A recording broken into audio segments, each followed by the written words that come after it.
nothing else kill them. We are not poor. When we were starting this interview, you asked a question about Nigeria. Something led me to describe this country to you. Ours is a rich land. Our soils are good enough to produce everything we need to eat, drink, anything we want for sustenance and good lives. It's already in our soil. We are poor by design because those who ruin this country and who are ruining the Nigerian victims, their hold on power is strengthened by the poverty of the people. A poor man's mind, an hungry man's mind is focused on survival. He's thinking about what to eat. He's thinking about what to drink.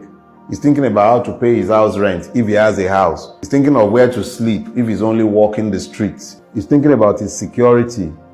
She's thinking, how do I sleep tonight without getting raped where I'm going to have to manage to sleep? She's thinking, how do I feed my children? The Nigerian is deliberately made to focus on survival so that he does not begin to query the simple suggestions they give him in place of answer.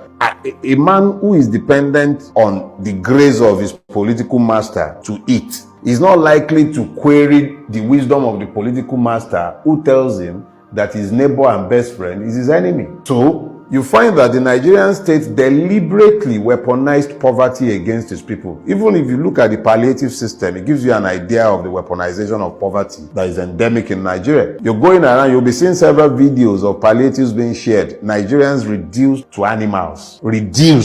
Scooping rice with sand, and we are not declared to be at war yet. You see Nigerians scooping food, hot food, off boiling pots, reduced to animals in a country where people are flying private jets all over the place. Reduced. You see young men reduced to beggars. So in essence, the leadership. It is leadership. It is the system, the governance system. And please stop using the word leadership. Just say ruiners. Look, if you want to be kind to Nigerian ruiners, call them rulers. Rulers are fixed in the moment. It's always about holding on to power. It's about maintaining hold on power. Those are rulers. Their job is to maintain themselves in power. And that's what Nigerian ruiners are. You can't call them leaders. Leaders see a destination in their mind. When they close their eyes, they can see destinations and they lead people in the direction of their vision. What is the vision governing anybody in Nigeria? None. We're sitting down conceiving of a new road project. By the time you are done conceiving, you find that even the concept is already outdated and obsolete. You are building rail lines that are only fit for the 1960s and 1950s. You are building them in the 2020s. Everywhere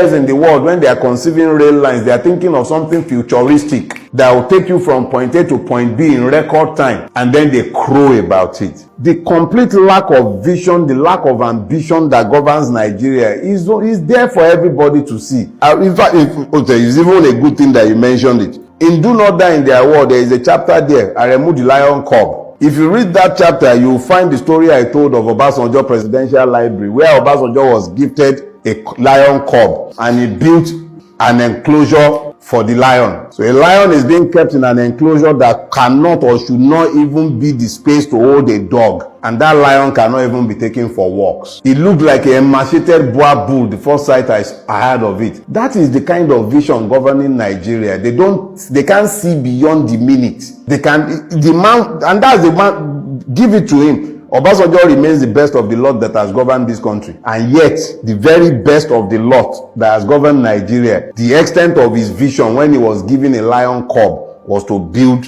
an enclosure there is no more than about 3 by 3 square meters for a lion. Who is going to walk that lion? How is that lion going to get any exercise? Inside the concrete cage.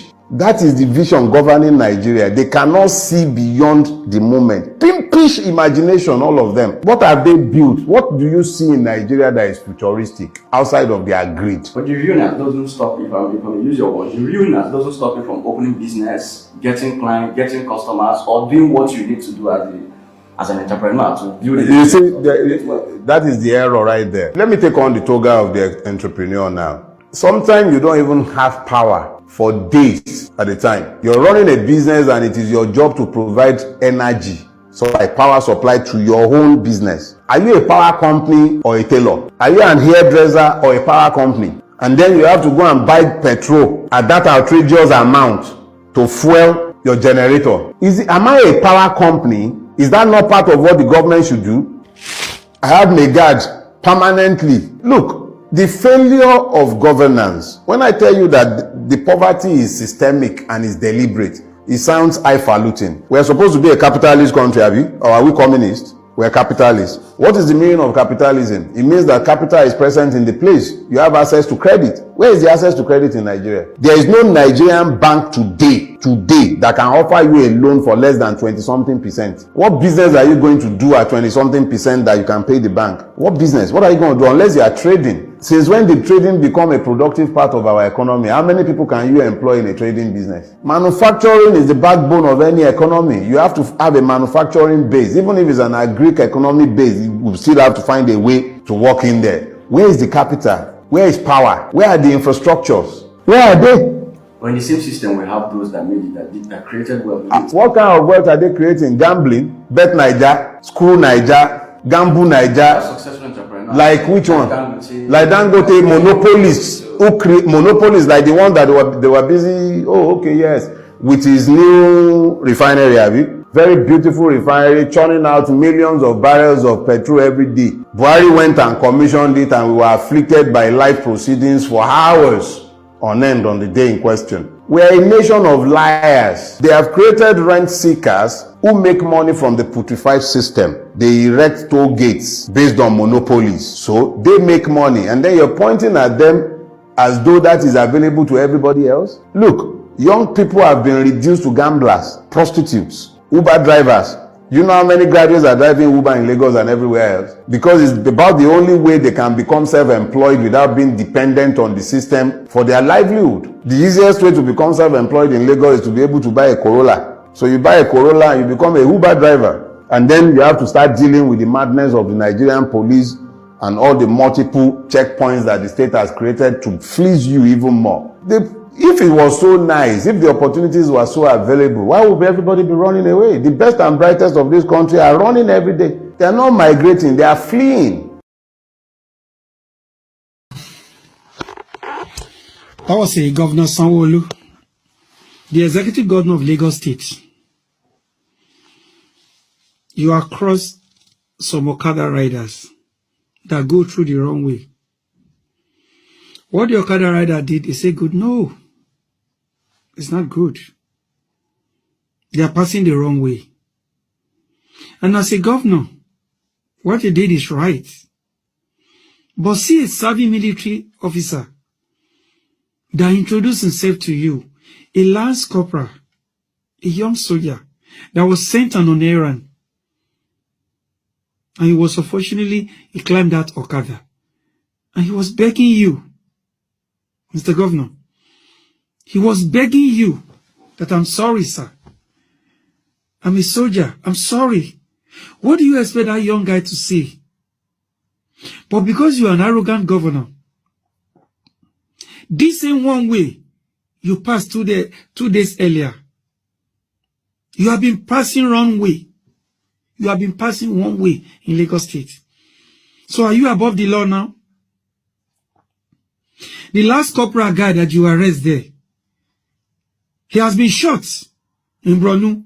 He has a sling in his arm, an iron. He has an iron here. These are the people that fight the terrorists, the bandit that you and your co-workers, you are sponsoring them. And he's just begging you. And you are insulting his father. Go and call your father. This is why I'm going to lock you up. Stupid boy. A governor? I don't blame you. Sanwo-Olu, I don't blame you at all. Because from the beginning, you are out. We know what your brother did during the election in Lagos Island. When he was tormenting the people that follow PDP. We have the video all over. Most of us are serving in the UN. Some are in Sambisa Forest. Some are in Bronu. Christmas Day, people were killing Bokos. None of you say anything. But a soldier that did a mistake by climbing Okada and go through the wrong way. And he was begging you. Let me cast your mind back, Mr. Governor. But Fashola was a governor before you. He arrested a colonel, a redneck in Nigerian army, for passing the bus lane. He did it with a humility as a man who is well educated, not a thought like you. Everybody deserves second chance. You should have told that guy, oh, you are an officer, you should know better. Okay, don't do it again. That is the reason why I'm asking you. That's the reason I'm arresting you. See, you're talking like Amubo. Ori e ti daru, ori e. Ori e o ti daru. You want to call him a governor? Àwọn táàtù tó ń lò nígboro Èkó tó ń da Èkó rú, they destroy Lagos. Oh, arrest wọn. Oh, arrest wọn rárá. Sójà ló ń arrest and you ló ń káká sókè. Kí ló dé? You should be ashamed of yourself, Sanwo-Olu. But let me remind you, your 4 years will soon be finished now. Do whatever you like. Torment people of Lagos State. Where's my own governor today? Where's Akeredolu today? You should be ashamed of yourself, Sanwo-Olu. You should be ashamed of yourself. Nigerian soldiers are all over the world. We are in UN. We are everywhere. We're serving the nation to make the country proud. People die in Sambisa Forest. People die in Bronu. People die in Plateau. Everywhere, soldiers are being killed. And the same soldier, I don't blame you at all.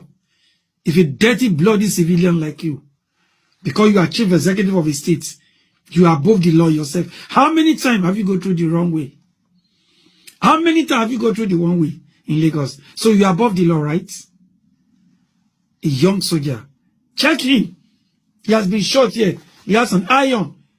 Look at the boy you love. He has an iron in his hand. He has been under my command before. He's just a young soldier. And you make the life that the whole world is about to crack. Nobody's afraid of you. If you lock me, we'll release him, right? Stupid governor like you. Ori e ti daru, Sanwo-Olu. Ori e ti daru. Ojú ma turari lọ́jọ́ kan, òwe àkàlà. Mo ní Babangida wà lẹ́ni. Mo ní gbogbo wọn wà lẹ́ni. Àsìkò ẹ̀ ń bọ̀. Ṣé wọ́n sọ pé ó ti yí lórí tẹ́lẹ̀. Àǹbọ̀dé ti sọ tẹ́lẹ̀. Ó lọ́pọlọ ẹ̀ ti dàrú tẹ́lẹ̀. Ó náà ti gbé ẹ lọ Bariga General Hospital. Ó dẹ̀ ti wá show ẹ̀. Pọ́pọlọ ẹ̀ ò pé, pórí ẹ̀ ò pé rárá. Stupidity, I don't have time for you. President Bola Tinubu has directed immediate investigation to ascertain the allegation that the Minister of Humanitarian Affairs and Poverty Alleviation, Betta Edu, made payment of 585 million naira into a private account against Nigeria's financial laws. The Minister of Information and National Orientation, Mohammed Idris, in a statement on Sunday, said the president is determined to get to the root of the matter and unravel the truth. According to Idris, the president promised that appropriate action will be taken to ensure that any breaches and infractions are identified and decisively punished, in line with the administration's commitment to public accountability and due process. The statement advised citizens to exercise patience on the matter while the investigation lasts, assuring that the findings will be communicated duly and transparently to the public. As the alleged financial scandal in the Ministry of Humanitarian Affairs continues to make headlines in the country, a fresh memo has surfaced revealing how the ministry approved funds for flight tickets and airport taxes for the minister's team from Abuja to Kogi State, even when there is no airport in the state. The breakdown of the disbursement of the funds show that 60 million naira was approved on November 6, 2023 for disbursement through the Director of Finance account, National Social Investment Agency, just 5 days before the November governorship election in Kogi State. The minister's advance team received 2,515,000 for DTA for 5 nights, local running at 30% of DTA for flight tickets and airport taxis. Each of the minister's advance team members received 200,000 naira for flight ticket and 20,000 naira for an airport taxi, amounting to 1.54 million naira. Minister of Humanitarian Affairs and Poverty Alleviation, Betta Edu, has revealed that plans to tarnish her image will amount to nothing. The minister's comment came after a document recently emerged showing that she allegedly disbursed 585,198,500 naira into a personal account. Despite the public outcry, Edu denied any wrongdoing in a post on X. The post reads, and I quote, "Integrity and accountability are our watchword. Under my watch in the Ministry of Humanitarian Affairs and Poverty Alleviation, no one will embezzle government funds as before.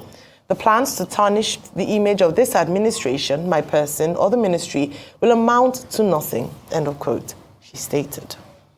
All right, Rufai. Let's talk about this is a big blight on President Tinubu's administration. President Tinubu that came in, that he wanted to fight corruption. The humanitarian ministry has been dogged by many corruption allegations.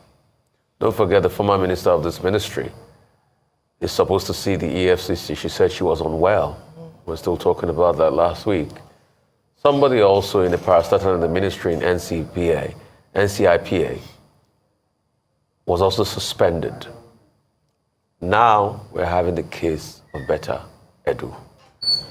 We cannot pass judgments because the federal government, through a message, through the Minister of Information, has come out to say that they want to handle this, so they're going to investigate. But we want to see the end of the investigation. And President Tinubu needs to save his face and save his government by ensuring that the Minister of Finance, Wale Edu, does that speedily, so we can get a response to all of these things. And if anybody is found wanting, the true course of the law shall take effect. But based on the allegations on ground, Federal Government Financial Regulations, Chapter 7, page 713 states, personal money shall, underline shall, in no circumstance be paid into a government bank account, nor shall any public money be paid into private bank accounts. An officer who pays public money into a private account is deemed to have done so with fraudulent intention. Public, and there's a rider on the side that says public and personal money to be kept separate. While this matter broke, yes, we have heard from Betta Edu. Integrity is a watchword. In some case, she's been fighting corruption. Corruption is fighting back. But the Accountant General, Office of the Accountant General of the Federation, threw under the bus by saying we told her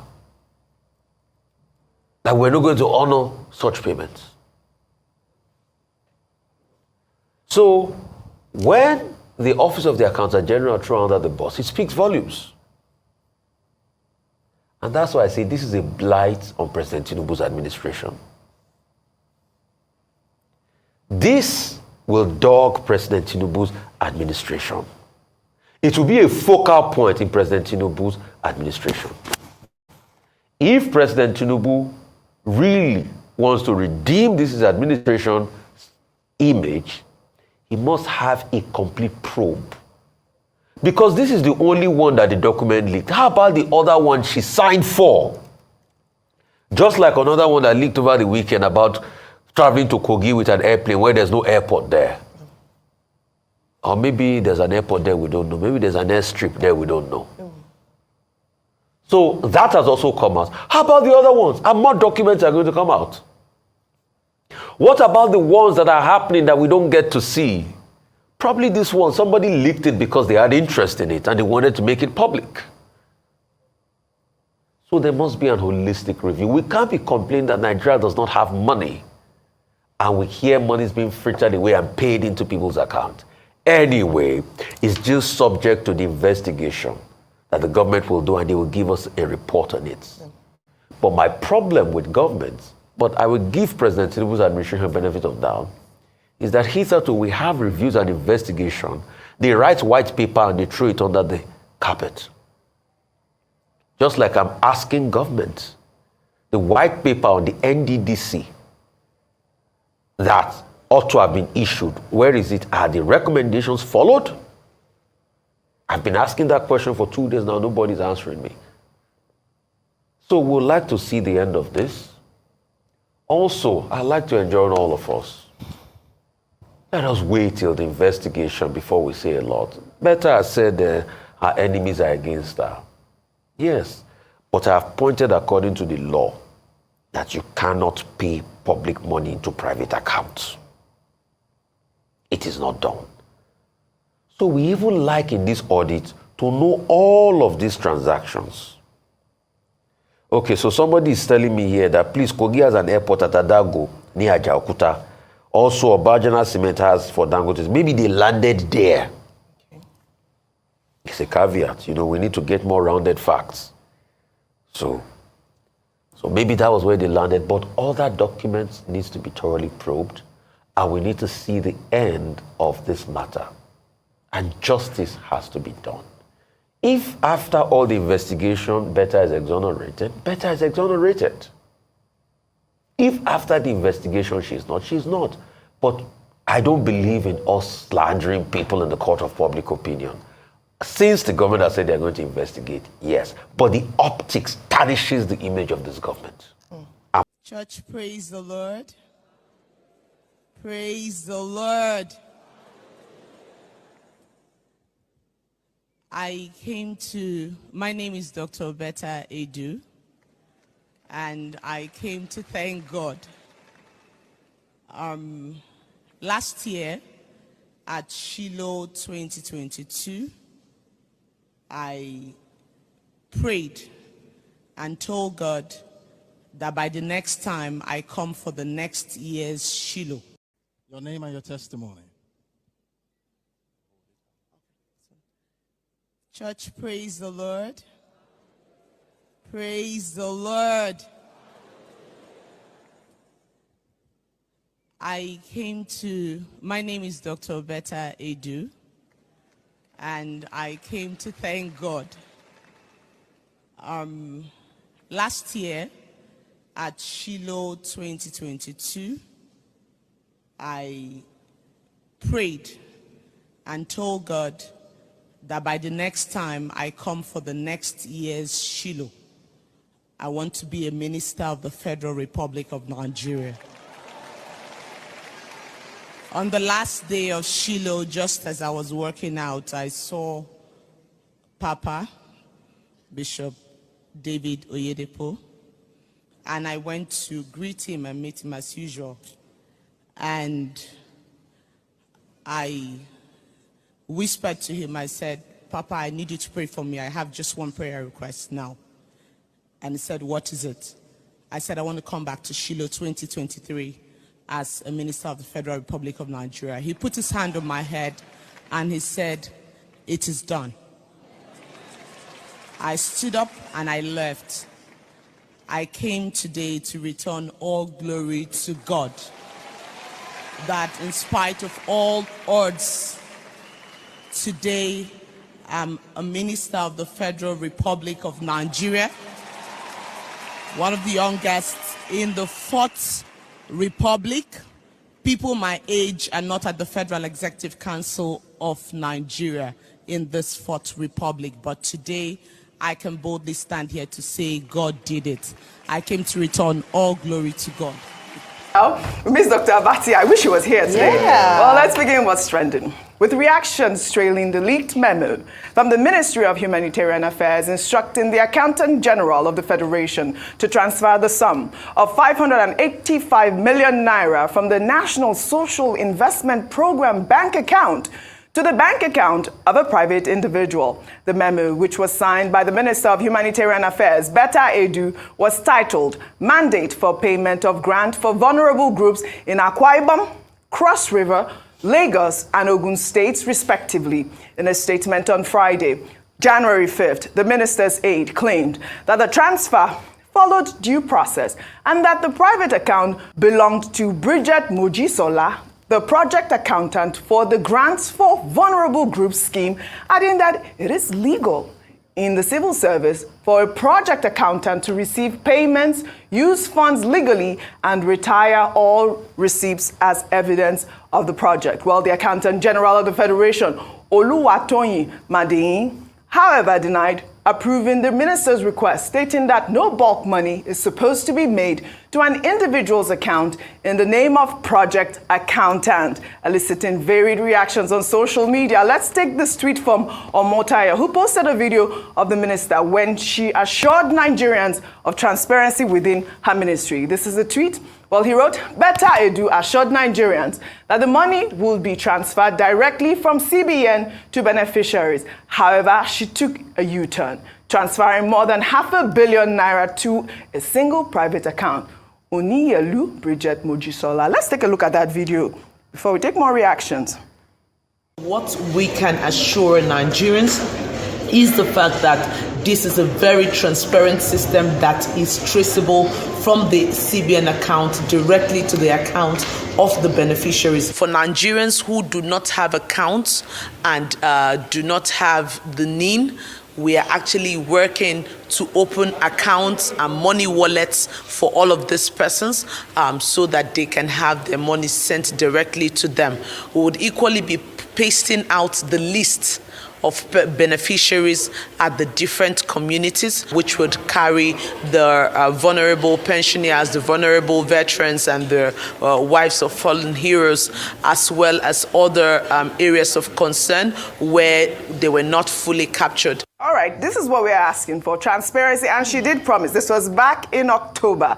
Actually, this event was during that conditional transfer for 15 million vulnerable households. You would recall, even just, during the Buhari administration, there was also, this hula baloo, could I call it, at this point, saying that we have to use electronic transfer at this point. But I don't understand what happened here and where, Betta Edu dropped the ball, because it is easy. She has said it that she was going to go through the CBN and it was going to be transparent. But, they've called for an investigation. President Bola Ahmed Tinubu has done the right thing to call for a probe at this point. But, people are saying, what sort of investigation? I mean, this is simple and clear. I believe you even read out, some policies at this point. Let me take some more tweets. This is from Chooks, who wrote, Betta should step aside while the government launch a full-scale investigation into the sleaze going on in that ministry. I have said this before. Social intervention under any guise in Nigeria is a scam. A large chunk of the appropriated funds are always stolen. Well, Daniel Rega wrote, Betta Edu is still a sitting minister despite ongoing investigation into the allegations. But Halima Shehu was quickly suspended over allegations. What a government. This reeks of double standard. Well, let me just give you a summary of this Halima story, which Omotaya detailed with the hashtag BettaGate. He wrote, 1. President Bola Tinubu, a few days ago, announced the suspension of one Halima Shehu, the CEO of National Social Investment Program, an agency under the Ministry of Humanitarian Affairs and Poverty Alleviation for financial misconduct. 2.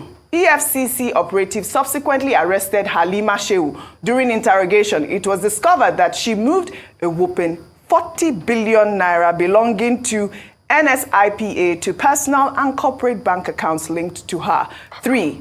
Halima Shehu also informed operatives that she moved the 40 billion naira to private accounts linked to her because Dr. Betta Edu, the Minister of Humanitarian Affairs, was transferring monies from the NSIPA account to personal accounts. She reportedly alleged that over 3 billion naira has been moved so far by Betta, and her action was taken to block her from accessing the 40 billion naira. Well, while that conversation was ongoing, a memo written by Betta Edu to the Accountant General of the Federation seeking authorization of payment of 585 million naira to the personal account of Oniyelu Bridget for GVG program in Cross River, Akwa Ibom, Lagos, and Ogun State surface.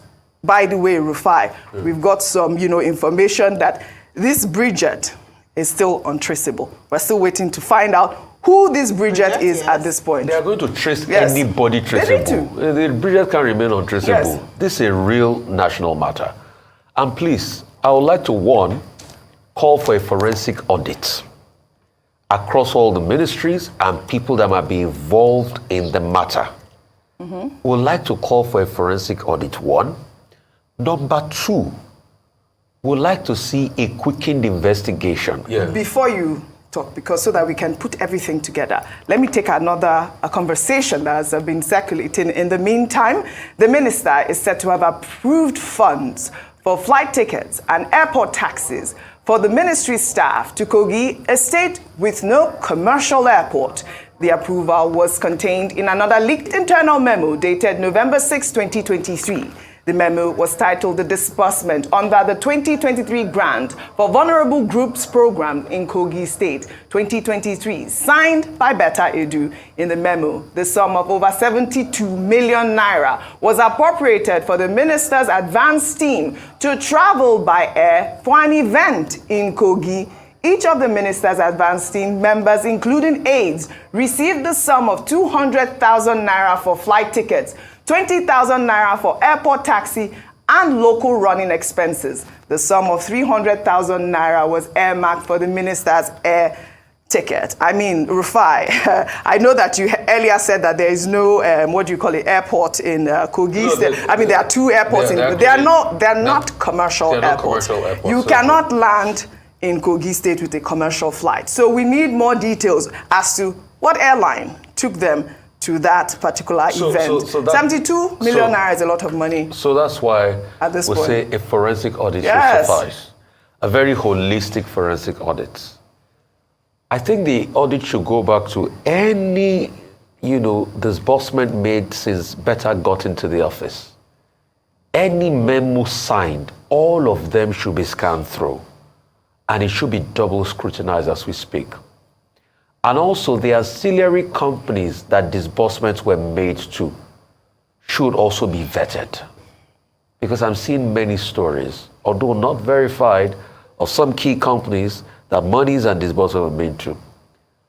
Holistically, going forward, I do not know why President Buhari set up this humanitarian ministry. In my own opinion, I believe it should be scrapped. A lot of people are advocating for that. Yeah. It's always a funnel pipe for corruption. And we could have run this independent of any ministry.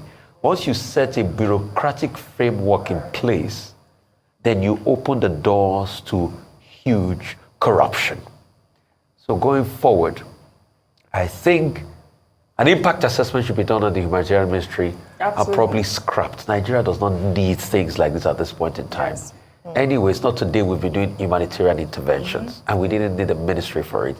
So whoever put that idea in President Buhari's head definitely didn't do a good one. Absolutely. It should be scrapped. We thought it was going to help people, but apparently, look at the charade. So early in this government, it stinks. Yeah. The corruption in Tinubu's government, allegations of corruption stinks. In the space of how many days? We're talking about the NCIPA, those allegations. Also now we're having this one, this allegation. It stinks and it's a blight on this administration.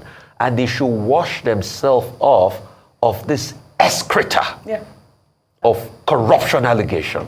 They are stinking of the excreta of this. First, it was Halima Shehu. Yeah. Now we are seeing Betta Edu. We had from the same ministry. They had the the pioneer of that ministry also is under investigation. We're seeing these women, go through these horrible. She is supposed to be facing EFCC today. Well, let me take Betta's tweet, which she talked about integrity and trying to defend herself. She said, "Integrity, accountability are our watchword. Under my watch, the Ministry of Humanitarian Affairs and Poverty Alleviation, no one will embezzle government funds as before. The plans to tarnish the image of this administration, my person or the ministry will amount to nothing. Betta, we are holding you to that word." I really want to know if this is fake document, fake memo. That's the only thing that would make it all right. Because at this point, these investigations are already that's the only thing that would make sense of this. In fact, lawyer Femi Falana has said that just that memo in itself it did not implicate her to be investigated or perhaps invited in by the EFCC or security operatives, because that memo is a demonstration of an attempt to commit felony. So even without committing felony, it's an attempt to commit based on extant laws on whether money or not should be paid into private accounts. Unfortunately, I don't see how Dr. Betta Edu is going to get herself out of this mess. And I agree totally with that tweet that the same treatment meted out to Halima Shehu in the spirit of fairness and equity should be meted out to Dr. Edu. So whilst she's being investigated, suspension immediately. Yes. If the Tinubu administration wants to demonstrate their commitment to anti-corruption and that they take a tough stance against things like this, we should have woken up this morning with an announcement that Dr. Betta Edu has been suspended, pending investigation. This will send a strong signal, not just to Nigerians that we are serious about fighting corruption, but other MDAs. Do you know that memo and the statement by the AGF demonstrates that's Accountant General of the Federation, that this perhaps might be happening in other ministries. Absolutely. And Rufai, even though I get you in terms of scrapping this ministry, to be fair, I think we need a ministry such as this because of the peculiarity of what we're facing in Nigeria. Unfortunately, just like the NDDC and other agencies like that, it has become a funnel for just monies that magically disappear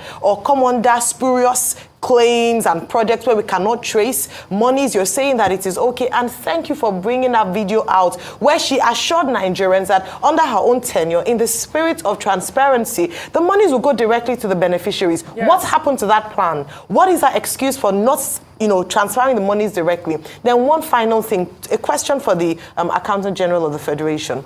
Yes, she mentioned that in trying to extricate herself from this mess, that she did her due diligence, she did not approve that money is being spent. What did she do afterwards? Why didn't she blow a whistle? Why didn't she raise... Well, I'm hoping that she didn't think Betta Edu was going to go ahead forward with but then it because it's not... The fact that she advised Yes. her. So I would like to know what Yes. happened there, because during that investigation, she must also be questioned. Yeah. And she did the right thing. Yeah. But I'm saying that beyond doing the right thing, the state of things in this country means that you must also be willing to, in order to absolve yourself from any kind of blame, also make sure there's a whistle being blown. And then President Bola Ahmed Tinubu, Nigerians are watching. The international community is watching. What are you going to do about this situation? I am hoping that before the end of today, we'll have an announcement that the minister, not because we have anything personal against her, but because we want to fight for the soul of this nation, Absolutely. and corruption must be a thing of the past, has been asked to step aside pending investigation, and whatever the outcome is, if found culpable, she must be made to pay the full. I mean, we cannot say that everybody is doing it, so let us leave it. No, that narrative is gone, and so I hope that they will do something very decisive about this matter. Absolutely. The saga continues. Back here again. Thank you very much for your time with us today. Today is Monday, 8th January 2024. The time is running fast already. Yes, you're getting old. I'm getting old. We all are getting old. Let's continue to stand for what is right, because none of us is going to live forever. Thank you very much, my people. I decided to present all this to you guys so that you guys will understand where we are coming from, possibly where we're supposed to be going. This is the current situation of our country. Like I said before, in the past, we don't have good news to present about the country. I'm sorry, we don't have. When it comes to the government, there's no good news. When it comes to the government, there's no good news to present. This is a minister that was appointed just 7 months ago, have stole, allegedly, over 4 billion naira. One person. The beautiful thing about it is that now we are one of the people that started talking about this thing here. Now, other mainstream media don't enter inside the matter, and the thing don't be as it gets. The beautiful thing about what Bola Ahmed Tinubu have done is that he does suspend them, and they does probe them. Tomorrow, Tuesday, EFCC, they wait for them. We all are watching. We are watching from distance, to make sure, say, not be Dabaru, now they want to do this case. Good morning, good afternoon, good evening to every one of you. Thank you very much for your time with us. Mother of all, Mommy Diaspora, good evening to you, Mommy. Thanks for all. You do appreciate you always. Madam Rita, I can see right there, BTV, Nigeria. Thank you very much, Jack Obedient. Thank you, Mark Enley. Thank you, Fredo. Victory all the way, and God will bless you, my people. Press on the like button, help us to share. Wabo Felix, thanks for joining us. SO, thank you. David Platt, thank you. Thank you very much. Abo Azi, thank you very much, sir. Ike Jude, I can see right there. Thank you. Regina Francis, thank you very much, sir, for joining us today. UC Andrew, I can see right there. Jacob Obedient, and many, many others. Frank Emmanuel, I can see right there, sir. Thank you very much. Yes, we are very good. Thank you very much. I posted that link earlier on in case you want to join the panel. Madam Patricia, I can see you already. Thank you very much. You know, Nell James, Mother Luke, thank you very much. I appreciate every one of you. Martina Obasui TV, thank you very much. I can see you right there as well. Guys, help us to press on the like button. I've tried my best already, showcasing many names. Because of time, we just need to move on right now. For those of you that want to join us, join the panel. Is a hot topic today. It's better you come on time now. We still have about 3 spots left, I guess, you know, so we can take it from there. But meanwhile, I would like to quickly, you know, take on this, then I take on other people's reactions before coming back to my own panelists. You know, as you know, this is what we do on this platform to balance everything. I don't want some of our satanic followers, you know, who is actually patiently waiting for themselves to fail, to think that, oh, where they get their information from. That's why you see that every information that we showcase on this platform come from third parties. I appreciate you all, my people. I would like us to take on some articles quickly here, then we'll take it from here. Please help us to press on the like button and share. But meanwhile, let me accept a couple of people that is right here with us quickly. Then we can take it from here. Thank you, my wonderful people. All right, guys, let me showcase from here. Let's start with, I'm just going to divert a little bit and go to this one here. Then I'll come back to the main topic of today. You know, these are headlines which I want everybody to know. As you can see right there on the screen, we will no longer condone kidnapping, selling of northern minors to southern parts. Kano ML. So I'll be able to get to, you know, to southern parts. You see, some of when they talk in Nigeria, we are not one. When you see this kind of headline, sometimes you see this kind of people talking like this, then you begin to say, okay, people that they say we are not one, don't blame them. The Emir of Kano, Aminu Ado Bayero, has condemned the trend of kidnapping and selling of children's most northern minors to southern part of the country. Okay, the Emir expressed his concern on Saturday in Kano while addressing reporters represented by the Dan Malikai Kano. Ahmad Umar, the first-class traditional ruler, said the emirate would no longer condone the abduction and trading of children in the states. Okay, I'm just going to leave that one right there because I have a lot of things to present to you guys today. So I thought I should quickly bring that one in. As you're listening, please continue to do your part and help us to share. Okay, EFCC have invited Betta Edu already, you know, so scheduled for tomorrow. Hold on, let me put this on screen. Tomorrow, Tuesday, only if she not go say she dey sick. Oh, I know say these people, they are very good with that, say that she know where and all that, but nevertheless, there you go. Okay, let me take it from here quickly. Breaking news: Nigeria Poverty Alleviation Minister Betta Edu's presidential villa pass withdrawal expected to honor EFCC invitation on Tuesday, which is tomorrow. Our invitation by the anti-graft agency on Monday followed the suspension from office by President Bola Tinubu earlier in the day. The suspended the Minister of Humanitarian Affairs and Poverty Alleviation, Dr. Betta Edu, is expected to honor an invitation by the Economic and Financial Crime Commission, EFCC, on Tuesday. Okay. I will leave that one right there. I don't know if we should continue, although there's a lot there, you know. Okay, let me take some quotes here quickly. We have invited her, but she has not come in yet. I can tell you that she's not yet with us, but we are expecting her. The president has given a directive and we started working on it immediately. She's likely to come in tomorrow, the source said. Okay, now EFCC people, now he talk that one, so but I'll just leave everything like that. In case you want to read further, please go to Sahara Reporter and read what is going on right there. The way the whole thing is going on right now, I believe many of us are very, very happy because this is what we want. To be honest, for me, the immediate suspension and immediate invitation by the EFCC is what I want, to be honest. You know, I have more people on the backstage. Let me quickly take you guys in. Thank you very much, my wonderful people. Okay, please, let me quickly concentrate here. I'll come back to everybody shortly. All right, we have another one here, which is another twist that I have for you. As you can see right there, Doyin Okupe, former DG of Peter Obi campaign, dumps Labour Party and Peter Obi. You know, for who?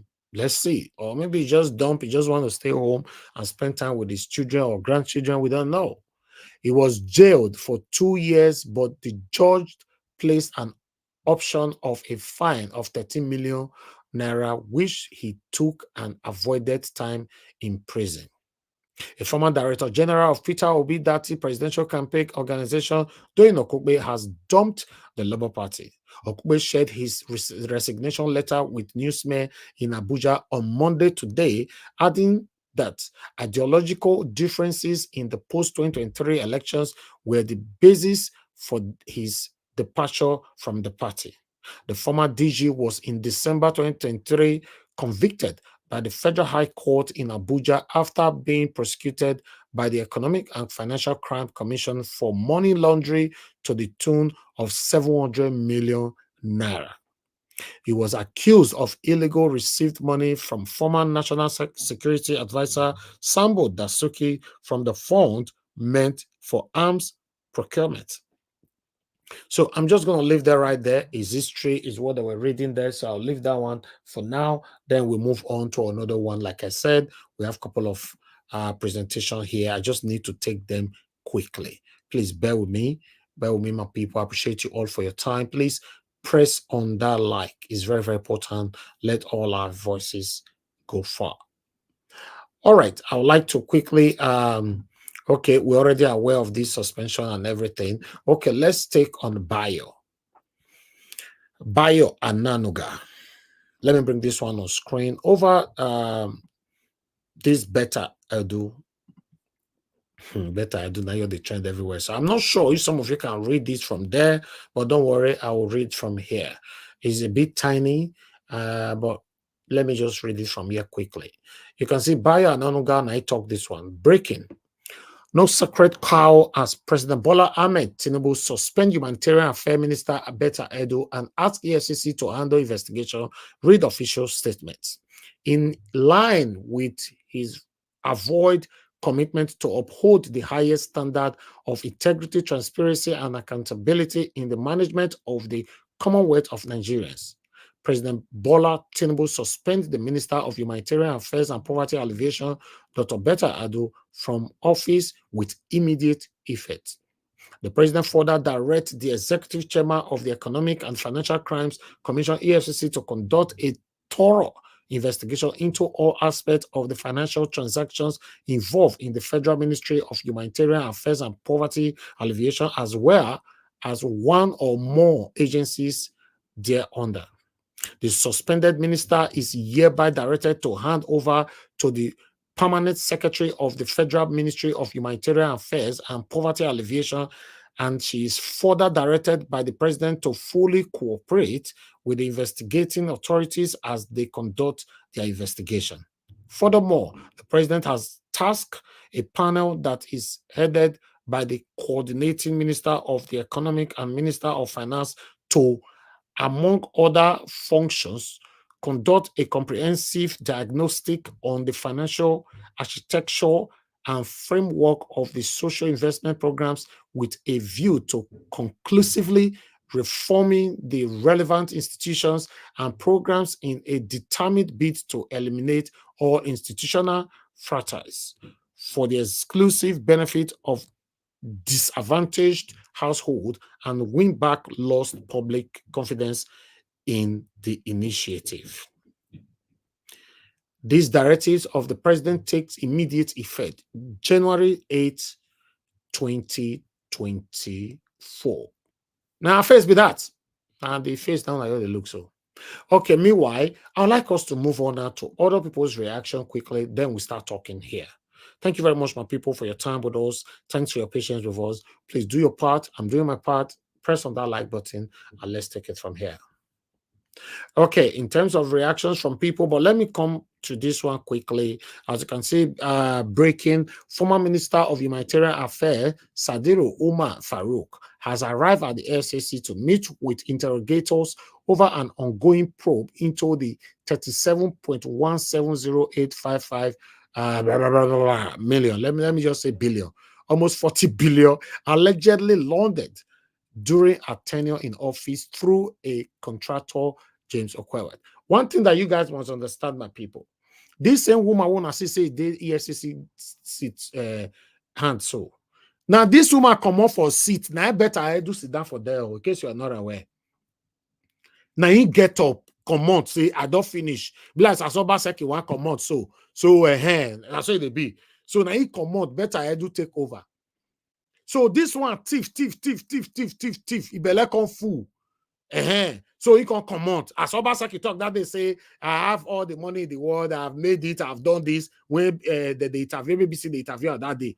When they get me now. So this one don't thief belle fool. He can't go. Better I do can't enter. And I played a video on this platform, if you guys remember, when Better I do was asked, will you on a rise? Will you probe the person will come off for seats before you come so? Because there are so many alleged allegations of fraud. This one say, Better I do can say, you got to go left, go to Woto. You got to go right, bada. You got to go the, we not saying that the I himself wanted thief. This is what we get in our country. But meanwhile, I would like us to move on right now. Okay, these guys are trying to attack me right now, my people. So please, I want you guys to understand with me while we go on a quick break, you know, because I cannot present any other thing right now. They've started again, but I'll go on a quick break right now. But I want you guys to just press on the like button until I return back. And God bless you.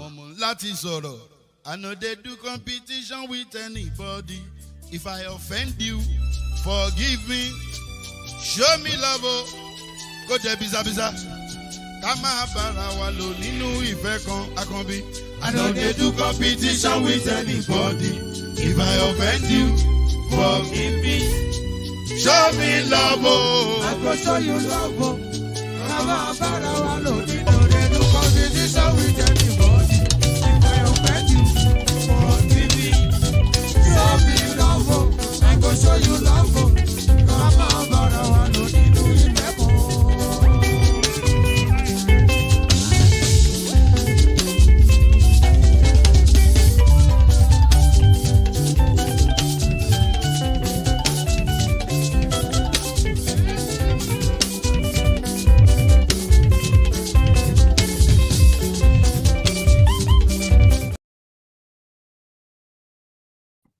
All right, guys, we are back again. Thank you very much for your time.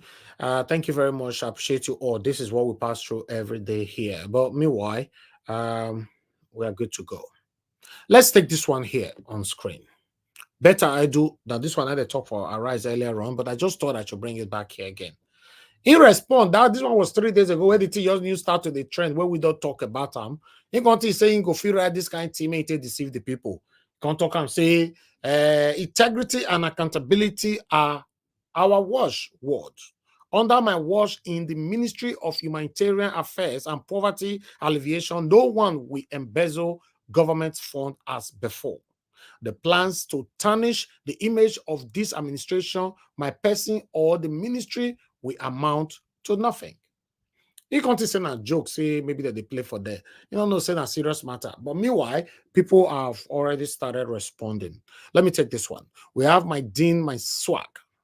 Dear President Bola Ahmed Tinubu, I'm glad you suspend Betta Edu and other corrupt officials you appointed. History would be kind to you if you also suspend Matawale and allow EFCC to investigate him over corrupt practices they charged him with during his tenure as Zamfara governor.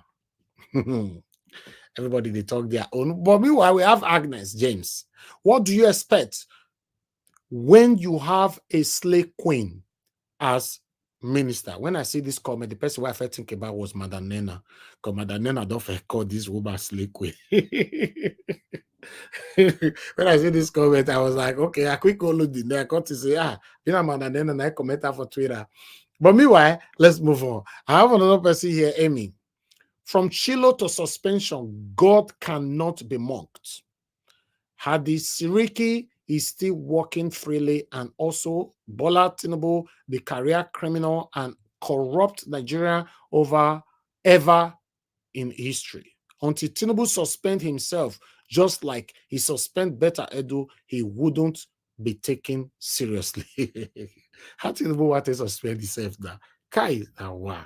Some people are the verse, Kingsley more they can say, now that EFCC has invited Betta Edu, she should fall ill, because from past scenarios, when government officials are called for questioning on their stewardship in office, especially when it concerns financial, that is when they have go to abroad for checkup. But meanwhile, I would like to move on to the next one. Truth is saying, this is it. I hate men. Men are scum. What a man can do, a woman can do even better. If you want something said, ask. If men, if you want something, don't tell a woman. Feminist on top of their games. Okay, this one talking there. All right, let's move on. This one are the woman where thief before. The EFCC has now detained former Minister of Humanitarian Affairs and Disaster Management, Sadia Umar Farouk. This one, they said this one, don't they back of counter as we do they talk so.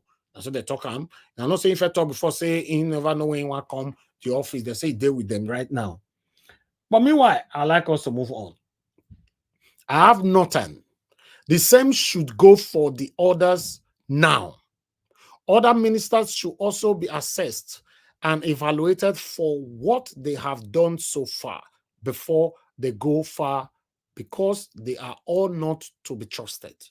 If they are not ready to build Nigeria, then they should leave. While I have another person here. Hours after suspension, EFCC invite Betta Edu over 585 million scandal. My people, now so we read and reach. I've done my part. Now the face with that. See the way they look now.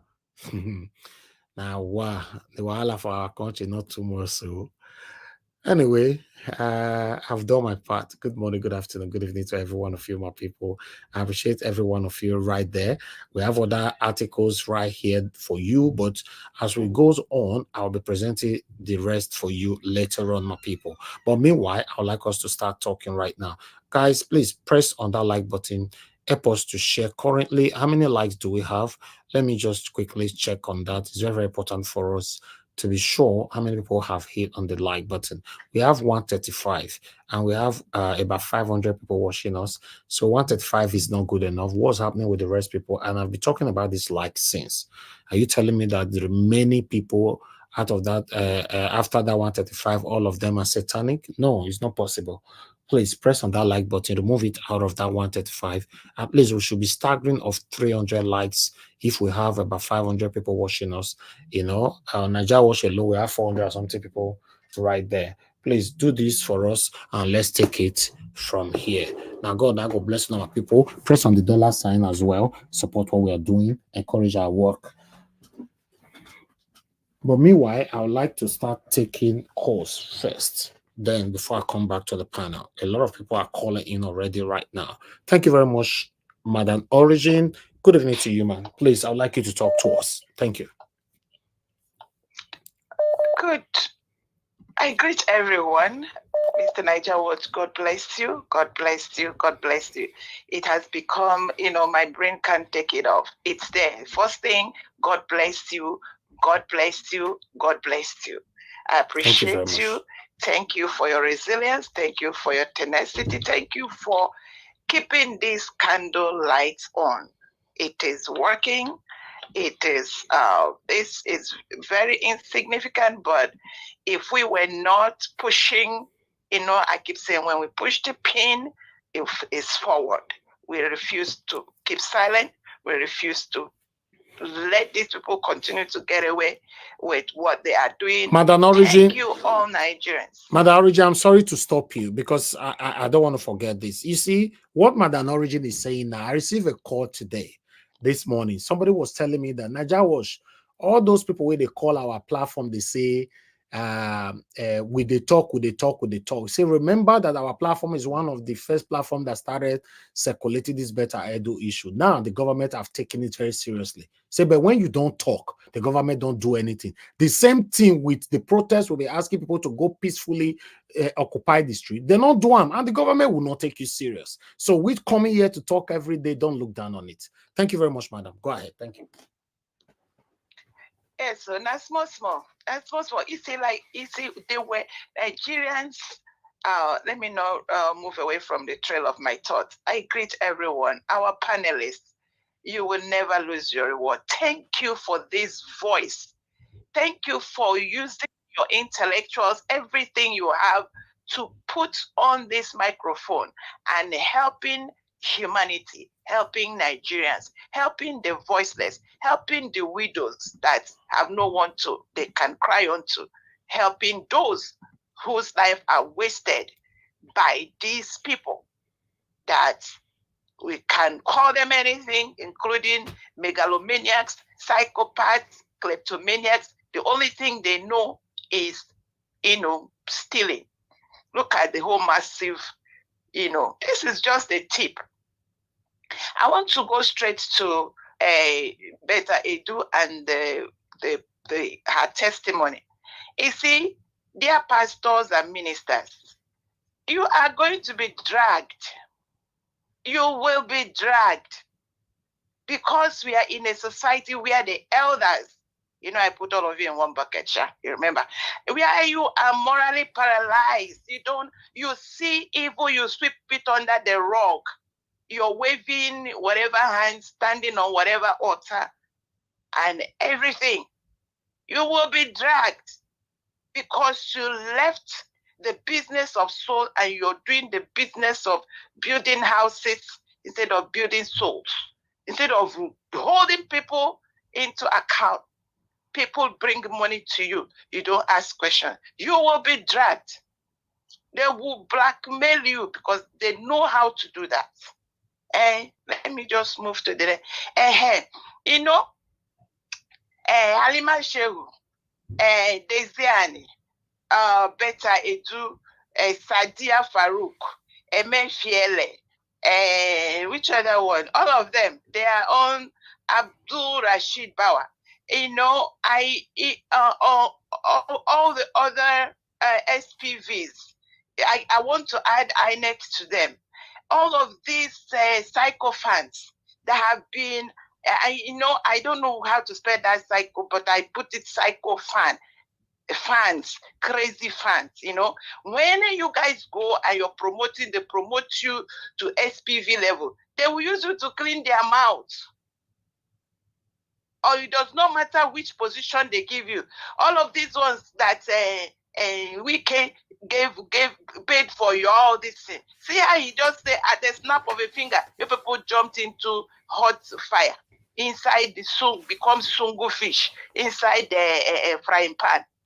And you're growing tall, thinking you are alive, when you are stretched and you're gone. So what am I saying? What I'm saying is evil is evil. All the people that have, put themselves, enrolled themselves into this branch of evil that is causing and costing Nigerians, you are going to pay. You see, like that person say, the head that is thinking is trying to, the head is rotten and is all wounds over the head, and then it is smelling and stinking. It is not trying to treat the wound that is at the tip of the finger. It wouldn't work. It won't stop the stink. So that brings me to my nice and people I come here for every day. My people, the youth of Nigeria, the few, stay focused. Don't let them bamboozle, don't let them confuse us. Our eye is on the main thing. The main problem is that the head is rotten. The system is messed. It needs correction. However you interrupt, interject, intercept, it has to be done. This is nonsense they're doing. Cover up. We are not going to be distracted. God bless you, Mr. Niger Ward. God bless you for all you do. Thank you. Thank you very much, Madam Origin. God bless you. Thank you. Okay, guys, let me take one more call. If a caller is coming in right now, okay, yeah, we already have a caller right here. Good evening to you, sir. Thanks for calling in. Please talk to us. Hi, Niger Watch, good evening from here. Yes, sir. Yeah, and the panels, I salute you all. Niger Watch, this is you calling from Sierra Leone, Freetown. I just want to say something. Can you hear me very well? Yeah, we can hear you. Go ahead, sir. Yeah, you see, the problem here is this. You know, when somebody put an allegation on someone, and where there is no evidence, and people start carrying it as a propaganda, that is where I get offense. And you know, people came and they dish out some necessary things that is not. When you look at it, you yourself will know that this is a pure lie. I'm talking about the Easterners right now, concerning the man that said that they kidnap their children and then they sell them in the East. Okay, the Emir, whatever he call his name. Just want to say something here now. Who is going to go to the north and buy their children or kidnap them and sell them to the east? Alamajiri children. Who is going to buy them, and who is that person buying them in the east?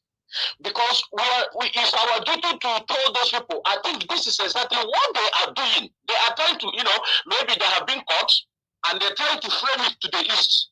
So it's our duty to tell them, bring your evidence about these things that you just come out on that area. When we keep quiet on certain things, then we now become as if it's reality. So when they dish out things like this, we counter them. We tell them, bring your evidence. Your evidence is what we want to see. Who are these people buying your children from the north and taking them down to the south or east, where he said? Because as far as I'm concerned, no anybody in his right senses in the east that is going to buy Alamajiri children. To do what? What are they going to use it for? Because this their propaganda is what people like me are going to and we must to fight them. Okay. That's number one. Thank you. Number two, Mr. Ibis, this corruption you see now, just like the messages you read out, it's only one person. I can tell you that I understand his own text message there by telling Tinubu himself to step down, because he himself is a son of corruption. A man who by now was supposed to be answering question of forgery. By now, he's supposed to be answering the question of why do you instigate violence against other ethnic groups. Nobody is talking about that one. Who is going to fight the corruption? Tinubu. Corruption himself. Two. I am somebody who was what a special. Southeast has never been a violent place. Never. Since I was born and since I was with this my age up to this time, Southeast has never been a violent place. But we know who brought violence, this insecurity, whatever they call it. In Southeast, we do know. It pains me when people don't understand exactly what is happening in Southeast, and they start seeing Southeast as Southeast have insecurity. We know who brought it. Okay, sir, what are you talking about? You'll be talking about Southeast. We presented so many things since. You're talking for 4 minutes since. Please round up. Yeah, I'm trying to round up. I'm trying to say something here, because we're here to say something that concerns us. Yes. What the reason why I'm talking about Southeast, I mentioned about the man that says that they kidnapped their children. Yeah, you already mentioned that you went back to Southeast again. We presented so many things today now. Anyway, you already almost 5 minutes now, sir. Round up in 30 seconds. Thank you, sir. Yes. I want to tell the people that is championing the criminal that is bringing insecurity in our land through Nigeria agents. He's listening to desist. Thank you. To desist, otherwise we are going to hunt them down, and we are doing Thank you. Thank you. Thank you very much for giving me this opportunity. Thank you, sir. Thank you. Wow. Anyway, let me pick another call quickly. Thank you very much, madam, for calling in Money Olagbeyan. Thank you very much. Good evening to you, ma. Talk to us. Good evening, my Niger Watch family. Oga Elvis, I want to say good evening to you, sir. God bless you. The Lord continue to strengthen you. Mommy Diaspora, thank you, sweet mommy, for all you do. We appreciate your support. All my panelists this day, I want to say hello to you people. I'm waiting patiently to learn from you because every day, Niger Watch is a therapy for me. I want to thank you all for your time. The people on the comment section, I was there early this morning, but I'm working now. So I want to say thank you to all of you. And on behalf of the quiet listeners, I want to say thank you to all of us. Niger Watch is a community. Niger Watch is a family. Niger Watch is our channel. I'll say it again. I don't regret saying it the last time. Madam Origin, thank you for calling in to put it in perspective for me when I said it the last time. A lot of people are discouraged. A lot of people are disappointed about what is going on in our nation. We look forward to Niger Watch every day. Look at the number of things he has presented for us today, especially those of us that are outside Nigeria. So I claim Niger Watch as my family, as my community, and it is our channel. And this brings me to the next point that I have today. I'll leave my panelists to do with everything that was spoken about because I want to learn. What I want to say is we have to be patient as obedient family. Niger Watch family is those of us that gather together that believe in a better Nigeria. I always say hashtag new Nigeria is possible. I'm sorry if you don't believe in what we believe in. Maybe you're on the right or the wrong platform. Go look for where you belong. But here, we believe someday, very soon, there's going to be a better Nigeria. And I believe that. I want to look at the issue of Nigeria concerning what was discussed yesterday, 2027. People were saying yes or no. And I want to also remind us of what our principal said, because I believe most of us on this panel believe in Peter Obi, that someday something is going to happen.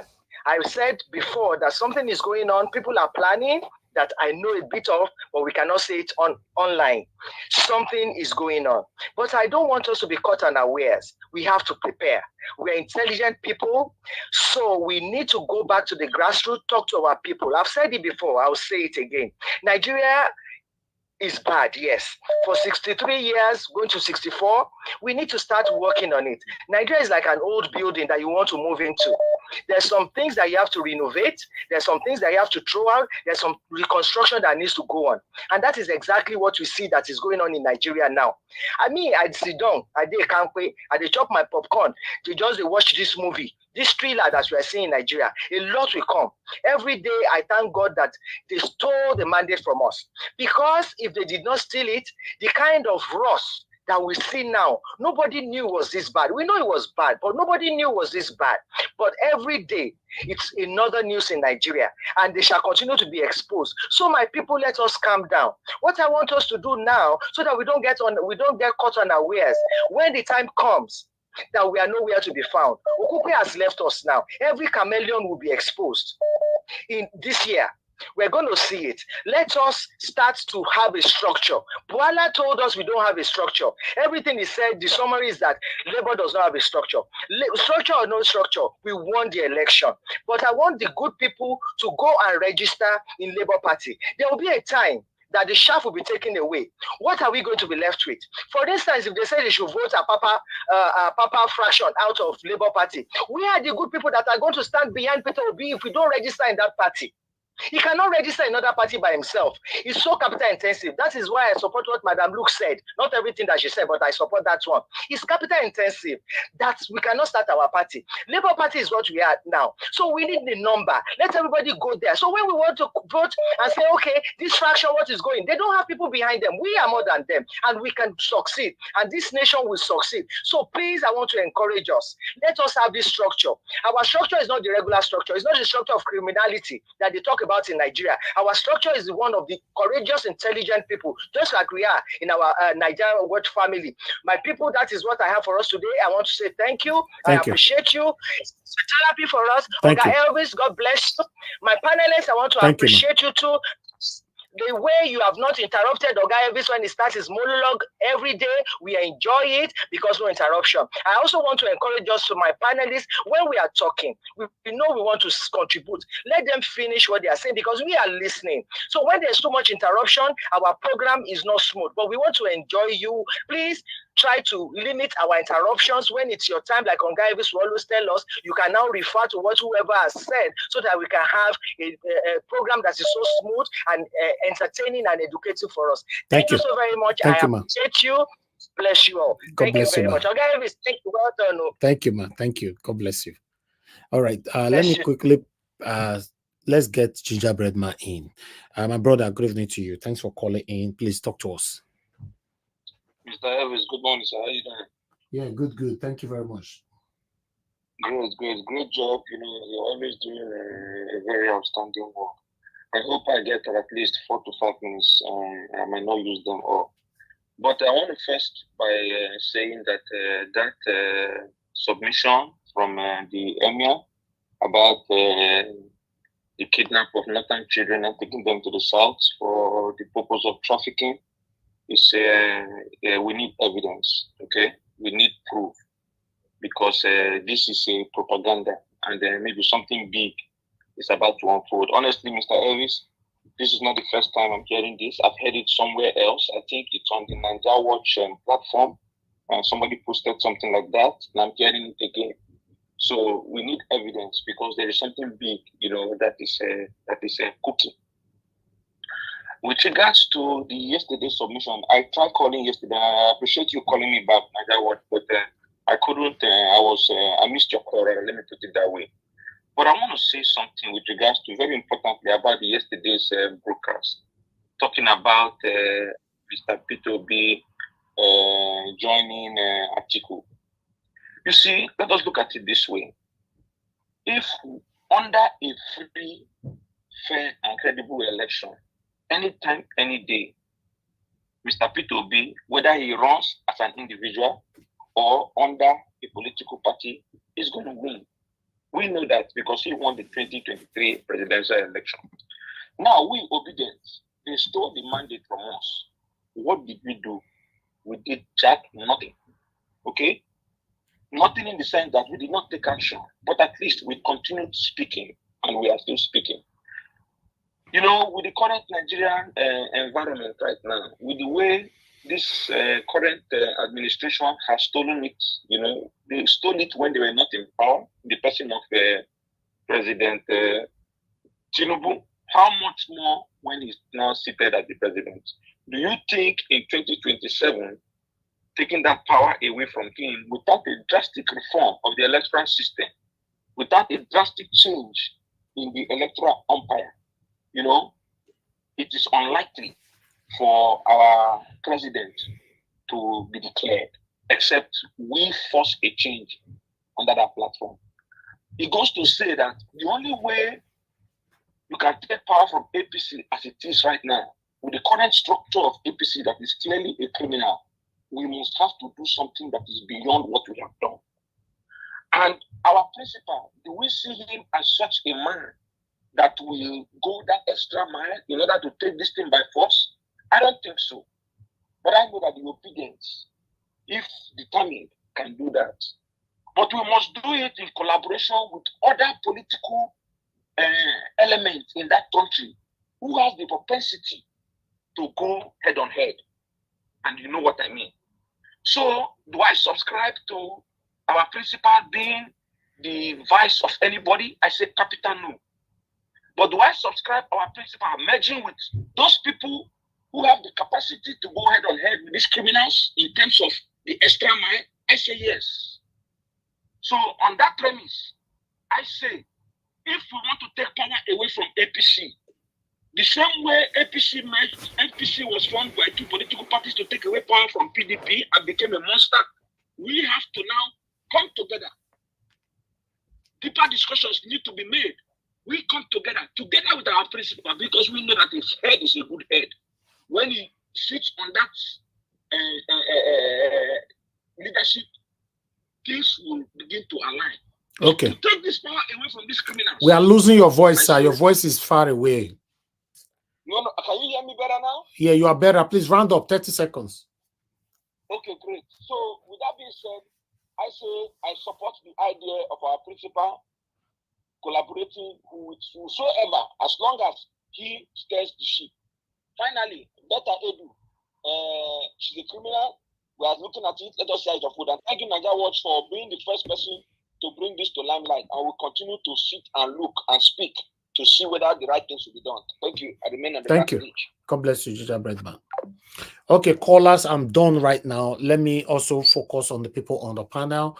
At least let's take about 4 or so on the panel. Then we'll come back to the callers again. Mr. Dua, we know you're on the backstage. I can't add you right now, but when it gets to your turn, I will switch the panel for you to speak. So you are there. We can take more than what we have on the screen. Please bear with us, understand with us. All right, my people, I appreciate you all. Thank you very much for your time. Please press on the like button, help us to share. I would like to call on the first person today, which is Give Us a Mandate. Give Us a Mandate. Thank you very much, my brother, for joining us. Good evening to you. Please talk to us. You have 8 minutes.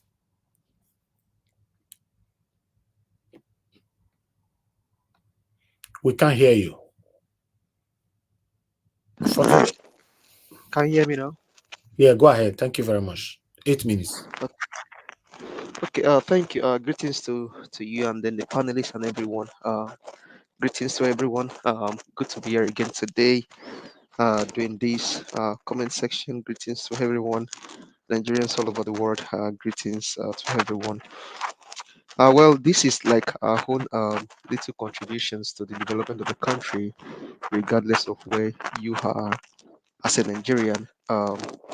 You just want to give your own quarter to the to everything that is going on. And like you said, it's only sad that every day you wake up, there's no good news probably coming up from the country. It's sad thing, kidnapping, killings, robbery, and the likes of them.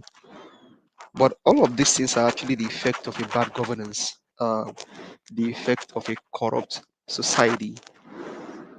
And so that's why Nigerians all over the world, regardless of where you find yourself, do not stop speaking, continue to speak. Because even the Holy Book encourage us to continue to speak, you continue to ask, you continue to speak and speak and speak until you get your desired results. Now, Ayo said something, I think when she was making a submission earlier, she said this administration in quotes. And please pay attention to what I'm saying, people. I always use it in quotes because these are illegitimate people. They actually are not there legitimately. They came in fraudulently. And so Ayo, Tinubu and the people that he has together with him, they are founded on crookedness. They came in through the back door. They stole a mandate that did not belong to them. So they are not founded on integrity, transparency, and capacity. They are founded on snatch it, grab it, and run with it. And so they are still running. That's why you can see someone like Betta Edu, in the course of their running, they will do everything possible to snatch as much as they want to snatch, and then they will run with it. But one thing that Nigerians are not probably paying attention to is the fact that as corrupt as this may be in the eyes of the world, there are more bigger corruption going on behind the scene that you and I don't even know yet. But they'll put this in your face just to blindfold you from the bigger corruption that they are perpetrating behind the scene. Do you know how much the criminal himself is going to spend traveling this year? I think is it to Germany or somewhere? Do you know how much it's going to spend? How much it's going to cost him to travel to that country this year? Now, Betta Edu, I won't say she's caught in the web. She was trained for the act. It's only unfortunate that maybe the people that she was working with, maybe there's something that did not sit down well among them, and they want to probably expose her. If they tell you how much is being stolen from the solid mineral ministry itself, you'll be shocked. How much is being stolen from oil and gas, you'll be shocked. So they'll just put a little thing in your eyes, but the bigger thing is actually going behind the scene. Have Nigerians have we forgotten that the budget has been signed into law, maybe already signed into law? And in that budget, there are so many SPVs created in that budget. Nigerians are not even talking about the budget anymore. So they put smaller things in your face, which I'm not saying is bad that we are talking against them, is good. But there are other bigger things that they are doing behind the scene. They are stealing more money behind the scene than you can never imagine. And I see all this because of what Ayo said. These people, they came in fraudulently, they are going to rule fraudulently, and they continue to rule fraudulently. They're going to steal from the people. Now, what then will Nigerians do? Will Nigerians do is the question. That's a very bigger question that we'll be asking all this while, but we'll leave that to Nigerians. Now, to the man that spoke from the north, is a propaganda, and they continue to speed that propaganda because even the northerners, they themselves know that if there's anywhere kidnapping is going on, kidnapping only is more prominent in the north. So to that man, it's ideal for him to bring an evidence, but would he bring an evidence? Maybe yes, maybe not. So Nigerians, there are so many things going on, and these are ways by which they actually divide the country, divide the nation. That man knows what he said, and he knows the reason why he said what he said, because there's an agenda for him. There's a narrative for him to actually spill out there that he wants to achieve.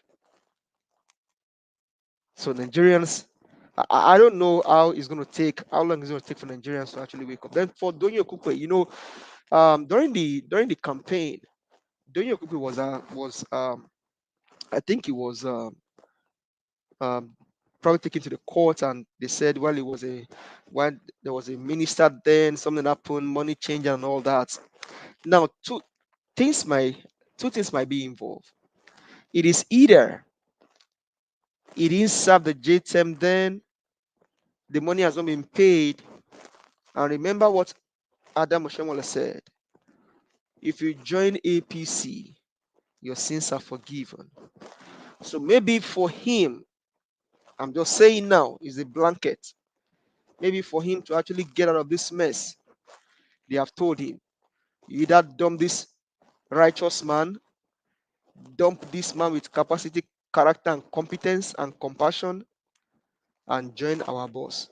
So another thing is either he may be going back to PDP, or Thomas said some days ago, they are going to be behind the criminal. So we don't know what Doyin Okupe may be doing, but it's just a blanket. So all of those things are just open for more further discussion. But Betta Edu, I don't expect anything more than for all of them, including the one that sits in the power.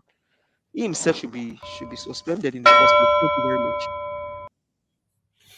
Thank you. Give us a mandate. Thanks for your submission. God bless you. Okay, let me call on Madam Nena. Madam Nena, thank you very much for your time with us today. Good evening to you, ma. Please, I'd like you to talk to us 8 minutes. Hi, good afternoon, Mr. Elvis. Good afternoon, everyone. God bless you all. Thank you. I really appreciate the opportunity to be here once again today. A lot of things are. Nigeria is 1 week, one trouble. That's the way I see it. Every day, there's always something horrible, something pathetic, something annoying, something that stinks. Like what is his name? Rufai said it's something that stinks that comes out of that country. For Betta Edu, I'll start with there. I'm not surprised. If anybody is surprised, I'm not. People that know better, they will tell you that one Abuja runs girl. Slave queen, she just did there. They do carry every time you see her tie body girdle like a statue, open her teeth and stand behind Tinubu. What do you expect from a person, somebody who stands so close as she stands with Tinubu? Let me tell you something.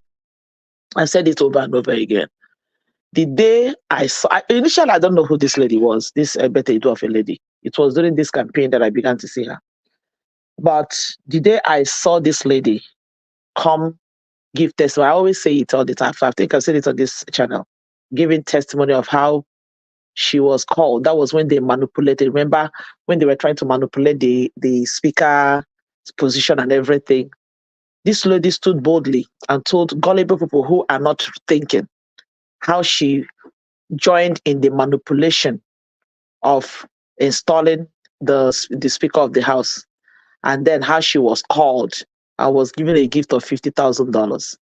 That was when I knew that this lady is a career criminal. She is nothing but a runs girl. That's who she is. That's who she is, and that is the reason why she was given that position. Look, let me tell her something. Somebody might say that I'm just trying to jump the gun. As far as I'm concerned, Tinubu cannot fight criminal in Nigeria. Tinubu cannot do anything to Betta Edu. Tomorrow they will come out and they tell us story, and this case will die a natural death. You know why? First of all, corruption cannot fight corruption. If Tinubu wants to fight corruption, I say it all the time. If you want to fight corruption in Nigeria, and people like Buhari are still moving around, people like Mahmoud Yakub is still moving around, and moreover, the Tinubu we are talking about, Tinubu is fraud, crime personified. So how can a crime fight crime? It's not possible. Somebody said it's just like telling an enemy to go and catch an armed robber. That is a freaking waste of time. All these things they're doing, they just play. That's why Betta Edu will come publicly and say that people who are trying to reach out her will amount to nothing. She knows. Before you know her, she will use her bottom power, do what she won't do, she will come out. That one not story. All these things not story because people started screaming, because Nigeria started screaming and yelling and everything. Is this the only corruption that is going on in Nigeria? Betta Edu's office is not the only one that is going through what crime. This one is the one we will see. And again, that name they call Bridget Onyele or whatever, that's a fake name. There's no human being that is existing that bears that name. All these things are, all these people are crooks. I don't even know the word to use to describe. They are all crooks, criminals, and their character stinks, and their character is so. I mean, it's. When I hear some of the things that happen in Nigeria, it makes me to puke. Betta Edu is a lady that runs from church to church looking for the big GOs that will lay hands on her. She will go to Streams of Joy, NSPPD. She will go to Oyedepo. She will go to this. Who knows? They think that when they do all this, their criminal act, they go and hand out at the church. And just like Madam Origin said, almost of these men of God is better. It will be better for them to come out now, because if as we they drag Betta Edu, we go they drag them to join. As we they drag the likes of Betta Edu, we go they drag them to join. We'll be dragging them too, because enough is enough of all this man. These people they do. If she has gone through with this now, who knows how much offering she will give? Who knows how much tithe she will go and pay out of a stolen money? And you people know this thing. You want to tell me that all these so-called religious leaders they don't see what is going on in Nigeria? They don't know who these people are. How many of them are truly like I sincerely? That means that they're not sincere enough to say that this country is nothing is happening, nothing good is coming. Like everywhere stinks and smells and shows every shade of criminality and evil. Nigeria is a crime scene. Nigeria is a horrible, horrible crime scene. We are talking about, but this is the only one we see. And now, this Betta Edu's own now will not give them an idea to find a better way of hiding whatever they're doing. Tinubu himself, who is sitting there, he is a criminal. So how can a crack and crime fight crime? It's not possible. Like somebody say, if you want Betta Edu to resign, let the resignation begin from the main man who stole the highest of all the stealing. Betta Edu stole for first of 20 billion. Tinubu stole the entire Nigeria. Let him first of all resign himself. Somebody like Mahmoud Yakub is still walking free on the surface of the earth today, on Nigerian soil today, as a free man. Those are crime. People, somebody like Festus Okoye, them, the likes of all those people are walking wicked, them are walking freely. And you are telling me that somebody is coming to fight. If Betta do, if truly they want to do better, pro Betta and everything, and she keeps her mouth shut, that means she's an imbecile. Because see, that this is the time for people like that. If they truly want to do something, this is time for people like them to open their mouth.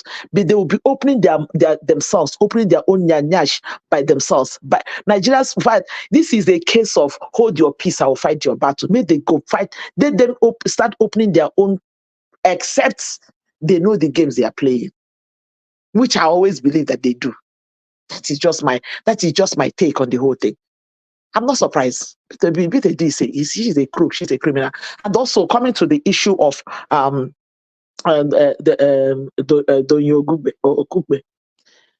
Honestly speaking, we do the much we can talk about it, the much we know. We don't really know much what is going on in the background. I want to believe that there is so much pressure because what he said there is ideological differences.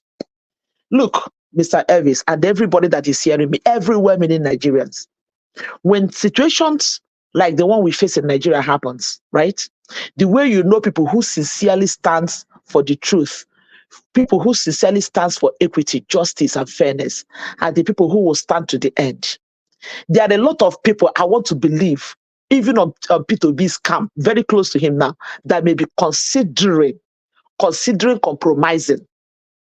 Because you see, even the common man on the street will say, P2B needs to wise up, you need to. So it's like invariably everybody were trying to say P2B, you need to be as criminal as these people for you to be able to do this thing. So it will not be so surprising if there are a lot of people who wants to believe that P2B should be as criminal as these other people. Said if things like that doesn't happen. I'm not saying that is what happened to Yoruba, but when I saw that thing, that's a lot of things started going into my head. Maybe there must be a lot of consultations going on. And probably at some point, some people might want him to compromise or the other. People will be like, no. And when he stops it, then it becomes, just like a couple that will tell you that irreconcilable differences. And by the time you look at irreconcilable differences, it might be that this one wants to go east and this one does not believe in going east. He wants to maintain going to west. Then it becomes irreconcilable differences. Ideological. What does that mean? Their ideas don't match anymore. Probably there is some pressure coming from them to P2B. Just like people who are clamoring. Oh, my time is up already. Just like people who are clamoring for P2B to take a second position after Atiku. That would be political suicide. That is one thing for me. If P2B does that, I would despise him forever. He should not. It would be better for P2B not to even contest the election again than for him to consider being a VP to somebody like Atiku Abubakar. That is just anyway. My time is up. I'll just stop here for now. Thank you so much, Mr. Elvis. God bless everyone on this panel. Thank you. Thank you, Madam Nena. Thank you very much. You said it all. I appreciate you. Yes, Rufai said that anything to do with Bola Ahmed Tinubu's government or cabinet, it stinks. He didn't say Nigeria. Was referring to Tinubu's camp.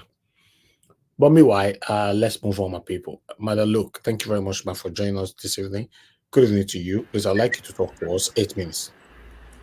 Hello, good evening, my wonderful Niger Watch family, commentators, dear panelists, and the viewers. It's another great day today, lots of information to cover. And like Mr. Niger Watch says, get your notebook ready because sometimes you forget some things that you want to talk about. Exactly. So I have a special notebook for Niger Watch. Oh, that Biafra thing really got me because the first man that you got from Niger News Post TV, that man that was talking about banditry and Biafra and how the 1999 constitutions allows only Fulanis to carry guns, absolutely correct. And he also pointed out that there are fake Biafrans and there are real Biafrans. He also said something that caught my attention. Biafra efulefu. Those are the Ahanese and the traditional rulers. He hit the nail on the head. He praised Simon Ekpa, and apparently what it tells us that if you want to fight any cause in Nigeria, you have to be outside Nigeria, so you're not tainted. Okay, moving on. We now have Dele Faritimi. That was a classic analogy. He talked about the Obasanjo's lion cub. When they give him a gift of a lion cub, he put it in a cage, a 2x2 cage. That is exactly the innovative spirit of Nigeria. Anything we have is not futuristic. You build all those local trains, and you think that, I mean, nothing is futuristic about Nigerian development. They cannot even compete with the outside world. We only have primitive development, but that is all about siphoning money and smoke screen. I mean, Nigerians don't, half of the Nigerians that are using those things have not traveled, so what do they know? It's better than whatever they have. All right, next on my list, Sanwo-Olu. Hey, God bless that, what do you call it? That army man, that military man. I wish he would have added more courses. I would have loved it. For one reason, Sanwo-Olu is also guilty of passing that one-way road. And he said something. Fashola did the same thing, but he did it with a humanitarian spirit.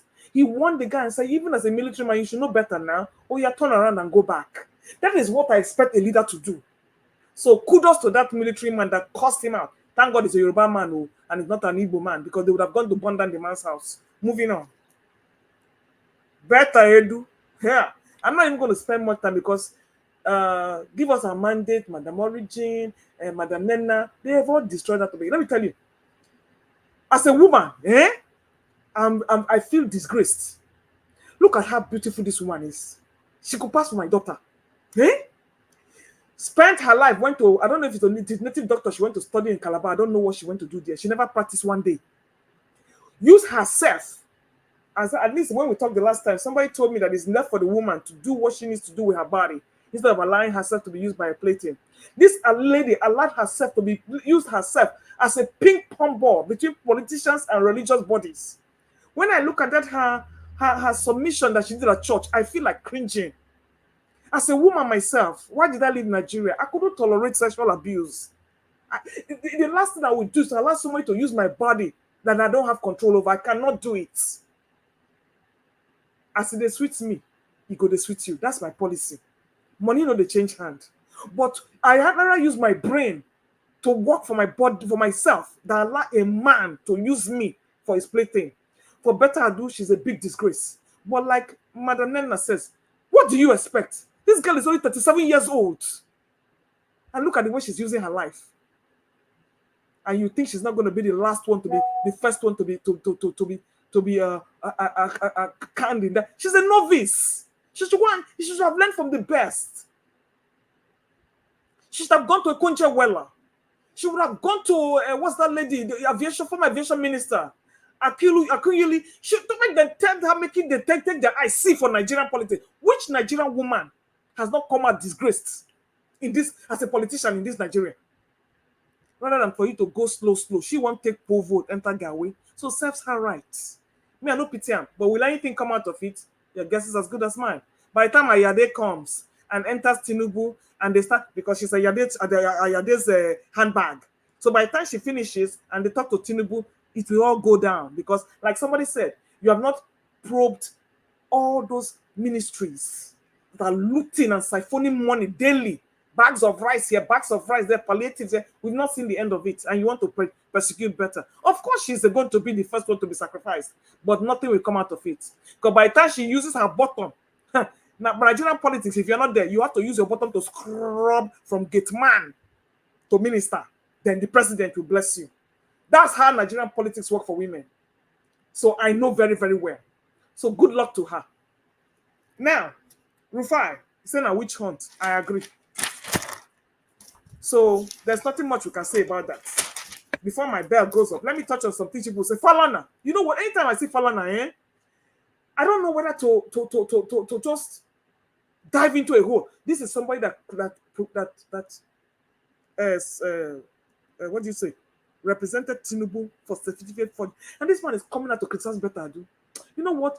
God is a merciful God. If God were women, not men, if God were women, we would have done wonders. But I will leave him to his God. TB Joshua. Why is it now that the man is dead that those people are coming out?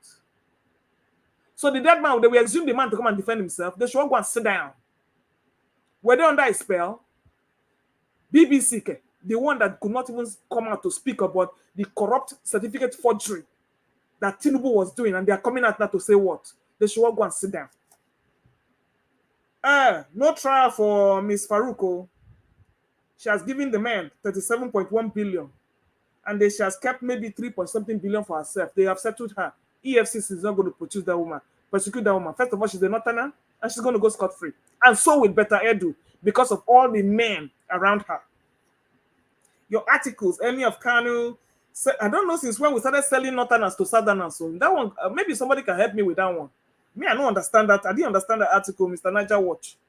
Maybe you can throw more light on that. We're selling northerners to southern parts as what?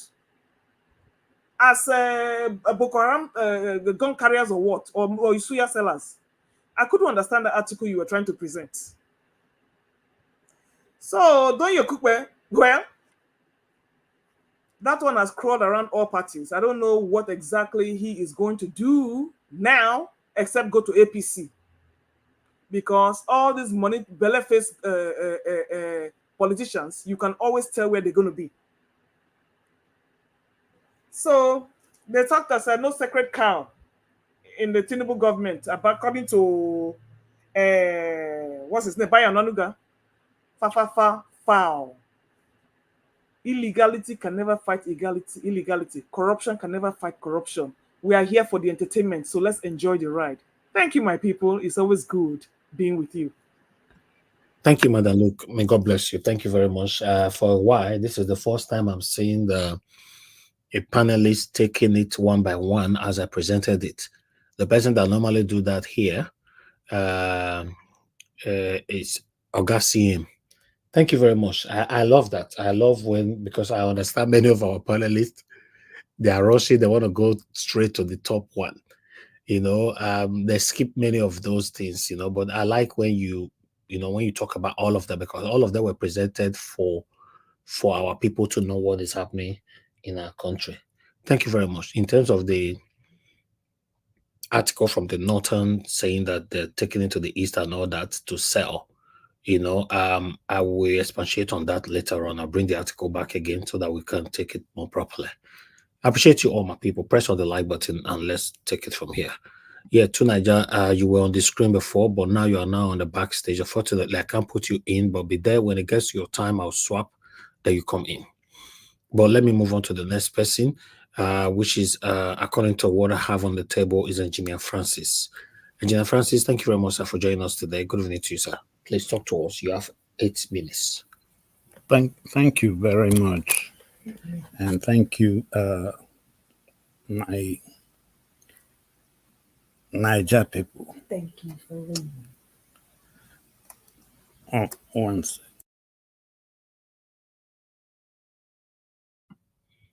Engineer Francis, are you there? Yes, I'm here.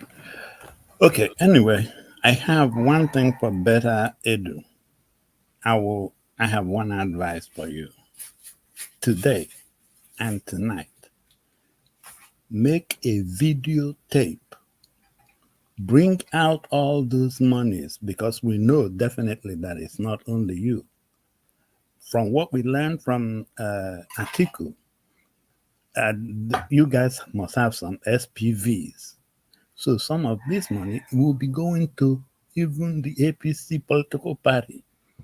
Make a videotape of everything and send a copy to Niger Watch and tell them not to release it until when you go to EFCC, they don't let you out, like they did Emefiele. Because when they don't let you out, they will go and search your whole place and everything, and anything that links to them, they will destroy it. So you make that tape now and send it to Niger Watch. Any day you go and EFCC doesn't let you go home, for him to release it so the country will know what part you played. That's it for that. But I will have to revisit our democracy. You see, democracy has 3 branches that are co-equal. But one of the branches is equipped with a very special power, the power to remove anybody from the other two branches. It's the legislative. They are the ones that can impeach and remove judges. They can impeach and remove presidents. And why do they have that power? Because they are the ones that when they lock their office and go home, they come back to we, the people. That is when they go to their office the next morning, they are going with every conversation they've had with we, the people. That's why they are given that special power. Now, we are planning on going into 2027. If we go into 2027, let me ask you, National Assembly, what is the rules?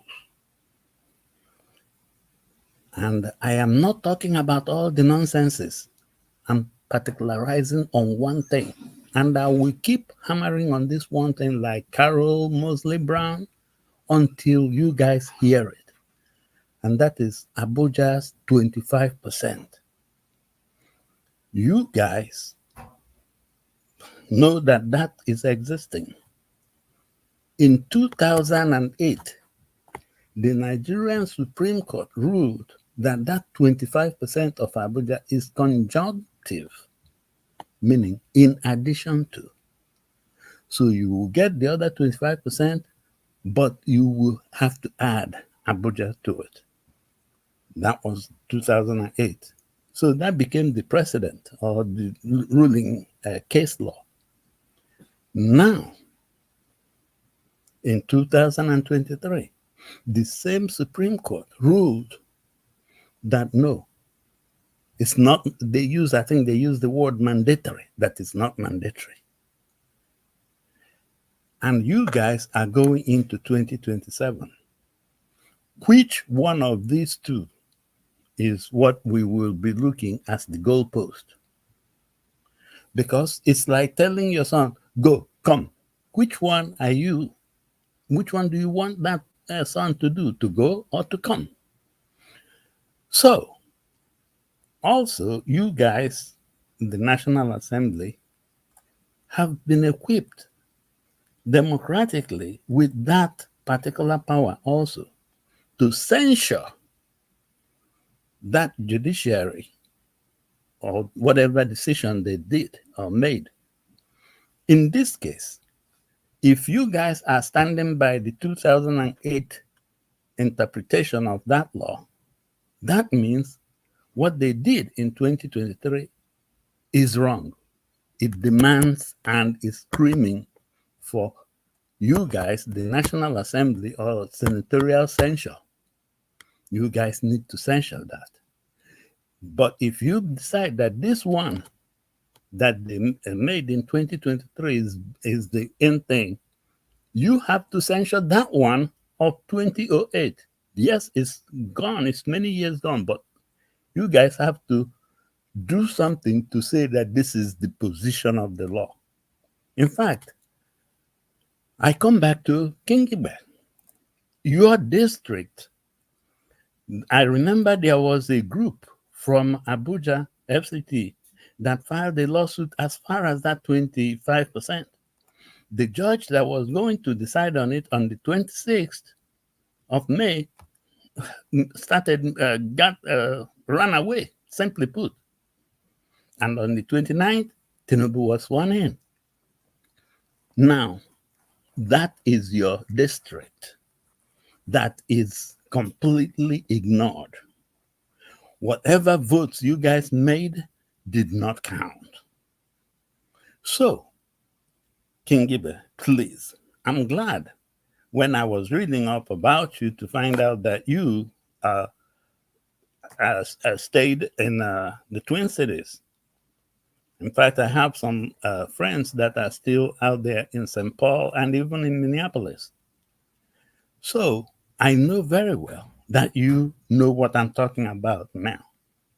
So please, however you do it, You know that Professor Zakone? Call him and just have a chat with him on this thing. You will find out that yes, the Senate has to declare exactly where they are and what they are going to do. If I unplug it now.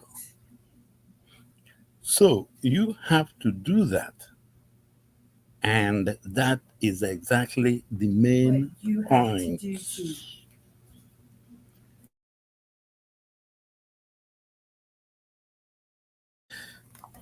Okay, thank you, Engineer Francis. Yeah, I'll come back.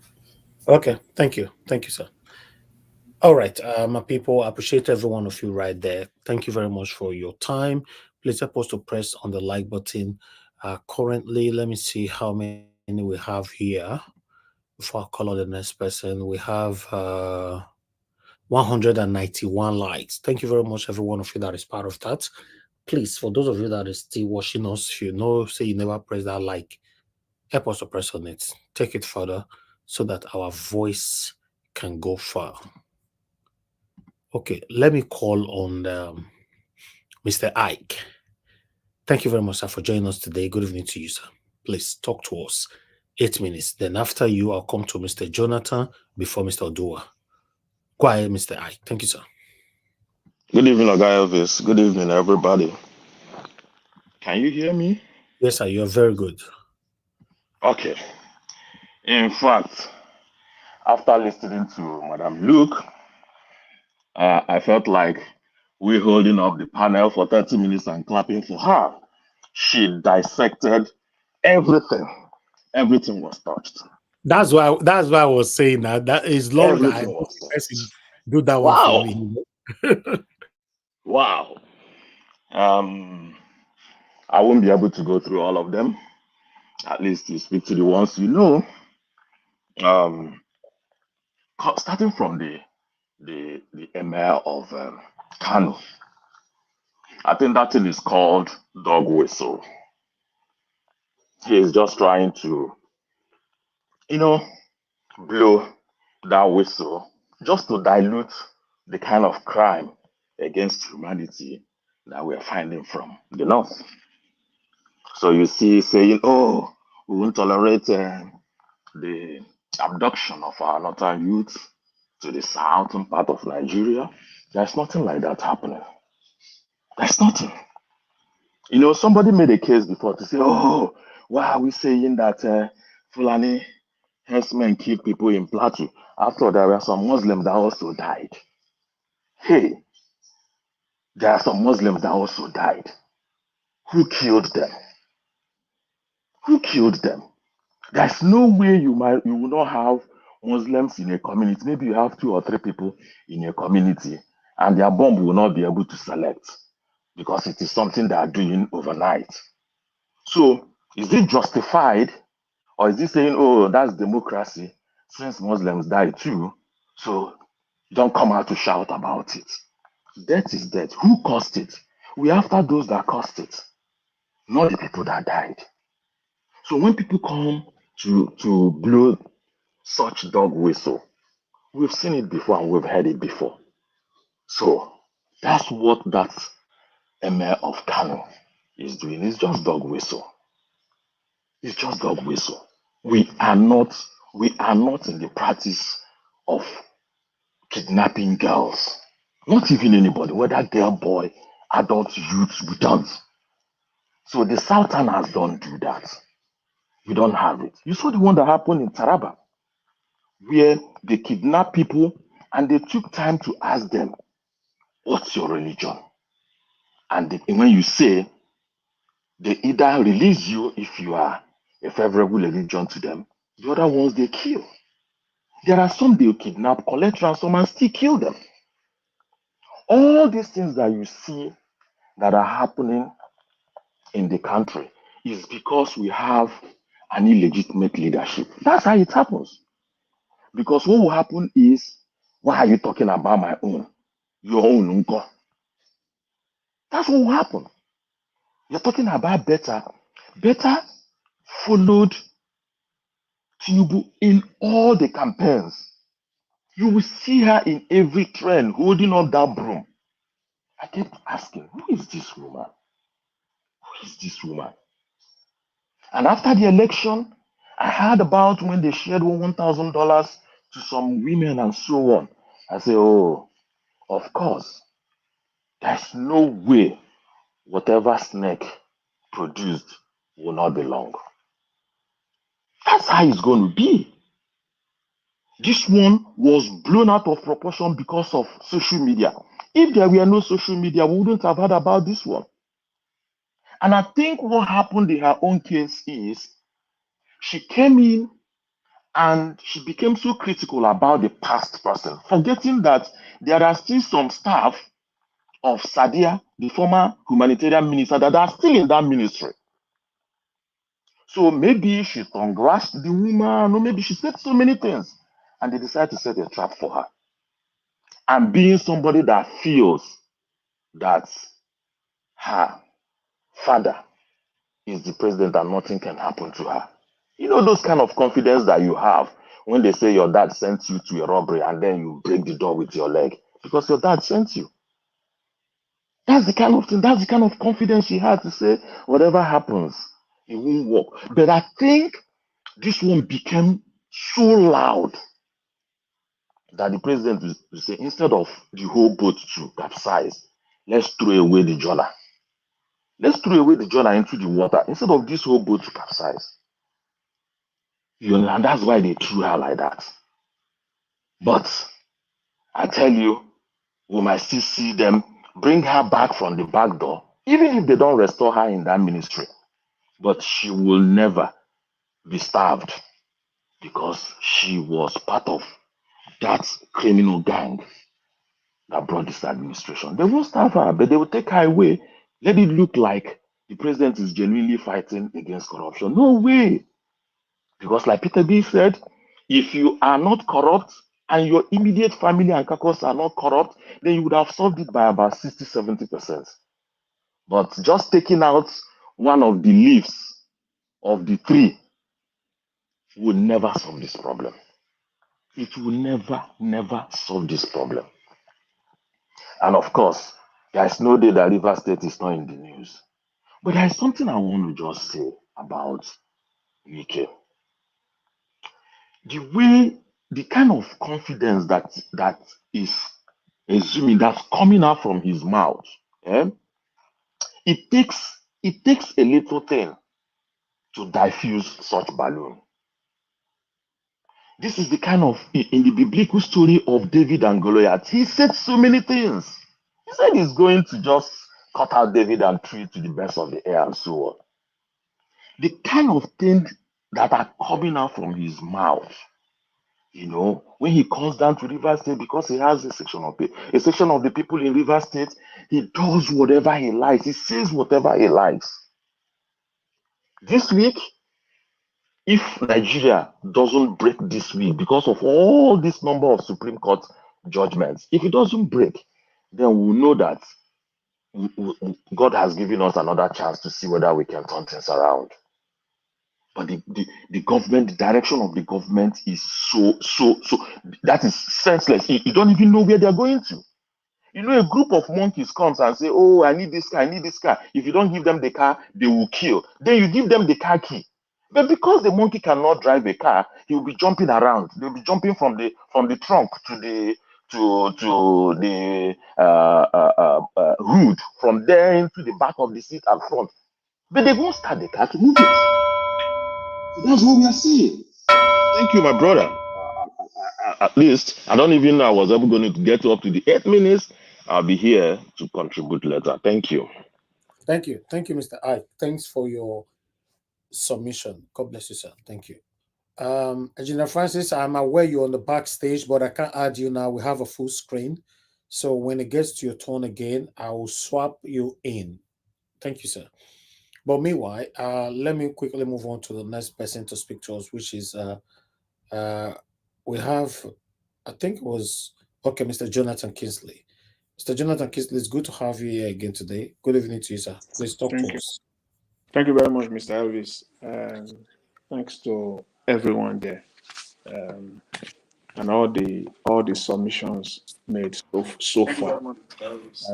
I'll come to Betta Edu if time permits me, But I just want to quickly dwell on Dele Farotimi's comment earlier today and the description that he gave Nigeria and those criminals that are ruiners. They are ruiners. They are not leaders. And I believe that word, actually, I heard that word for the first time on this panel. Somebody calling them emphatically that they are not leaders, that they are ruiners. I think I heard it for the first time on this platform. And actually, I try as much as possible not to use, I try to find another word to describe them. They are ruiners. They are not leaders. And Nigeria is a nation of liars. That's how he described it. We must know this at the back of our mind. And until every Nigerian realizes this, knows this as the status quo, that the country is a nation of liars, that we have ruiners, and we don't have leaders, it will be a good start for everyone to begin to analyze the evil that they are perpetrating in that country. But if you don't have this, you will still want to be gullible and be naive to the point that whatever they say, you still want to give them a benefit of doubt. Benefit of doubt what? My foot. These are all crooks. They are liars. They don't have the capacity to deliver on anything. They can't do it. First of all, the woman Betta Edu has been suspended. Normally, in a normal setting, by now she should have resigned. And when we are saying that Mr. Tinubu is the leader of the group, is the leader of the lying group, if not, he himself, the first thing he will do, he will demand for the resignation of Betta Edu. He will demand for it. It's a matter, I will give you, just to save your face, I will give you 12 hours to get for your resignation, and I will accept it. If you don't bring it within 12 hours, then I will fire you completely. That's the minimum he can do.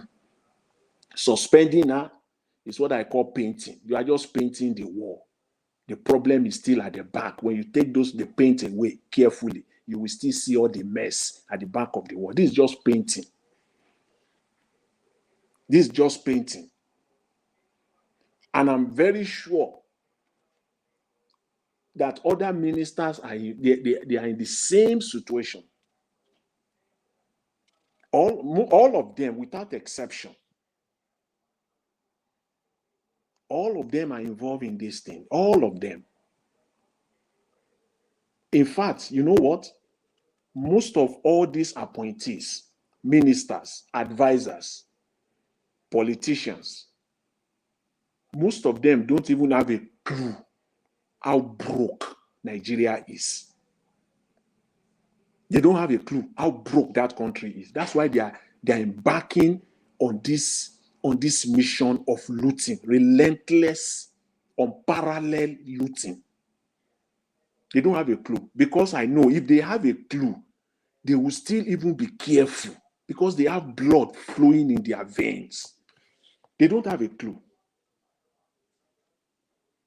That's why they continue this looting unabated. If they are serious about it, see, there is no way, I've said it earlier on this platform a few days ago, I kept on repeating it. There is no way anybody in Nigeria can loot 1 naira. I mean 1 naira without the connivance of some officers, both elected and appointed, and those that are civil servants. It's not possible. So the Accountant General coming out to say that, you know what, I don't know this, that's a lie. Just call it what it is. Accountant General, that's a lie.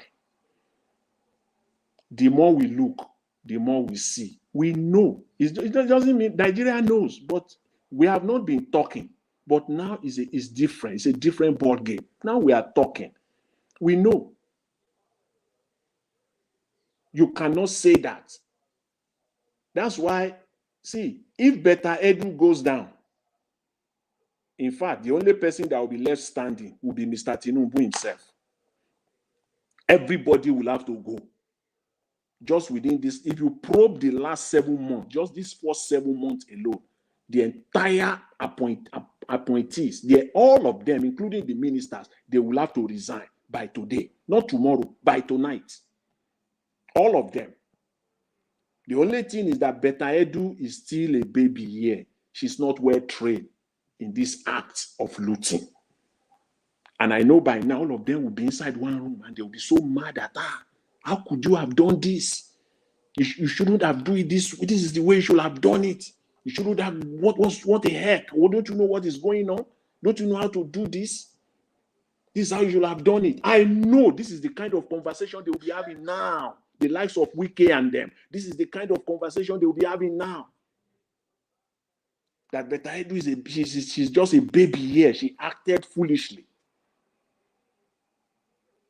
And no matter how they do, they will just be they will come out with more sophisticated ways to loot the country.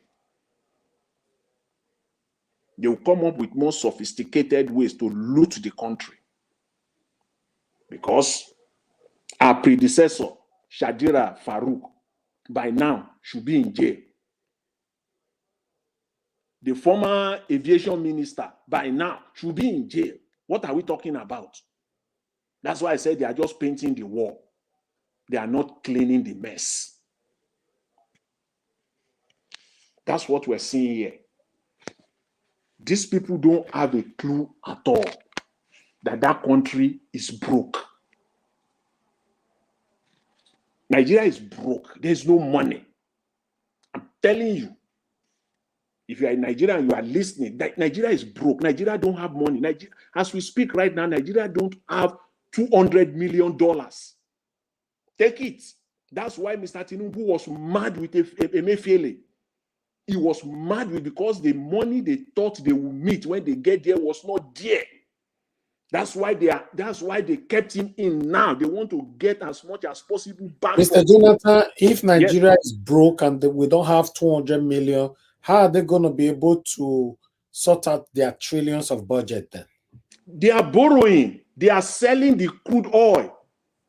They are using the crude oil as a swap. We are not broke. We are using what we have to get the money, right? But you are using what you, that's it. You are using what you have. But you see, you are using what you have to get money. At what expense? Oh, no, it is, yes. No, we are not getting money. We are not getting money. Let me go there. Let me Mr. Jonathan, I don't like the word we are broke. You can't say we are broke.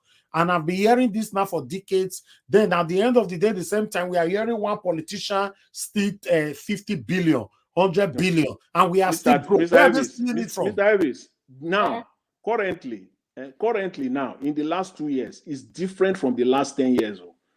Officially, I'm telling you, but there is no time to go into this now. We'll just leave it as it is. Nigeria Tinubu have collected allegedly about 8 trillion in 7 months. And they said money, for ways and means, and it's not going to pay it back. And you said we are broke. They are getting, Mr. Elvis, you see that money they are That getting. shows we are broke because it's using our great-grandchildren to collect money now. Let me tell you, Mr. Elvis, see, Nigeria is broke officially. There is no money. So where are they stealing from? That they will go, they are using the crude oil, right? You said the crude oil. Maybe if you use your money, if you use what you have to get money, maybe that money will come into your pocket. The money that Nigeria is getting from that crude oil swap is not even coming to Nigeria's pocket.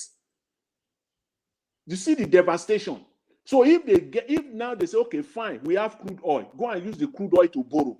Give us $1 billion and come and take crude oil. The $1 billion, they will not even pay it to Nigeria Foreign Account. How is happening politicians are stealing our billions. They don't steal millions anymore. Billions are trillions. That And is we it. are That is, broke. you know, I We want started broke by to be saying, out of it, please. you know, I started by saying that they don't have a clue how broke the country is. They don't know. See, JP Morgan, that is the bank that manages Nigeria foreign money, foreign exchange. That is the bank. This is not a secret. JP Morgan manages Nigerian foreign reserve, and JP Morgan gave them the shock of their life in October. They gave Tinubu, Mr. Tinubu, the shock of his life in October, that Nigeria has about $300 million now. And CBN is still parading $33 billion all over. They can parade $33 billion all they like. Your bank is telling you that what you have, you can have. See, we all know this. Let's bring it to our level so that Nigerians can understand. You can have $10,000 in your account, but available is $500. That is the case. So if somebody asks for my statement, I'll give you my statement. My statement will show $10,000. Available is $500. That is the case of Nigeria. So CBN is parading 33 billion. Available is 300 million. That is the shocker that JP Morgan gave them in October. That is what is killing Mr. Tinubu. And that is why it's locking Emefiele up. And the problem is that all these appointees, they have no clue. Anyways, let's just leave it at that, Mr. Elvis. You took some of my time, some of my minutes away to dwell on other things, but I will leave it at that. Take it from mine. Take it from mine. What do you mean take it from my side? We don't know what you're saying. Yeah. Okay, Mr. Elvis, you can proceed, sir. Thank you I know very he much. said he takes some of his time. I'm the next person, so he can take half of it. No. We don't do that. Thank you very much, sir. Okay, Mr. Elvis. I really appreciate it. I'll come back to you, Mr. Jonathan. God bless you, sir. Thank you very much. Yeah. All right, let's move on. We have a full panel right now, so we need to get to everybody on time. Let me call on Madam Patricia. Madam Patricia, if you are there, I would like you to talk to us. Good evening to you, ma'am. Good evening, Mr. Elvis. Am I far? No, you are good. You are good. Thank you. Good evening, everybody. Good Mr. Ferrara, we know you're on the backstage. When it gets to your turn, I'll swap you. And Gina Francis, I know you're on the backstage. When it gets to your turn, I'll swap you as well. Go ahead, madam. Thank you.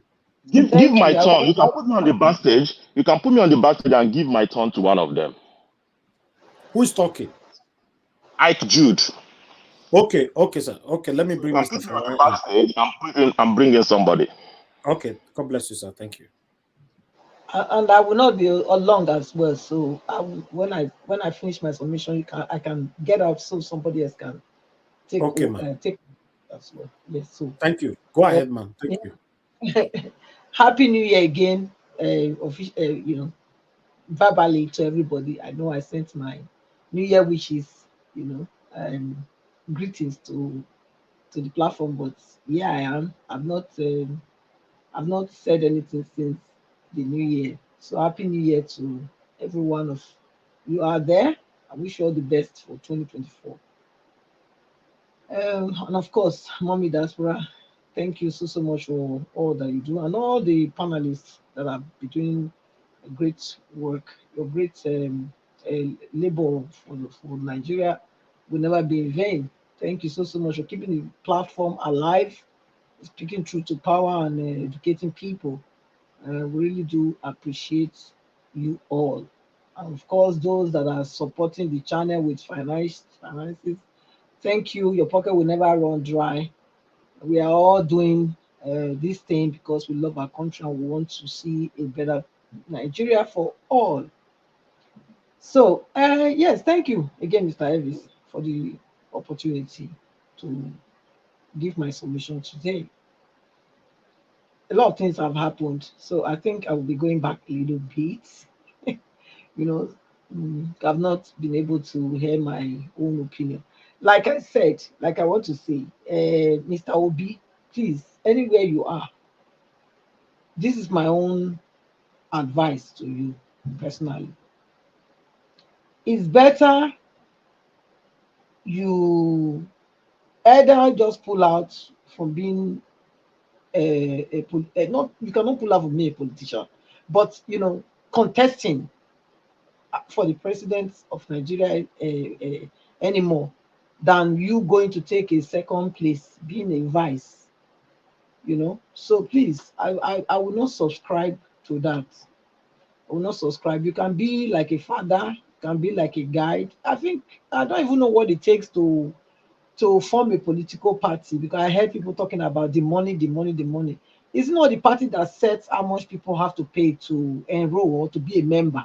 I should think so, because I know that for you to get some tickets in other parties, they say it's 100 million. So is it not the party that set those rules? Is it the law? Is it a federal law or is it a party law? So if it's a party law, I think then the obedience, or whatever Mr. Obi want to call the party, we can decide what we can pay, and it shouldn't be that pricey to contest anyway, or to want to vie for any political position. I mean, I think that's where the root problem is, the cause of all the corruption comes from. If somebody had to get 200 million to buy a ticket, so what do you think the person is going to do there? You think he's going to play? That's 100 million to buy the ticket, plus all the campaign that you have to going to different cities. We use this money. So how do you expect the person now to come there to really serve you? So I think those are the things we need to look into as people, because it shouldn't be that the one that has the money is the one to lead us. The one that has the money can turn out not to be the one that has the best brain to make money, so or to turn things around so other people can also be able to make money. Some people know only how to make money for themselves, not to help other people to make money. So we need to look into that. I believe there's a lot of things that Nigerians need to come together and fix. So for me, looking at Mr. Obi, and because the Labour Party, of course, is a dead party, it's already dead. It's never going to rise again, because too many confusion there already, and they were one of the problems for Mr. Peter Obi. So I think if he still wants to be useful to the youth, he should form his own party. Form his own party, because he's the person. He's Mr. Peter Obi that the obedience are following. Actually, it's not Labour Party, as I to say. So, which means he can form his own party, and let us see what we can do. I believe if it's a party policy that you have to have 100 million for you to buy a ticket or whatever, then that should not be the case with this party. So then we can move. We can try to build a new Nigeria with new set of people with a different mindset, and a different spirit as well. A spirit of people that wants good for everybody, not the one that wants to go there and be stealing. Yeah. Then you see this Betta Edu, or oh my God, no, it's only to cry for, cry about. Because you think that, okay, these are people that you can think they will have some kind of what's the word? A more softer approach to life as a woman. Because women are supposed to be the pain bearer. They know how to carry pains and also treat everybody equal. Women are multitask. They see beyond men. Men are gra, power.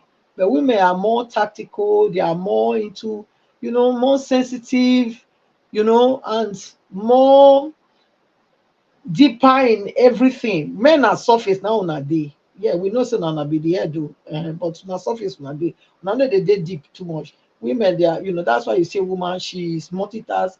She can take care of 5 children at the same time. You can't leave 5 children for one man. You won't drive her crazy. So that's the thing. But so I don't know where this woman is coming from, because it's a shame that just how many months down the line we already seeing this kind of thing. you know, and it's not supposed to be. So Tinubu coming out to say he wants to suspend that now for now. I think the best thing that he would have done is to just, you know, make her resign straight away, because if that's the only thing Tinubu can come now and prove that he's a good, is not what we think he is, or it's not what he has portrayed himself to be. I mean, some people can do mistake, or people can be bad sometimes and change, you know. So the only way Tinubu can really prove to Nigerians now that he has changed from being a criminal, from being what he used to be, or what he is, what everybody know he is, you know, is for him to fire this woman and set that a good example, because he said his government will not tolerate any corruption, anybody that does not want to deliver. So this is one person that's not definitely not going to deliver. So why suspend her? It's supposed to be immediately to fire her. That's what he should have done, but he hasn't proven us wrong. So which means our belief of what he is still stands, as far as I am concerned. Because like I said before in many of my submissions, I said if Tinubu start today to do the right thing, you know, and turn Nigeria around, that truly become a Nigeria that me and you once, you know, that's why we are here clamoring every day. I said, I will praise him. It's true. If he can do it, I will praise him. But if he's not doing it, I have all the right to criticize and point out why I think his own administration is never going to work. Because this one, like what we are seeing now, is not going to help. Then coming back to the fact that they said Nigeria is broke. Nigeria is never broke. We will never listen. Nobody should deceive. No, we should not let anybody deceive us. Nigeria is not broke. What is money? Money is paper. Money is paper. Now paper now then give you in exchange of waiting God to bless you. Make I speak pidgin. Now paper, money na paper. Nigeria not broke anything. Nigeria not broke. So all this way they talk say Nigeria broke, Nigeria do this, do that. Look, America now hold the most debt in the whole world, but yet we still hear that they are the top whatever. Abi? So we shouldn't be answering the names that they want to paint us. We know our politicians are not good. We know. But the fact that they are saying that Nigeria is broke, I disagree with every fiber of my being. Nigeria is not broke at all, because there is a lot of things that Nigeria has that we've not even scratched the surface. Else they are giving them money. Do you see anybody that give people money that doesn't have anything to give them? No. They have been telling you that your oil well will run dry. If your oil well will run dry, why are they still giving you money? So that's the question we are not asking. You know, you're telling me my oil well will run dry, you know, but yet you are giving me money in view of the oil that you'll be collecting. Does that not tell you that these people are lying to you? So sometimes we need to be critical. Not everything we hear they say we have to believe. We have to also do our own research and open ourselves for more information. It's very important. So Nigeria is never broke. It doesn't matter how many people that will come and misuse Nigeria finances. Nigeria will never be broke, because there is enough wealth in that country that will never make Nigeria to be broke. If person like Peter Obi are taking over, you will see in less than 3 months, you would have seen Nigeria, that Nigeria has money. It has money, money not yet, riches yet untapped. They are there waiting for the right person to come and enhance its focus. So I believe that one day, definitely, in my time, yes, Nigeria will be good again. So I don't know whether I will stop here, but I think, thank you.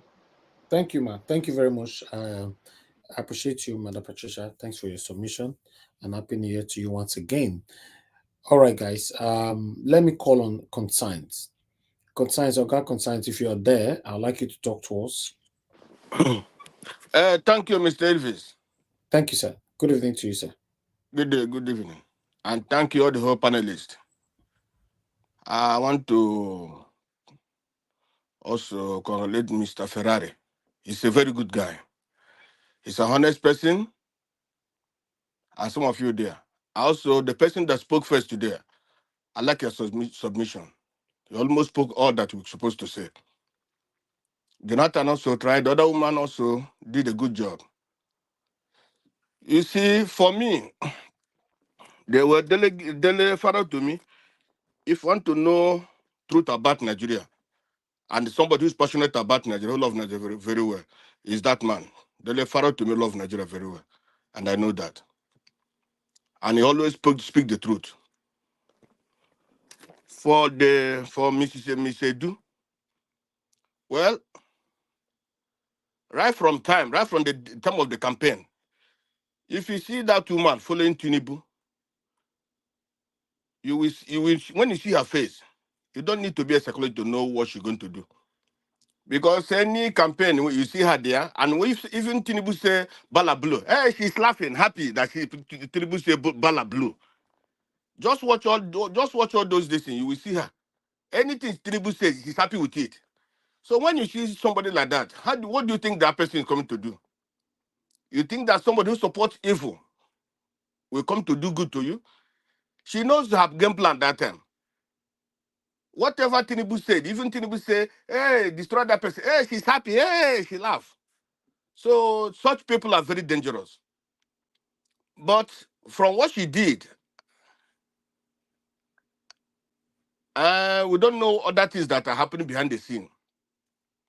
And it may be that ministry, like Rufai said, we don't know why that ministry is there. Maybe it's a smoke pipe. That's where they take the money from every time. So that is why they're keeping it. And in terms, come to talk about the corruption, the Nigeria. For me, honestly speaking, instead of us, it's for me, I believe that it's better for us to talk about let Nigeria go into regional government than or into the regional government. Because like this, it's going to take million years before Nigeria can be good.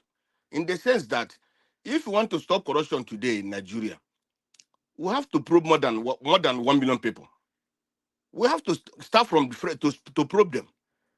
Last week I was listening to Sego Sobahin's interview.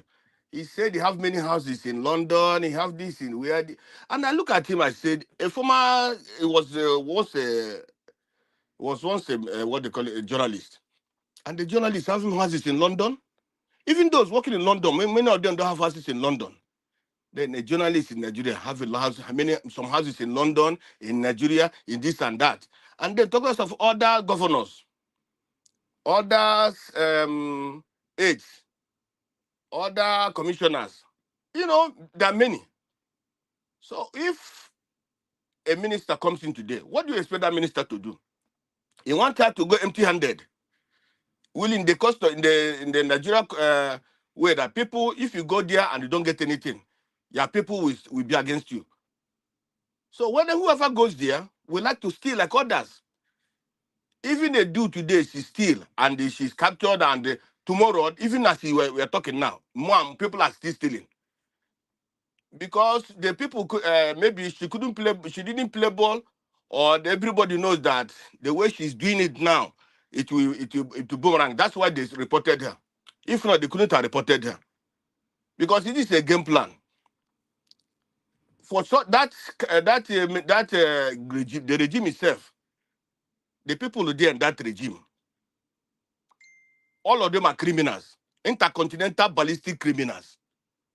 And if anybody thinks that they come to make Nigeria great, that person is a joker. So for me, if that we are practicing regional government, or we have our own country, different countries, at least there'll be competition. And if, for example, let's say we have a Duduwa country now. If I'm saying, let me say I'm a good man, and an Ondo man is ruling, I want to take steal our resources. We know what to do. We know how to do, but now in Nigeria, you can't. Even an Eastern man steal money, there's nothing much you can do. If you want to say anything, his region will come and say, what of other people? Last week I saw a paper who said that is it the South or what they say they have to investigate this very well, that. You see, that defense is coming there. but the evidence is there that that woman still. Then let us talk about other people who have, even the one who was there before her. All those Buhari ministers, none of them is, all of them are, nobody have a reason to talk about those people. So when you arrest, when you are holding this woman, talk about other people. Let's bring them to book. Let's arrest them. Not only arrest them, collect back the money they have for, even at least cut one of their hands. It will be better. So that it can be an edition for others. So for me, I strongly advocate for, if we are talking about Nigeria to be good, honestly, I don't see an atom of anything that will make Nigeria good, even in 100 years to come. With the way the corruption is, with the way the politics are there, with the way everything about Nigeria. Now today we are hearing the news of Emir talking about people, people coming to steal, kidnap children from that side and bring to the south. Don't forget that there was a recent video where somebody, is it a guy from Bauchi or from this, a guy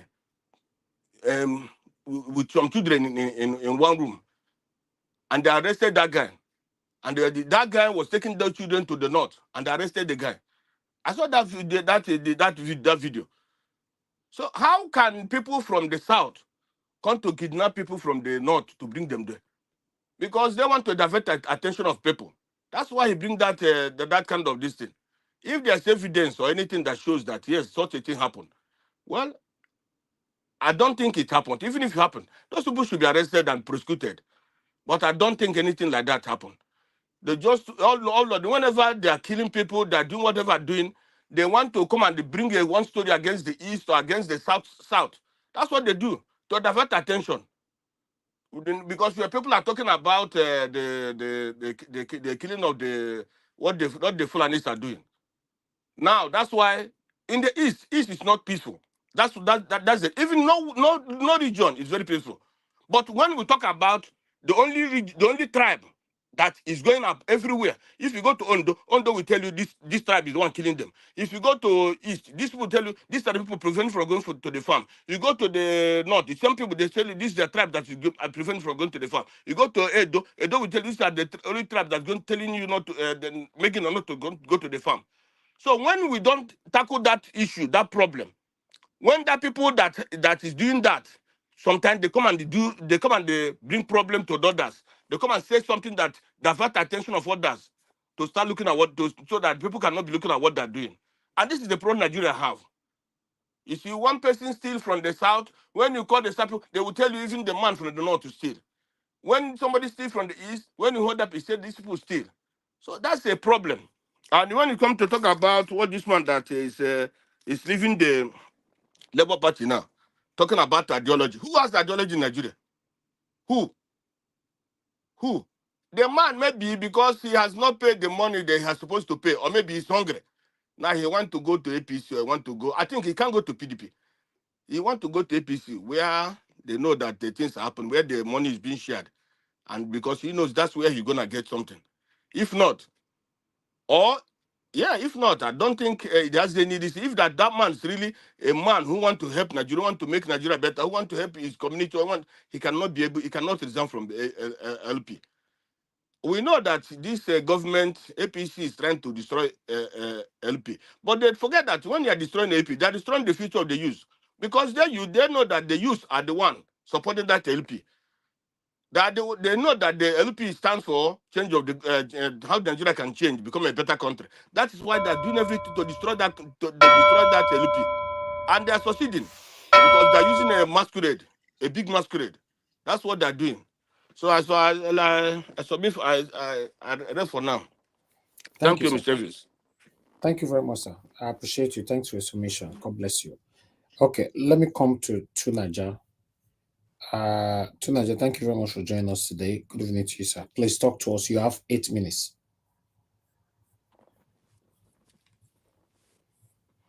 Okay, you are not there. No, I'm here. Yeah, can you hear me? Yes, thank you. Yeah, greetings, Nigeria Watch, and thank you for having me. I can't hear you. I don't know why I can't hear you. Can anyone hear me? Just confirm, please. Yeah, we can hear you, and you can't hear me, right? I can hear you now. Okay, perfect. Okay, Yeah, greetings, Nigeria Wars. Thank you for having me, and greetings to everyone on the panel, the chat, and to the viewers. Yeah, this matter about corruption is a very problematic affair, and this is why I didn't like the way Tinubu was describing his standards for measuring performance, because it wasn't very transparent. He didn't tell us what he was checking for, you know, whether they perform very well or not. Now that this lady has broken the law, I don't know. The only thing for me, Tinubu needed to verify was that the money leave her account into a private account, because that's breaking the law. The moment you do that, you should be out and sacked, and at the same time looking to be prosecuted accordingly. And I personally, I think they should also have an aggravating aspect to this, because what you find is that people can steal money and get away with it, and all the suffer is a bit of investigation and a tap on the wrist, and they go away with all the loot. They hardly, most of the loot that is stolen in Nigeria is hardly returned back. And the reason why I say that should be an aggravating factor, that's something that makes it more serious, is because when you steal public funds, it's not just stealing, you are actually leading to loss of life. And if there was a way to associate the funds stolen to loss of life, that would raise the stakes for how you punish people that steal public funds. And because it's actually leading to loss of life. It's not a joke. If somebody is supposed to maintain a road and that road is not maintained, and more people die that year than would normally have died, that is on the person that took that money. So that should be a very, very serious offense, that you carry life or death sentence, because you are killing people basically, and that is a serious job. And this is why I felt that Tinubu didn't do a good job of a kind of setting the standard. And I think that is kind of standard we need to be heading towards. Is things are going to be sorted out in that country in terms of the way people steal money, because they look at it like, if I steal more, the more I get away with it. It should be, if you steal more, the more likely you are probably going to die for it, based on the amount of people. Because if they tie it to the cost of life, the people you have cost, you've caused to lose their lives, then it's no longer just corruption. It's murder, massacre, or whatever you want to call it. Because that's what it actually is. Let's face it. It comes down to that. If you don't fund the hospital, people die for that. Children are not born that should have been born. Lives are not saved that should have been saved. So that it has to, that if you want to really deter corruption, it has to start having that aggravating factor. And maybe that is why somewhere in places like China, they execute people that commit some level of corruption. Because corruption is not just corruption. Corruption is murder. Corruption is murdering people now and the future generation, denying them, making them suffer, and all kinds of stuff that it leads to from the action that people take with corruption. So I don't have any sympathy for people with corruption, because I don't believe in that. If you kill somebody, you get away with it. Taking of life is one of the most precious things. In short, it's the most precious thing in all existence that we know. And if you take it, why should you get away with it? Period. Regarding P2B, I don't know whether anybody heard. P2B was supposed to be having a kind of making a speech in Ghana with Dr. Arekana and Malema. And a few hours before the event, it was cancelled. And a lot of people are furious about it. That why is it that they cancel that stuff? I don't know whether it may have something to do with Nigeria or people, foreign powers that don't like Africans coming together to, talk about and engineer or sensitize the young people to their power, basically. And it's a shame, because P2B seems to be, emerging internationally. That could have been a significant event. Emerging internationally as a Pan-Africanist, as a leader on the continent, and but he was prevented from that stuff going ahead. I get a feeling that because there's a lot of protests going on about that, and I hope that event goes ahead. And I don't know why they are scared to have inspiring Africans speak on the issues that are facing Africa. And these leaders that are in office right now, and this is Ghana that this stuff is supposed to happen. Ghana president somehow blocked it from going ahead a few hours before it. Who called the Ghana president to block such a conference? So those are the kind of things the forces we are facing here. And today, my spirit is a little bit down because I had a weird conversation today where fellow Africans and even a Nigerian was willing to, he testified, he told me that he was willing to attack and fight for another country against Nigeria.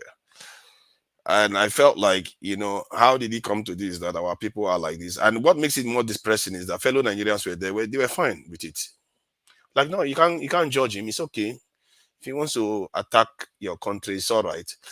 Then he told me that by that standard, if it's okay for him to sell off his own birthright to attack Nigeria, and you are fine with it, then why is it not okay for your leaders to sell off your country to foreigners?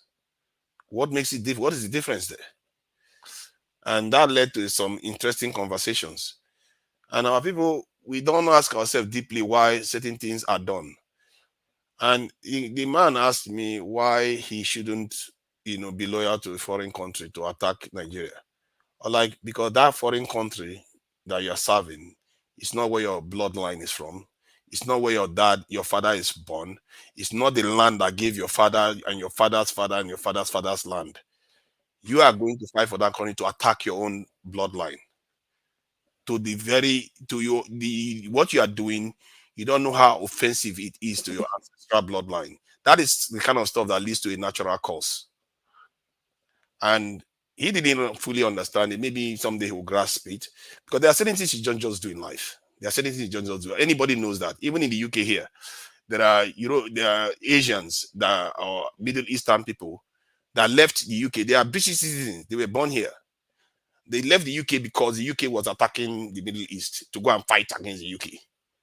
They didn't care that they were UK's British citizens. But this is a Nigerian grown man happy to do something against his own country. And fellow Nigerians and Africans were there, like, it's okay. Then it's okay for your leaders to sell too. Why is it okay for him to sell, but your leaders not to sell? So the reason why I'm raising this point is because it was so depressing for me that people don't understand how inconsistent their position can be sometimes. And so it's something that is worth thinking about anyway. Regarding the police, the military officer that was having a go at the governor of Lagos, I don't think him doing that is helpful. 2 wrongs will never make it right. As a matter of fact, 3 wrongs will never make it right. Because the one that is driving the wrong way did something wrong. Showole did something wrong. And he too came and piled on all this. How is that going to make anything right? You don't come on this thing publicly, break ranks and start insulting a governor. That is just out of line. He should be called to listen to a line. And in any normal climes, he will be called in line and probably disciplined. That is inappropriate behavior. But he has a right to hold that personal opinion. But as an officer of the state, he shouldn't be doing something like that. You have to stay in line. That is the whole point of not. So from that point of view, that's how I look at that. But on everything else, I say we should keep pressuring the government to do what we want them to do. Like Nigeria Watch was the one that was pushing this lady, and this type of stuff does work. If you make noise, especially for me, you all know what I really find very, very important in terms of security. We push them to recruit our young people, give them jobs, let them go and secure our country. You will see they will move. Thank you. Thank you, Tunaja. God bless you. Thank you. Yes, like I said earlier on, talking have a positive impact as well. You know, because that's the only way, for Christ's sake, you can communicate with the government is by talking, protesting, talking, displaying your dissatisfaction, that's it. So if we not carry this Betta Edu matter for head, mainstream medias were shying away. They were not talking about it. Now everybody don't go inside immediately. Now she's suspended. Tomorrow morning now she needs to appear in the EFCC. That's the benefit of talking. If you say make we do more than talking, sorry, do it for your living room. Me, I can't do more than that. Thank you very much, my people. I appreciate you all. Mr. Dua, please, I would like you to talk to us, sir. Good evening to you, sir. Thank you. God bless everyone. Good evening, the listener, commenters, and the viewers. I will not talk much more than these two persons. The emir or whatsoever who said that they are transferring their people from the north to the south or selling or whatever they might call themselves. I believe this man was in this country 2 years ago when the Dangote trailer were packing their people like a fish in the sardine cup to the south, whereby the southerners were even having roadblock to cross-check every trailers of Dangote that was coming from the north to the south, whether it is south east, south or southwest. And when their atrocity were much more than we can bear, this man were there and he did not say anything. I could not say that they are transporting their people to us. It is not that we are not even complaining of how many of them we have in our land, that they are not even more than our people in our city or in our villages. It is not they are not transporting or transferring or whatever, kidnapping, he might have put it from the north to the south. Anyway, I must see it as Onyara, Nedoti Omeme. So that is it. Because if not, he will have known and talked since then in time of Buhari, so that those things will have stopped. Then, in other hand, he said, do the Muslims not still die in the north? What we are saying, we did not say the Muslim is against the Christians in these religions of war, but what Nigeria said is the Fulanis are the one destroying our brother in the north. And not just only in the north, also in the south. So people should pick sense from this point and know that it is not whether the Muslim die or the Christian die. It is the Fulani are destroying our people. So let us fight against those who are destroying our people. So whether they throw the bomb, he kill Muslim or he kill Christians, he kill our people is what we are talking about. So our people can decide to join any religion they feel. They can even decide to say we don't want to be in any religion. But what matters to us is Fulani stop killing our people. That is all. Then let me come to Doyin Okupe or Okupe, whatever you call the name. Doyin Okupe resigning from Labour Party. Well, for me, it's not a do-or-die affair. He always went there. He was not the one found the party. If you rent a house that you could no longer satisfy of living in that house, you check for another house.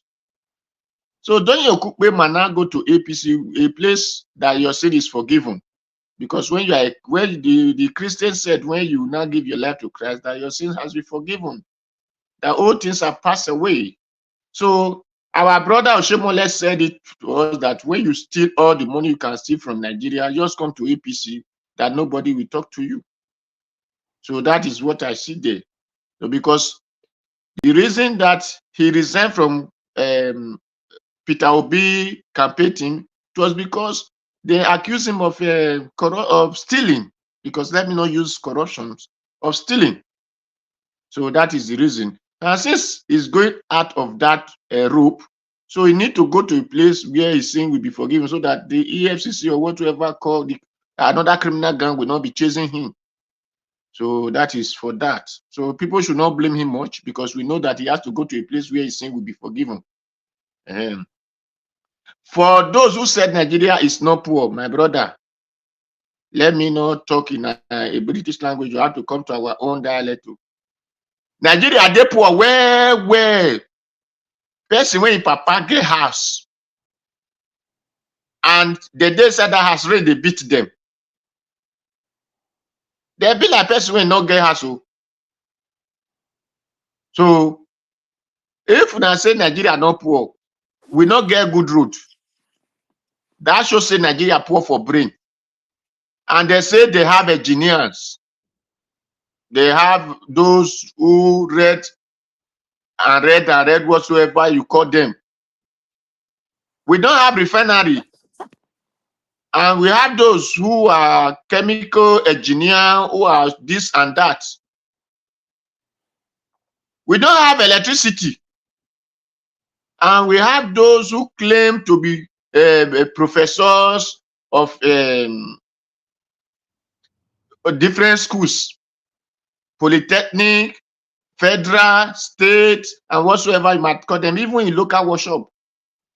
We have professors, and we don't have road, we don't have electricity, not to talk of water bomb.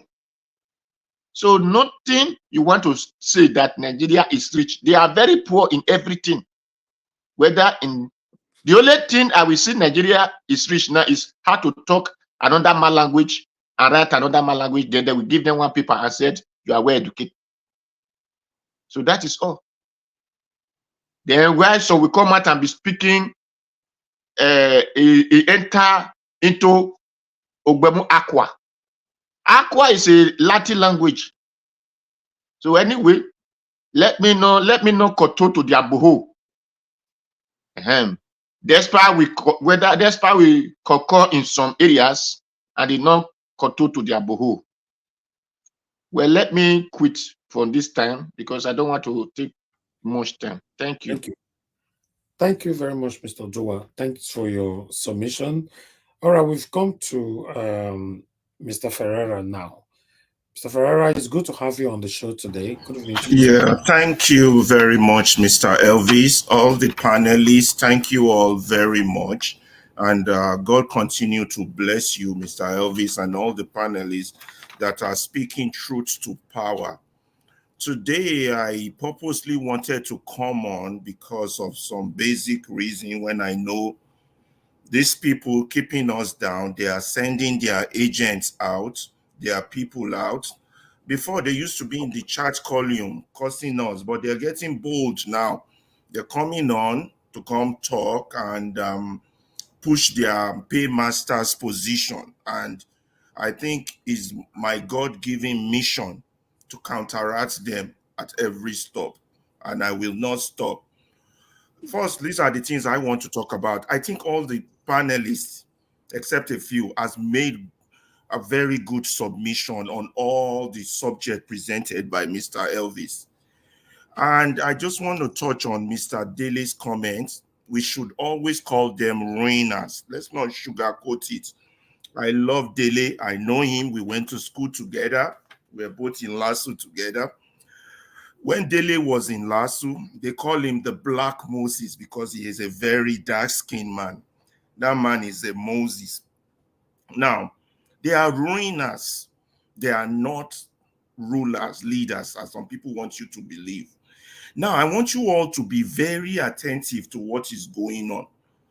These people destroying Nigeria are sending their messengers out to spread propaganda, create confusion, change the narrative, and create more problem among us so that we cannot be able to focus. But it is good we are talking and we will continue to talk. Crime cannot solve crime. That's a fact. The nation has been hijacked by criminals. We have to keep talking. We have to put the camera in their face. They are trying to whitewash the details of the message. They have come only to steal, destroy, and damage. It don't matter how good looking they might look or how innocent they might look. They might be pastors, fake pastors, criminal politicians. The objective is the same. They know the power of information. They know what we are doing here is very important. So how do they counteract us? They are sending their agents out to minimize the blow so that our people will not get the message. They have used their influence to cancel that Ghana Black Conference where Obi, Lunumba, and Malema were to talk. But that's not going to stop the truth. They can try all they want. For this, my submission for the remainder of my time, I will mostly use some words you've heard before. But you will notice that when they come on here to talk, they always use what we call relative comparison. They are never subjective or specific. They use relative comparison. How on earth would we come and blame a Nigerian soldier who put his life on the line for this criminal politician for speaking his mind, and blame a Nigerian soldier because he talks against a corrupt governor? First of all, he's not under the command of that governor. Let those illiterate people get this rubbish straight and stop coming here to tell us rubbish. That man has free speech. He might be a soldier in uniform. He's not under direct command of any governor. He's under the direct command of his commanding officer. And when he sees something going wrong in his country, he has the right, like everyone else, to speak.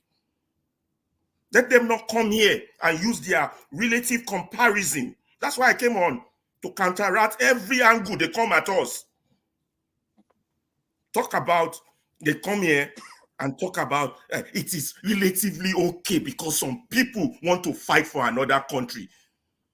So their leaders, they shouldn't blame their leaders. Another rubbish talk. Many are Nigerians who are in America or in England who are serving in their military. If those countries should declare war against Nigeria, they will fight against Nigeria. But that's not the point. You see that their stupid relative comparison that they always bring in. They think we don't catch it. They think we are dumb. They think we are stupid. We don't know their plan. That will not work. They want to blame, oh, well, if it's okay for the bad people for the ordinary man to fight against his country, it's okay for their leaders to mess up their own country too. What rubbish. Rubbish. Yeah? I just even don't know. Let me just take it back and said, people, listen, a man has said this 40 years ago. They leave sorrow, tears, and blood. Mr. Follow, those of them still following them. Make you open eye, open sense, open brain. Because this is your country and the people you are supporting are destroying it. They are destroying it for your children, for your grandchildren. Open eye, open sense, open mouth. Don't come here and talk rubbish. Relative comparison, absolute rubbish, subjective nonsense. Anyway, Kolo mentality, you don't be slaves long before. Dumbass, they have released you now. Release yourself from this mental slavery. Free your own country and stop supporting evil. African man know they carry shit. ITT, international thief to steal. Then go, they cause confusion, cause oppression, cause inflation. Everything is upside down. Communication upside down. Everything is upside down. No road, nothing, no hospital. And you want to come here and talk about pride in your nation while the people destroying it are there. You don't even want to point finger at them. What a moron nonsense these people are. I'm not being specific. They know themselves. The opposite people. How them go show themselves fear, then go show opposite people. Everyone, they talk for ideology. They talk.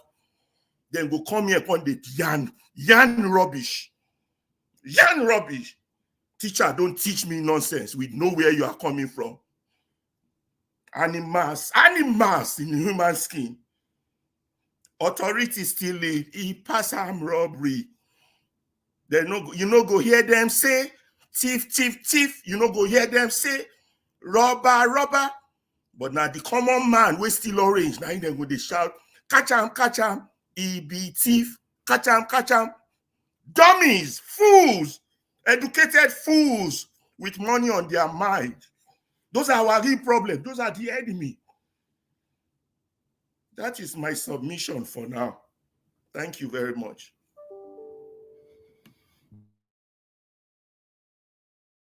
Can you all still hear me? Thank you. Thank you very much, Mr. Ferreira. God bless you, sir, for that deep, passionate submission. Thank you. Everybody on the panel have given their submission today. We're going to have our final submission so we can end the show.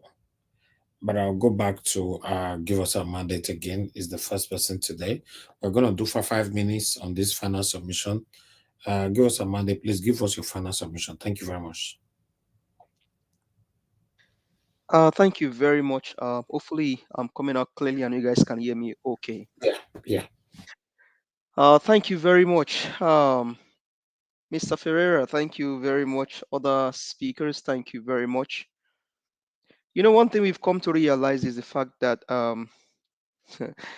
there's kò sí ọ̀nà tó lè gbé gbà. Bọ́n bá gba wájú ilé, à mú wọn. Bọ́n bá gbẹ̀yìnkùlé, à rí wọn bọ́lẹ̀. Bọ́n bá gba àárín wọlé, à rí wọn bọ́ta. Bọ́n bá gba abẹ́ẹ̀lẹ̀, à tí wọn bọ́lẹ̀ padà. What I just said is that there is no means by which they want to come and spin the false narrative.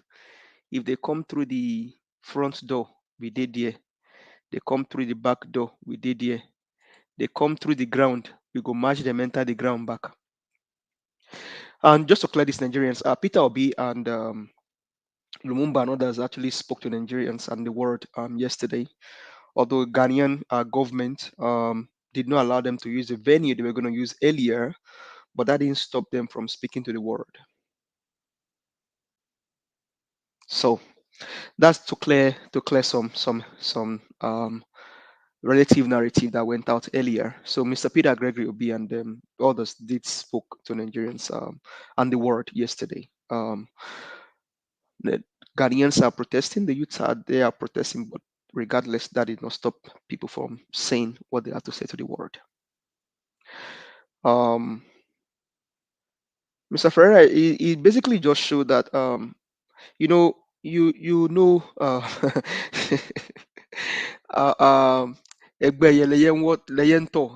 it basically just showed that you are truly with Dele Farotimi and it's not far-fetched from. Thank you very much for that exposition and all that, and then bringing Fela into it. And so that's why it's very critical for Nigerians to understand. And I think this also may play back on some things that we said about 3 days ago, that Nigerians don't have information. Nigerians have information. The only problems with Nigerians, the only problem is how Nigerians will actually use the information. And I'm just pondering and just still waiting on what Nigerians are going to do with the information that they have. Nigerians are educated, Nigerians are enlightened. The only problem is execution. And so if I will want to draw a curtain tonight to all of the all that we've said here tonight, is that Nigerians, please arise and take back our country. These guys, I will say it again, I'm not sounding like a broken record. Their first name is to loot, their second name is to loot, their last name is to loot, and they will loot, and they will loot, and they will loot, and they will loot. Betta Edu has been thrown under the bus. You don't know what is going on behind the scene. You don't even know how much the criminal himself is stealing from you. It will interest you to know that before this guy became the president in quotes, his own is he Ohando was trying to buy a jeep. They could not buy it. They didn't even have the money. But when he became the president, they bought a jeep. They bought a jeep. More to come. I'm not praying he's there for the next 4 years. I'm praying that something drastic happen. But for the numbers of days he's there, the looting will skyrocket. Inflation will go up. The killing will not stop. False narrative, false stories will not stop. Propaganda is going to keep increasing until Nigerians arise. And in closing, Nigerians, remember that the person that is sitting in Aso Rock is not your president. You didn't vote him in. He snatched it, he grabbed it, he ran with it, he ran into the place. You can chase him out. Thank you very much, everyone. Corruption cannot fight corruption. Let's say Nigerians stand up and fight for Nigerians. Have a blessed night, everyone. See you again tomorrow. Thank you very much. I appreciate you, sir. Thank you. Thank you very much. I appreciate you. Thank you. Madam Luke, thank you very much, ma'am. Please, your final submission, 5 minutes. Thank you, my wonderful Niger watchers. At least I stayed awake today. Everything was interesting and I was bubbling. Thank you very much for what everybody has said. We're all thinking with one voice and with one mind. The way forward. While they keep deceiving themselves that they're fighting corruption, we need to look around and see what's going on around the charade. Like the last caller just said, why they're using this lady as a scapegoat. They have to use a scapegoat. They always have to have a scapegoat. Emefiele is a scapegoat. Not that not that these people are innocent. Ibori was a scapegoat. You see, they will make an example of one of their own. There is no honor amongst thieves. So they will have to prove to the world that they're fighting corruption because they're still begging for investors. They're still so they have to showcase somebody. And who are they going to use? A neophyte, and it's always definitely going to be a woman. The only person you cannot try this nonsense with, the only females you can't try this nonsense with are females from the north. Because you know they have the backing of both Sharia, Boko Haram, and everything. They cannot do anything to any northern female that steals. They cannot. Here is Yaradwa's wife today. Even 6 months after before Yaradwa died, they were siphoning money like crazy with his dead body. Buhari, the apparition in Aso was in Aso Rock. Aisha Buhari did the same thing, bought almost all the houses in Abuja. So the only person you can touch are women from the south. They rubbished Natasha Akpoti. They rubbished the lady from this lady's aviation, former aviation minister. Even if cancer did not take Akuyuli, she would have. Okonjo-Iweala had to run out of the country. Politics is not for Nigerian women. If you're not strong and you don't have the backing of the North, sorry, you cannot move.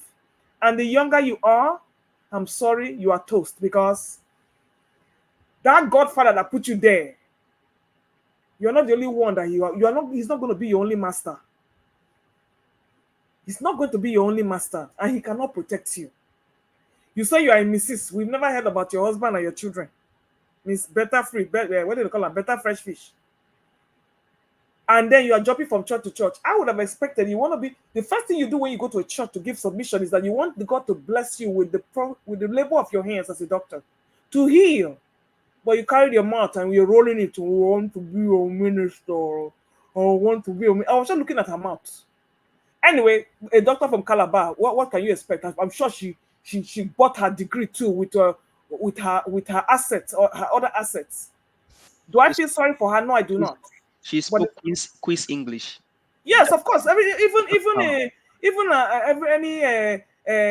have high, even all the call girls here in America, including the ones that are showing in PDD now, whatever, and everything they're doing over here in the United States. They all speak Queen's English. Of course, you remember she grew up in London. She came here how many years ago? So she's not from an illiterate background. She just moved down here from London. Madam, yes. She used swagger, give her testimony. Yeah, you can tell now. You don't see mouth. Winner store, I want to give testimony. But you see, these are the kind of people we have. Peter Obi is doing the right thing. Now, whether he's going to contest on the Labour Party, that is debatable. But forming a new party, I've always said it is going to be capital intensive, and the backing is not going to be there like the last time because people are only disillusioned. So it's better he stays in that Labour Party and clean out all those riffraffs that are causing trouble there. They are no longer members. When they go to court, it is clear that they're no longer members. But with the kind of judiciary system we have, when even NYSC comes and says they don't have a certificate for somebody and the judge tells you have to accept it. Not telling what these people will do. But I like the fact that he's going outside to Ghana to mobilize the youth, meet with the likes of Patrice Lumumba, what's her name? I can't forget her name. And then I didn't see Julius Malema there. That is the right start. Pan-Africanism.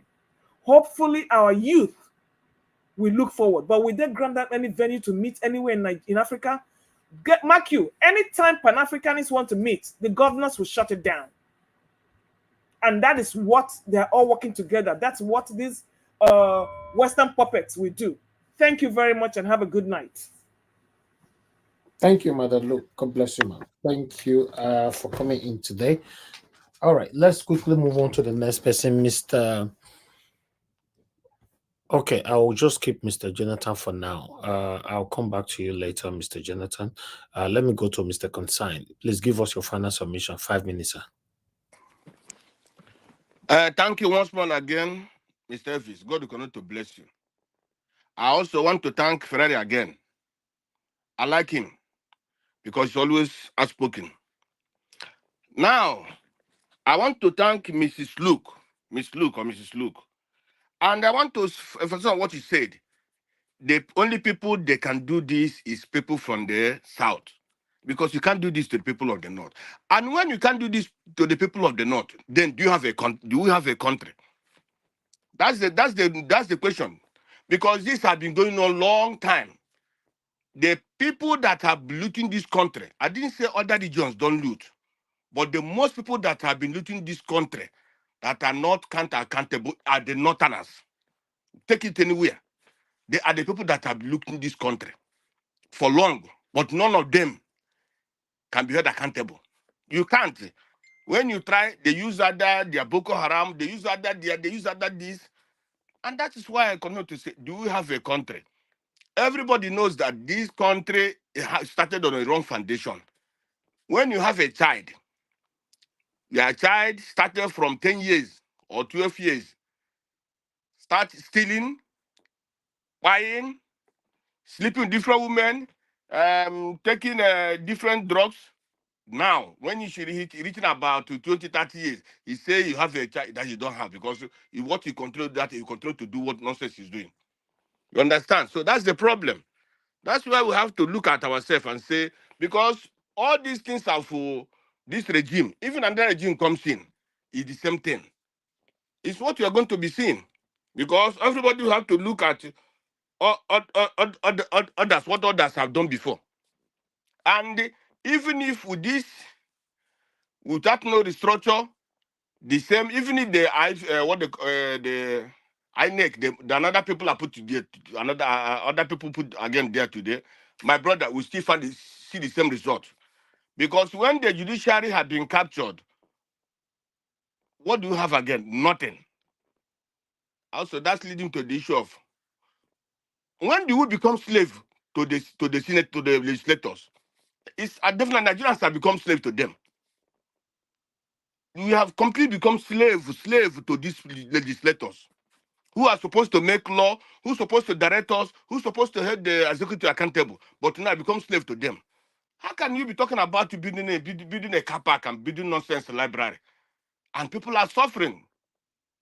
People are not going to school. People are suffering in Nigeria. Honestly, people are suffering. But we are building a nonsense for the criminal Boko Haram this thing building his house. Like what kind of country is this? This is completely nonsense for me. When do you become slave to these people? We are not slaves. So even if another election is conducted today with this kind of structure, we cannot go anywhere. Let's restructure the country. These people don't want the country to be structured. Change the constitution, no way. So how do we say we have a country? That's my problem. That's what I continue to emphasize. Because for me, honestly speaking, I don't like seeing red blood. I don't like seeing red. I don't like seeing it. Even if it is anywhere in the country that people are being dying every day, people are dying of hunger, I don't like seeing it. And I want to encourage all my brothers here who are in overseas. It's not only helping your own family members. If you have anything, help your community. Not building houses for them, even whatever you have for them to eat, because the people they are suffering. Let people help their people. Because looking at, since the people don't want to stand up and protest, people don't want to do anything, suffering is what they will continue to get. And some few individuals who believe they are privileged, and that privilege is a nonsense privilege, continue to squander the money of the country, do whatever they like. If a governor can have 2 or 3 or 4 houses, 5 houses in abroad, what are we talking about? So I continue to emphasize that for me, let us continue to say, let these people go under region. Let them regionalize the country so that people can live. Because without regionalism, people cannot live. People are dying. People are buying every day, every day. Thank you, my brother, and have a blessed night, all of you. Thank you, sir. Thank you very much for your final submission right there. I'd like to take Madam Origin's call quickly. Thank you very much, Madam, for calling back. Please quickly talk to us. 2 minutes, please. Thank you. I appreciate you. Just a quick one. I strained to myself to say it, but I'll have to. Just a quick one on the Emir of Kano and all he's talking about abduction, all of those, brouhaha. And what I have to answer on that is also I have to connect it with anything, it is deeper than I'm going to say it, but I will say it in this way. That's the only way I can not go, and ramble off. Halal, haram in Islam. Haram is abomination. Halal is what is approved. Mr. Niger Watch, I'm going to send you a video. That is what helped me make this statement. Whatever the emir and the whole cabal or whoever they are can abduct 1 million children and it can be a halal. If they catch one person that is not in that whatever it is that they make it a halal, it will be a haram. They can have, rape, all of those things can be a halal depending on who and where they got the approval. So it is what it is. And I said this quickly, another important thing I want to say. Please be quick, you see, madam. on this issue, very quick, I want to stress this. When we say Nigeria is broke, God will help us. An expert will come here and explain it deeper for us. You can be rich and be broke at the same time. Let me give you an example. You have 100 million naira. You use 70 million to buy or build a castle. And you use 10 million to buy gold teeth, put in all of your teeth. And then you use the other 10 to buy gold shoes and the other 10 to whatever. Meanwhile, you have 2 wives. You now go, your other wives, they live in the castle, they are using everything. And then you have the other wife will have to, with her 7 children, you now go and borrow 100 trillion naira and share it among the children of the second wife and tell her, and she thinks that she is looking at the castle, she thinks she is among, and she is paying the trillions of naira, while none of the mansion or the gold or the any belong to her. All right. I don't see how you can be assuming you're rich in that aspect. I rest it there. Thank you. Thank you, madam. Thank you so much. All right. Let me call on the next person here. I'll go to Madam Nena. Madam Nena, please give us your final submission. 5 minutes. Hello, can you hear me? Yes, I can. 5 minutes, man. Final submission. Oh, okay. Yeah, thank you so much, Mr. Abdus. Thank you, everyone. Okay. What am I gonna say in 5 minutes? Okay. Anyways, as it is at this point, is becoming very obvious to everyone that, like I always say, Nigeria is such a pathetic story. When I listened to at my beginning submission, I didn't talk about Dele Farrow Timi's. Oh my God, I listened to that. I can't just that Dele Farrow Timi's conversation. I listened to it over and over and over. Like I said, this man can't make more sense than this. He just defined in totality what the country called Nigeria is all about. The criminality and the evil that goes on in the nation and everything that has to go with it. It is so pathetic. I just want to end by this thing to now, by just saying something. There's an experience, that one experience that was really pathetic to me today that I heard. a niece of mine called me. In fact, at this moment I'm talking about, she's still in the hospital. That is the Nigeria we talk about. This lady called me, and she's not feeling well, went to the hospital. Bottom line is that went to the hospital. She has to buy from the gloves to the alcohol. The alcohol, I don't know what is they call in Nigeria, methylated spirit. I think that's what Nigeria calls it, methylated spirit, alcohol, to medication, to every single thing that this girl needs to stay in the hospital. She is paying for it. And after telling me that story, like, it broke my heart. I asked myself, what kind of country is this? And this is a country where an individual, this Betta Edu we're talking about here, I mean, presumably they say she's a medical doctor, right? You are in a country where people cannot have the simplest of the things that anybody can have, basic healthcare. And you have the guts, just few months into office, to be talking about getting involved in this kind of scandal of billions of dollars, billions of naira.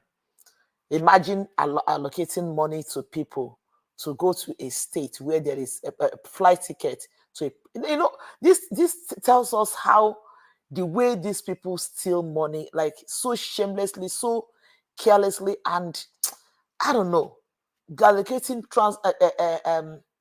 flight fare to people to go to a place where there is no airline, where there's no what is it called, no airport.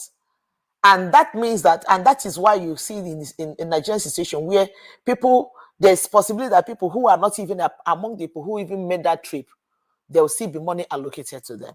See how these people waste money, the money we say Nigeria does not have, they waste it, they do all these things in a country where people cannot get the basic of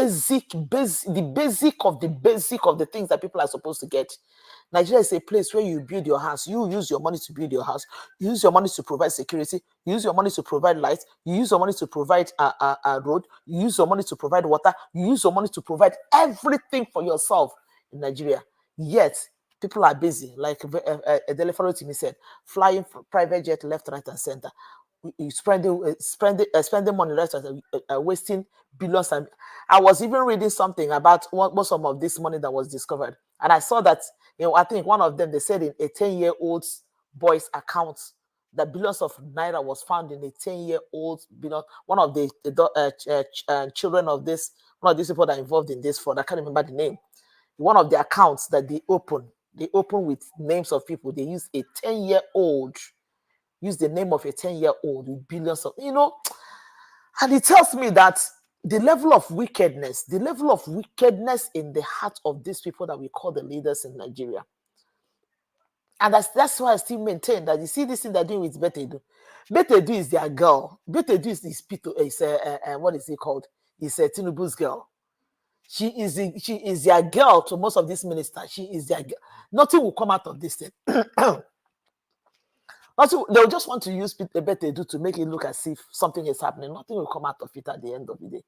Nigeria is like the level of criminality and the evil in Nigeria. I don't even see what is, except the only thing that would change the situation in Nigeria is except the head is changed. If anybody is clamoring for a change in Nigeria, they have to clamor that Tinubu needs to get out. First of all, like we always say, he got in there through criminal means. Nobody is even talking about his identity. No one is talking about his drug. Nobody is talking about his fake certificate and fake secondary school and fake elementary school and fake name that he's bearing. How does anybody even expect that somebody like fights crime? Anyway, thank you so much, Mr. Elvis. Bottom line is that Nigeria is a crime case. Nigerians, whichever way we have to do it, we have to let these criminals out of office. That's just the thing. However it's going to happen, I don't know. Thank you. Thank you, Madam Nena. God bless you. I appreciate you. Letting them out of the office will never happen. I'm sorry. We should stop. I used to dream like that, but I've got to realize now that can never happen, because Nigerians in Nigeria are not ready for anything. They are not complaining if they are suffering. We are the one complaining for them. So that one can never happen. Tinubu is going to complete his 4 years. So we should live with it. Yes, We should live with it. I understand everybody have their opinion, you know, on this platform, but I realize that yes, you know, we don't have that spirit of unison amongst us. We are not ready, to be honest. It's only few of us that is genuinely fighting for a better Nigeria. Many of us are not ready. Everybody have moved on. Just go on social media. You see that a lot of people have moved on. So that getting anybody out of office is not going to happen, except maybe something like corruption like this happened. And it's also going to be within them that will make a decision for who will be leaving office to leave or not you and I. You know, yes, our talking sometimes can put them under pressure to make a decision. You know, maybe they talk to themselves within themselves and say, sorry, we're not happy for this one because the public already are aware of this. So this decision, we have to take it to favor the public. Not be waiting, there be one duo, maybe because of our continuous talking, yes. But say removing anybody from office or anybody that is still dreaming right now that Tinubu will be removed from office, I'm sorry. No, that one is a dream that will never come to reality. I'm sorry. Yeah, I understand some of our Christians, brothers and sisters might say, no, have faith. No, me, I don't have that kind of faith. Sorry, brother. Sorry, sister.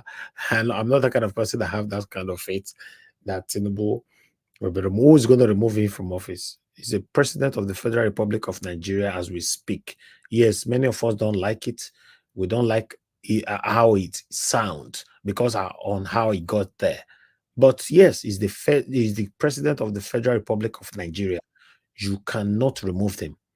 So if you know you want to counter me saying that, before you counter me saying that, go and remove him. Don't come here to exercise your power, you know, and all that. So yeah, that's it. So the best that we can do right now is to continue to call these people out, you know, let them know that, we are not happy with the way they are stealing and treating everybody in the whole country. Let's continue to display our displeasure, express our concerns, pour out our plight. That's the best you can do right now. But if you have anything more than that you think you can do, please endeavor to come to the panel someday. Come talk to us. Say, no, don't say that, Elvis. This is what we can do. Then that would be better. Not that, you know, nobody can remove. Tinubu is already there. This is one of the satanic people in his cabinet that stole billions already in less than 7 months. I'm sorry, guys. It's going to get worse. In fact, it's going to continue to get worse. Let me call on the next person to speak to us. Final submission. I would like to go to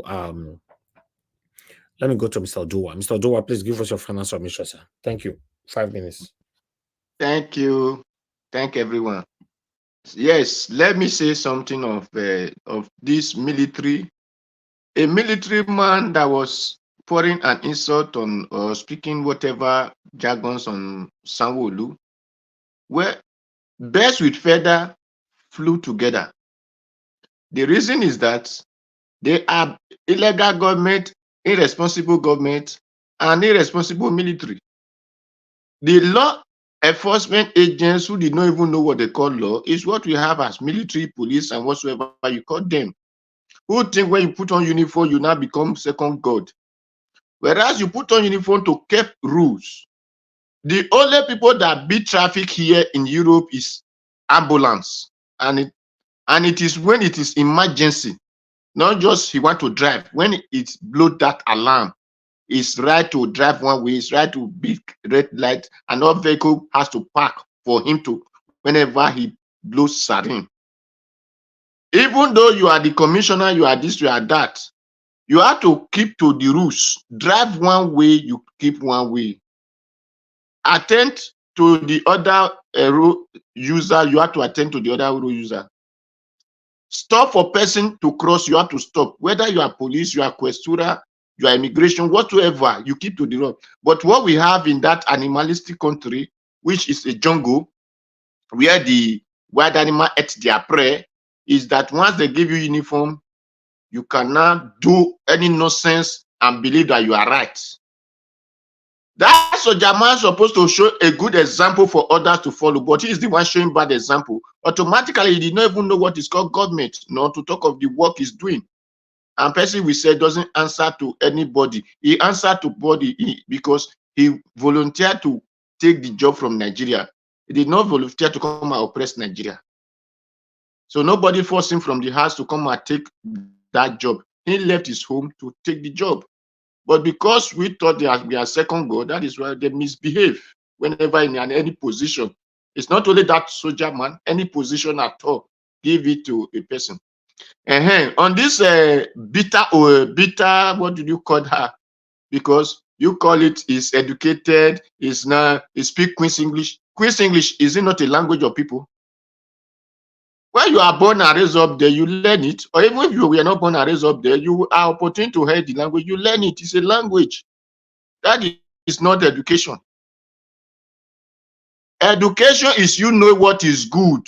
Keep on doing good, learning what is good and do it more. Not because they're giving people, they call it a medical doctor. How many people are she giving injection to heal?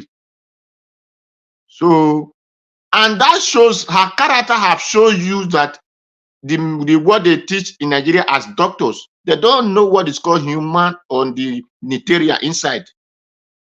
Because if they know what is human, they will have not, she will have not been misbehaving the way she did. You just come to office and you call him a humanitarian minister, and you cannot see that he's an humanitarian minister. So that shows you what they practice in their schools and what they teach them.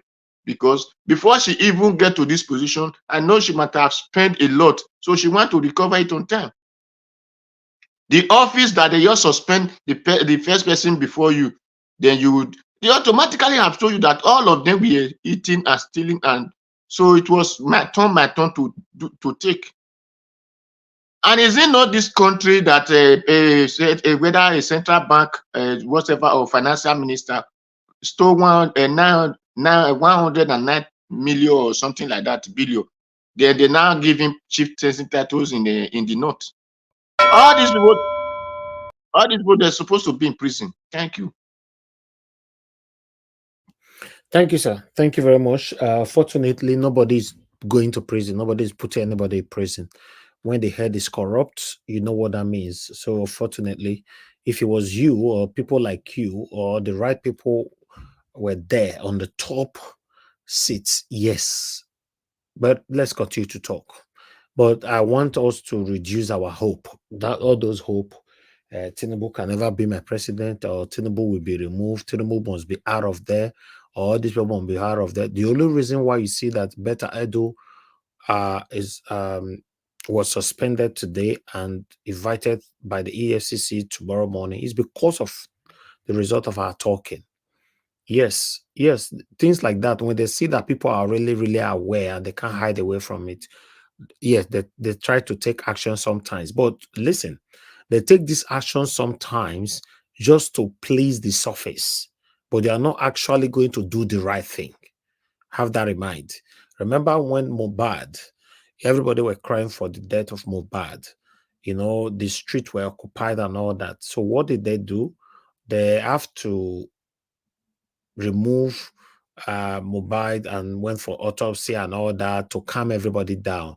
During this process, they were delaying everything so that people will not rise again.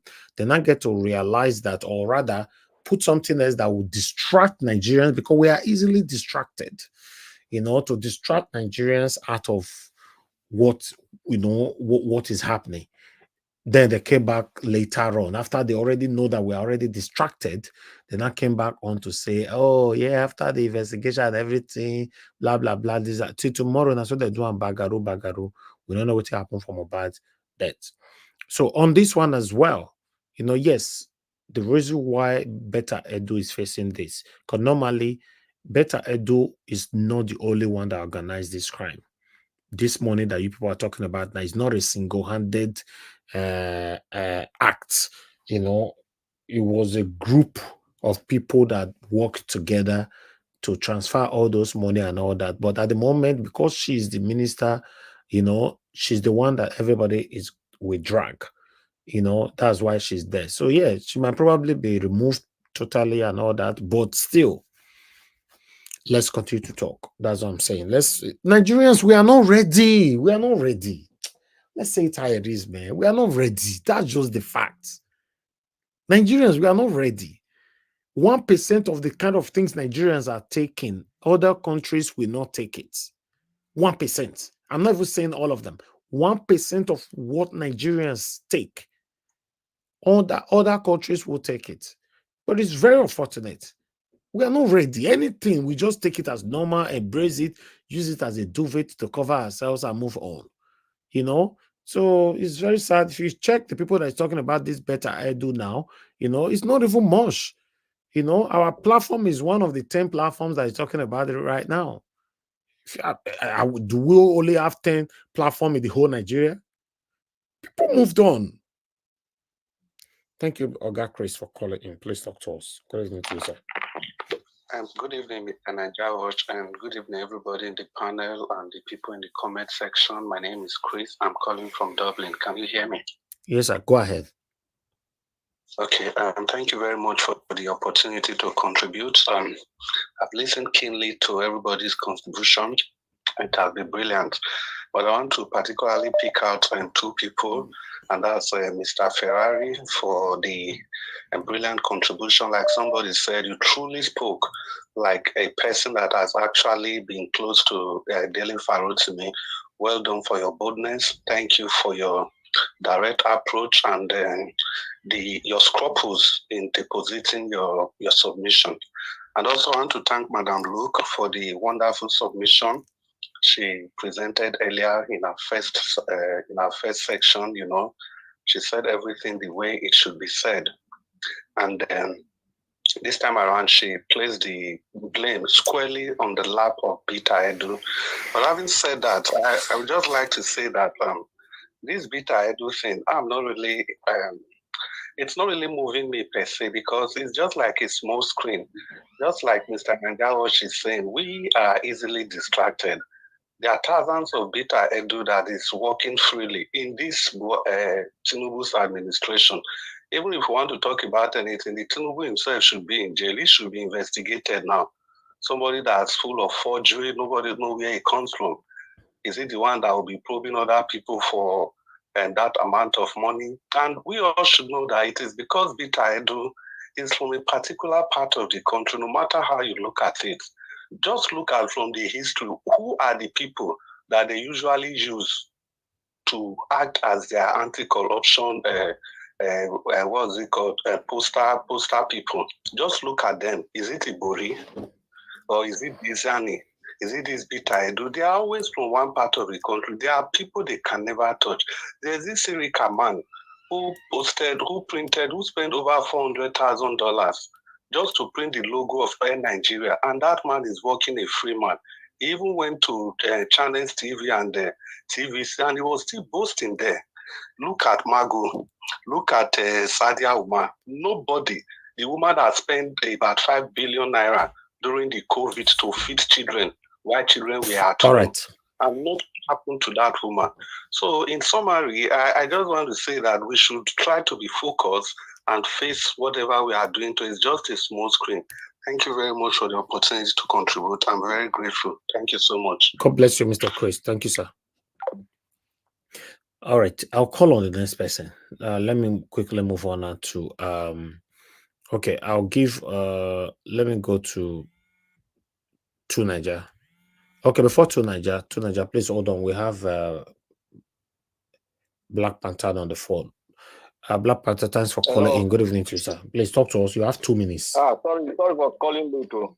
Yeah, go ahead. 2 minutes, I've sir. been listening to everyone. I thank everybody for what you've all spoken, with the exception of some people, which I know they are not Nigerians. And I want to give credit to Mr. Ferrari. Mr. Ferrari,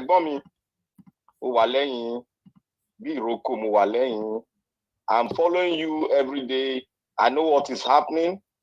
I know the touch. They are trying to do what they call touch, but they cannot get you. And Mr. Najawash, I said one thing yesterday, and it's repeated here. I said from my own intel, I said they've started what you call information, counter information, and they are going to weaponize information, and they are going to recruit sympathizers. that will come alongside with the hit men. The hit men will talk, and the sympathizer will sympathize with them and tell you about rights. These are what they are going to display. And they are going to walk as if they are in a parliament. When they see that you are something and they are on top of the seat as a speaker, they are going to curse you, they are going to tie you down not to speak. So, Mr. Najao, watch out, they are coming. You are one of the most credible network. They are coming in full force. They are recruiting them. They are bone men that they are working. Those ones that are wearing masks, which were unmasked, they are back on the system. So get it. Thank you very much. Thank you, sir. Thank you. All right, callers, I'm done for today, fortunately. Okay, let me move on to Tunaja. Tunaja, please, your final submission, 5 minutes. Yeah, thank you, Niger Watch. You notice people are very astounding. They talk about not using corruption, this in comparison while doing it themselves. And I will say to viewers, if anybody doesn't come out openly and challenge the government directly, you should be asking yourself why they are not doing that. If anybody doesn't come, that keep telling you that other people are the problem and they are not necessarily focusing on the government, you should be worried about them. If they keep telling you that the problem is going to last for 50 years, you should be worried about them. They are trying to lure you to a sense that you are hopeless, you cannot do anything now. And there are people everywhere trying to sabotage you.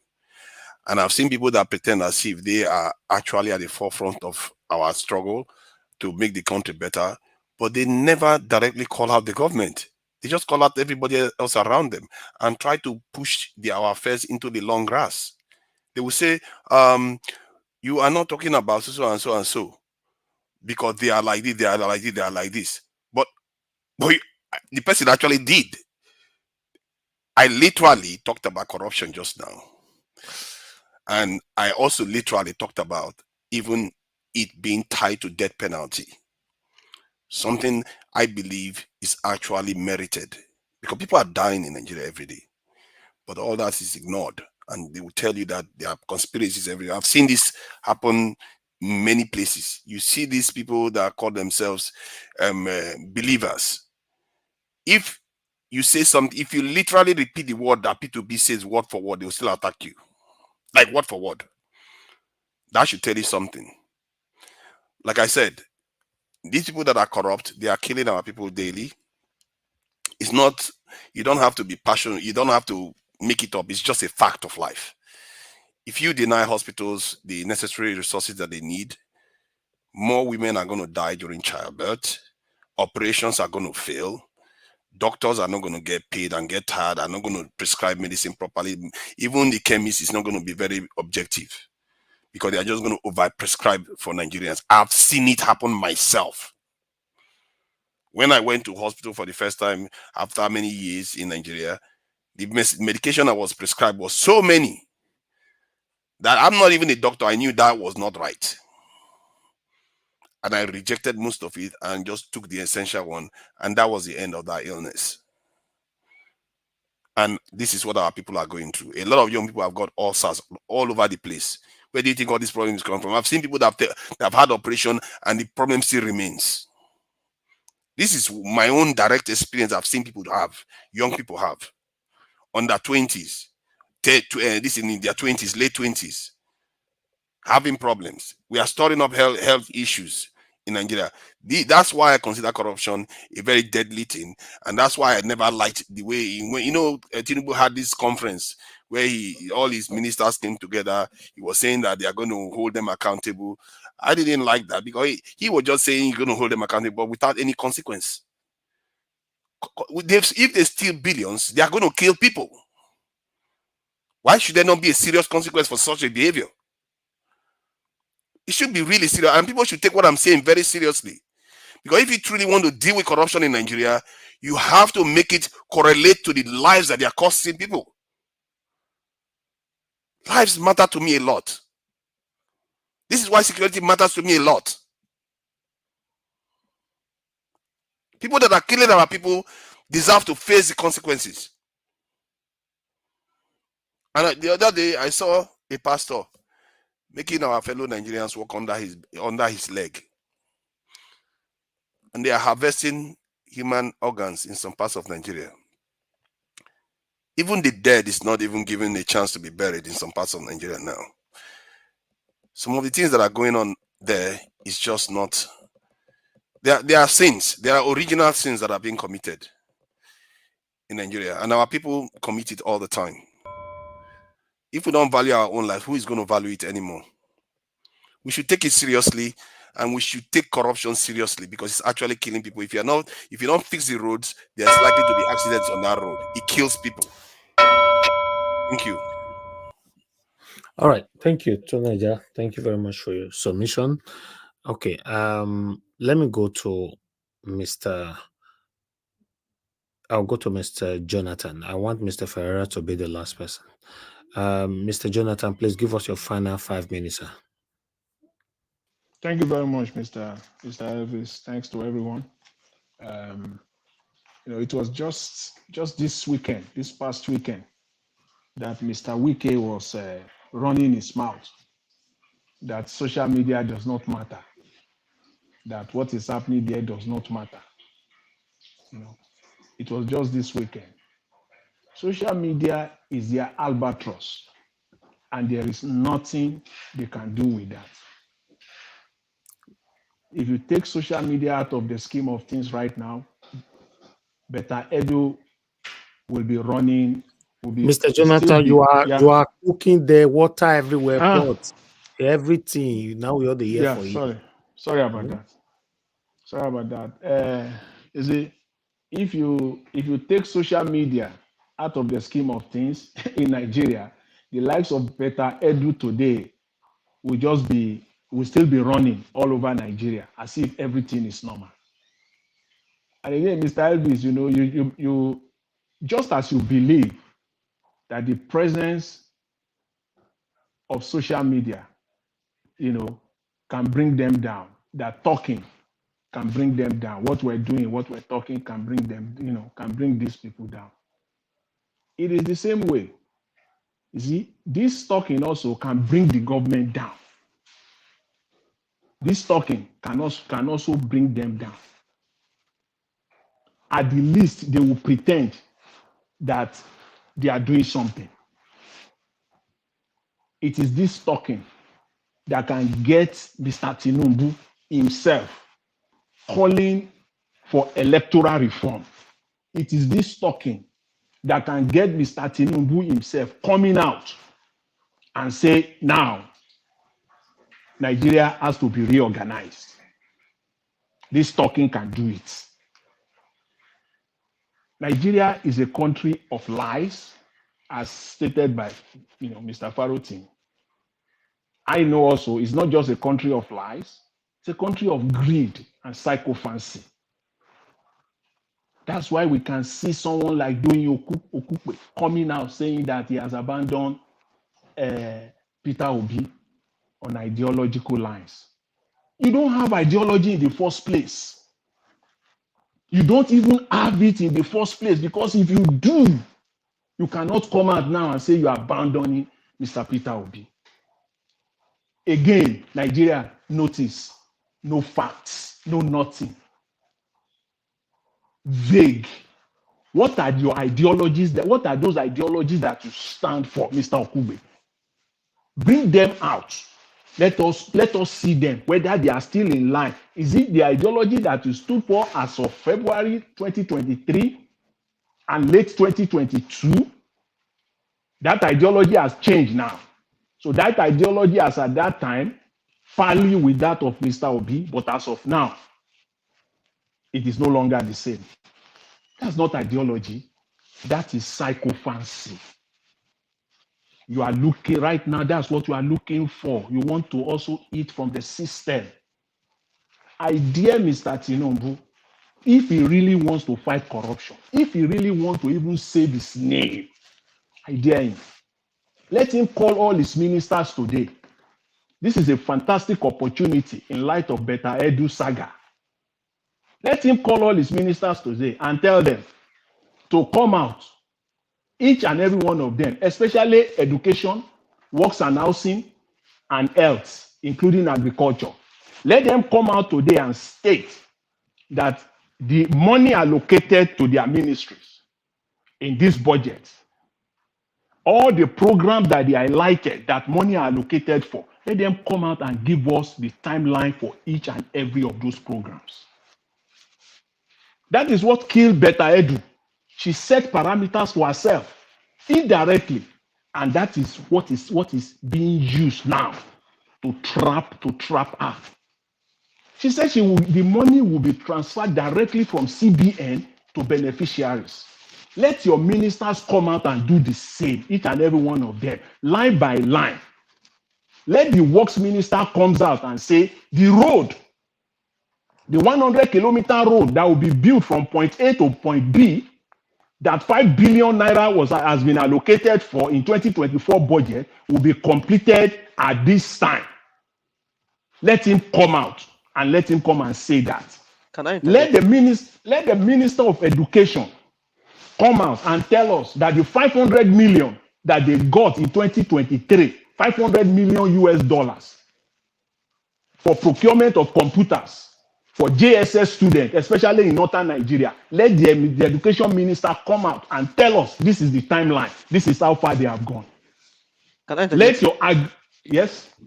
Don't forget aviation ministers. Including him too. Let them come out and give us the timeline of their Nigerian projects. If you do that, Mr. Tinubu, this is a fantastic opportunity. Then we know you are talking. I dare you anyways. Because that is the parameters. Because once they do that, all of them will fall like Betty Edu in 6 months. Thank you very much, Mr. Elvis. I really appreciate the opportunity. Thanks to everyone. Thank you, Jonathan Kisley. Thank you very much for that. Let me call on the final person on the panel today, which is... Sorry, Mr. Elvis, I have a question. Yeah, who's going to answer it? You are going to answer it. Okay, if it's for me, that's fine, because everybody have given a submission. Why? When did this Bell regime started? Their what? The Bell regime, the bell ringing of the bell. Oh, this one. You know, so you've been absent now. We started this is on the 1st of this January. Okay. 2024 change.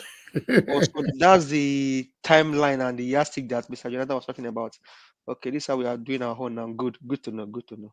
Yes, once you hear the bell, you must stop talking. You know. So yes, thank you, my dear brother. Anyway, Mr. Ferreira, I deliberately keep you for, although it already your turn since, but I deliberately just keep you for the final to round up with us, sir. Please go ahead. Thank you.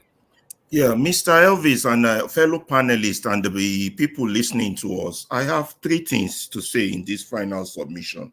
3 points I want to make. The first one is directed to you, Mr. Elvis. I won't take too long. I want to continue to bless you. God continue to provide for you. But we have more work to do. I know you're mad with Nigerians, but they're not ready. They're not there. This talking is what will prepare them. What we are doing and what all the other channels are doing is what will prepare them. What Daily Favoritism is doing is what will prepare them. So you see, as it stands now, NTA, Channel News, and Arise News, they speak for the politicians. They speak for the ruiners. This medium and what you are doing, you speak for the people. So we need a medium, international medium, a diaspora medium that will be bigger than Arise, that will match them word for word for everything they do, that will put light into their darkness. So that's number 1. Let's go to number 2. Number 2, I love movies a lot. I watch movies before I read. There's this thing I used to watch called Game of Thrones.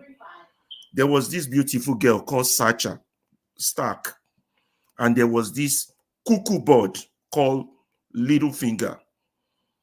Now, when Littlefinger was on trial, Littlefinger, in an attempt to persuade Sacha that he's a patriot, said these words: "Sacha, don't let them kill me Don't let them buy me because I love your mother. And Sacha replied, but yet you betrayed her. Sacha, I love you. And Sacha replied, but yet you betrayed me. The Yorubas have a proverb that Omo ale ló ń fọwọ́ òsì júwe ilé bàbá. Some people will come and mix among us and talk about the love of country, but yet they are not proud enough to point their father's house to us or their village. They are wolves in sheep's clothing among us. They won't let us have our say. These are the facts befalling us, all of us. We don't have a country. We might have it on paper, but we don't have a country where we possess citizenship. That's a fact. Take that to the market. We don't have a judiciary. That's a fact. Take that to the market. We don't have leadership. That's a fact. We have ruiners. The worst of all, the only thing we have is impunity everywhere. Impunity. And when the situation becomes like that, it behoves of every man, whether Christian, Muslim, or traditionalist, to fight whatever system is creating that, to bring down whatever party is making people poor, to break down. It becomes a duty for every living soul to break down this bondage that our country, our people are in. It becomes a duty for us to break these chains of slavery that they are enslaving us, and this is the new 21st century slavery. It becomes a duty. It's not a question of choice. Yet our people are not reacting. It's because they're not there yet. They just don't know what they don't know. You see, the wolves among us in sheep's clothing will come here and tell us they have evidence. But don't be deceived. Their evidence is nothing but propaganda on behalf of the slave master.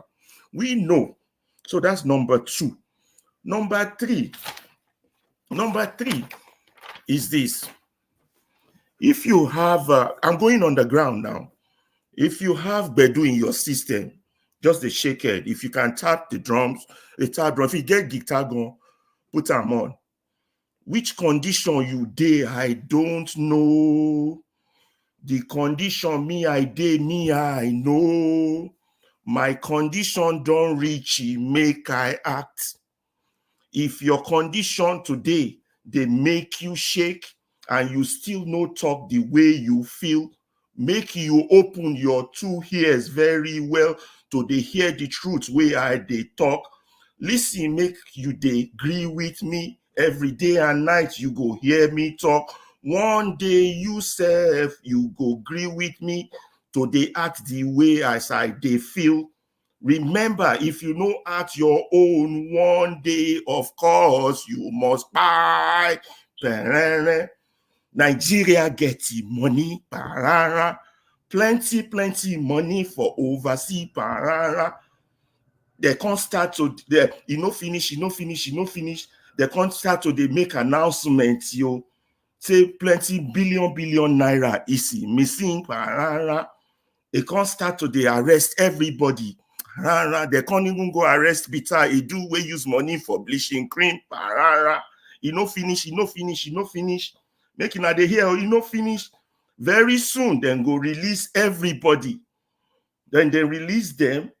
Then go say them be innocent. Finish.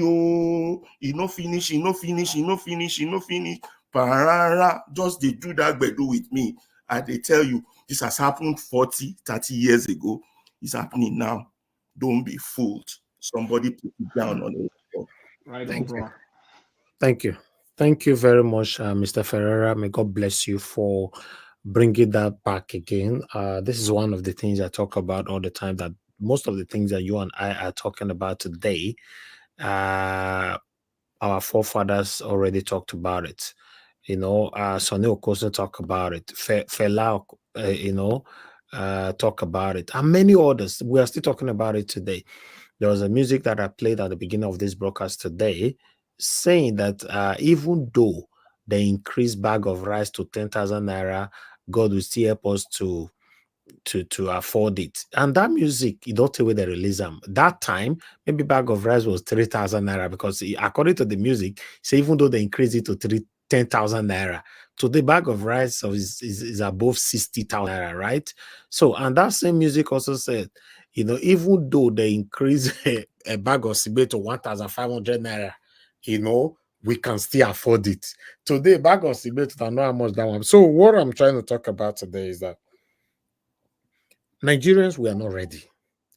You know, I saw some of my dedicated supporters writing on the comment section saying, "Oh, Nigeria Watch, please have faith, have this, have that."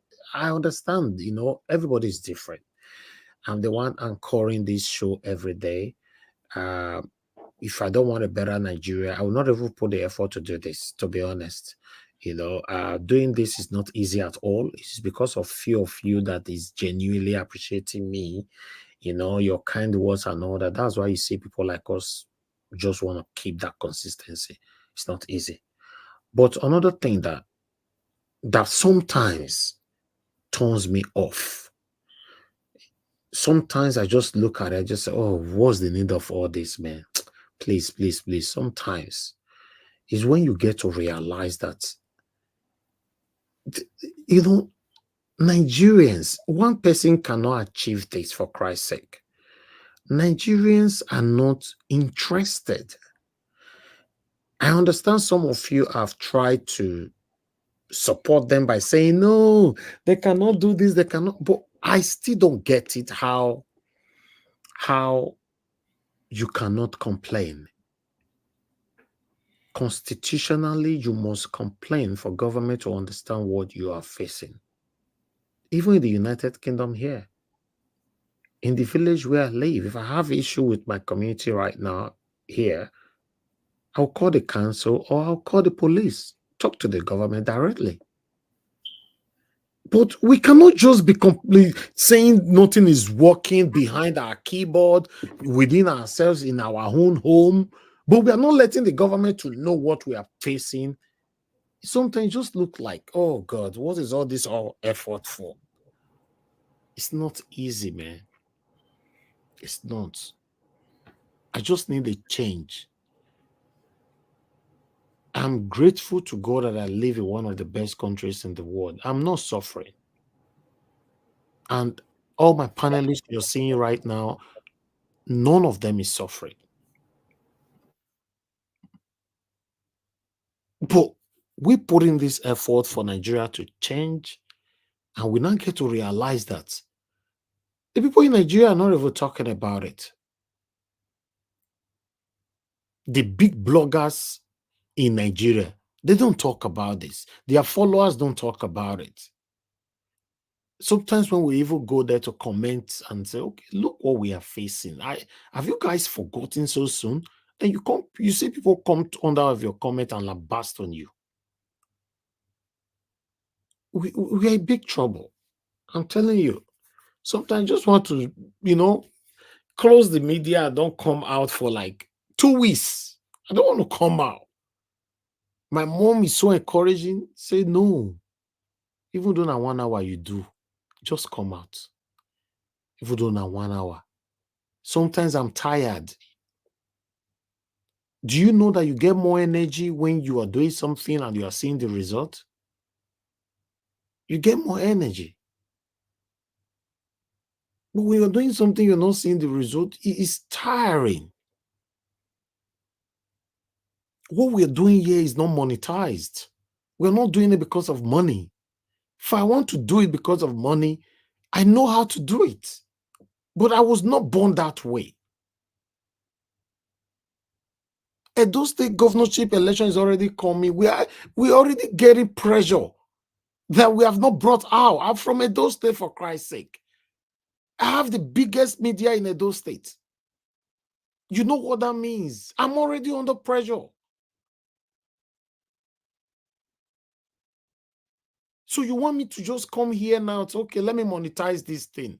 Hello, my people. Now this person I want support to, he must win, he must win. Then you guys will not beginning to understand that, oh, this guy, no, you can't just do that. I have done it once. it was Mr. Peter Obi. Because I did my research on this man, I could not find any kind of corruption with his name. None. Till tomorrow, none. And I said, okay, what can I do? I will convince everybody that were already supporting other candidates to join me. Let's support this man. We started the campaign of Mr. Peter Obi 6 months later. I'll be 5 months later, before the word, let me say it again categorically, before the word obedient came out. It's just like the way we started this Betta Edu. People did not take it serious. Until now, the government is not part of it, right? That's what happens here. We started it first. There was nothing like obedient. 5 months or 6 months later, I will compile these videos and play them one day here for you guys to see. Margarita, that is vocal today for Mr. Peter Obi, was supporting someone else. I begged her. I convinced her to support Peter Obi. Mr. Alex, that supported Mr. Peter Obi today, was for Wike. I convinced him. No, not Peter Obi. Many others on this platform. So we did not emerge because people were already saying, oh, Peter, obedient. No, we were doing it already single-handedly before people now came up to now say, oh, obedient. The same way 3 years ago on this platform, I said it myself. Some of you can still remember that a smaller party will take over Nigeria or we shake Nigeria. And it happened through Mr. Peter Obi. And at that time, there was nothing like Peter Obi. 3 years ago, I'm telling you right now, maybe 3 or 4 years ago. When we were last year, was 3 years ago. We are not 2024, about 3 to 4 years ago. What I'm saying, even when we just started supporting Mr. Peter Obi, at the middle of it, a lot of people accuse me, yeah, Peter Obi pay him, Peter Obi pay him. Till tomorrow. I've never talked with Mr. Peter Obi. Till tomorrow, I've never one-on-one talked with Mr. Peter Obi. Yeah, exchanging WhatsApp message and all that, yes. See, talk or one-on-one, no. But it's camp, yes. Many of them, I've talked with them. They've been to my platform, Kenneth Okonkwo, many others, many of them. Aisha, Yusuf, and many others. They were here. But what I'm trying to say here is that for you to not to think that, oh, for this guy to dedicate a platform for Mr. Peter Obi, Mr. Peter Obi pay him. No, if I wanted the money, I will not support Peter Obi because I know say Peter Obi not the gift chichi.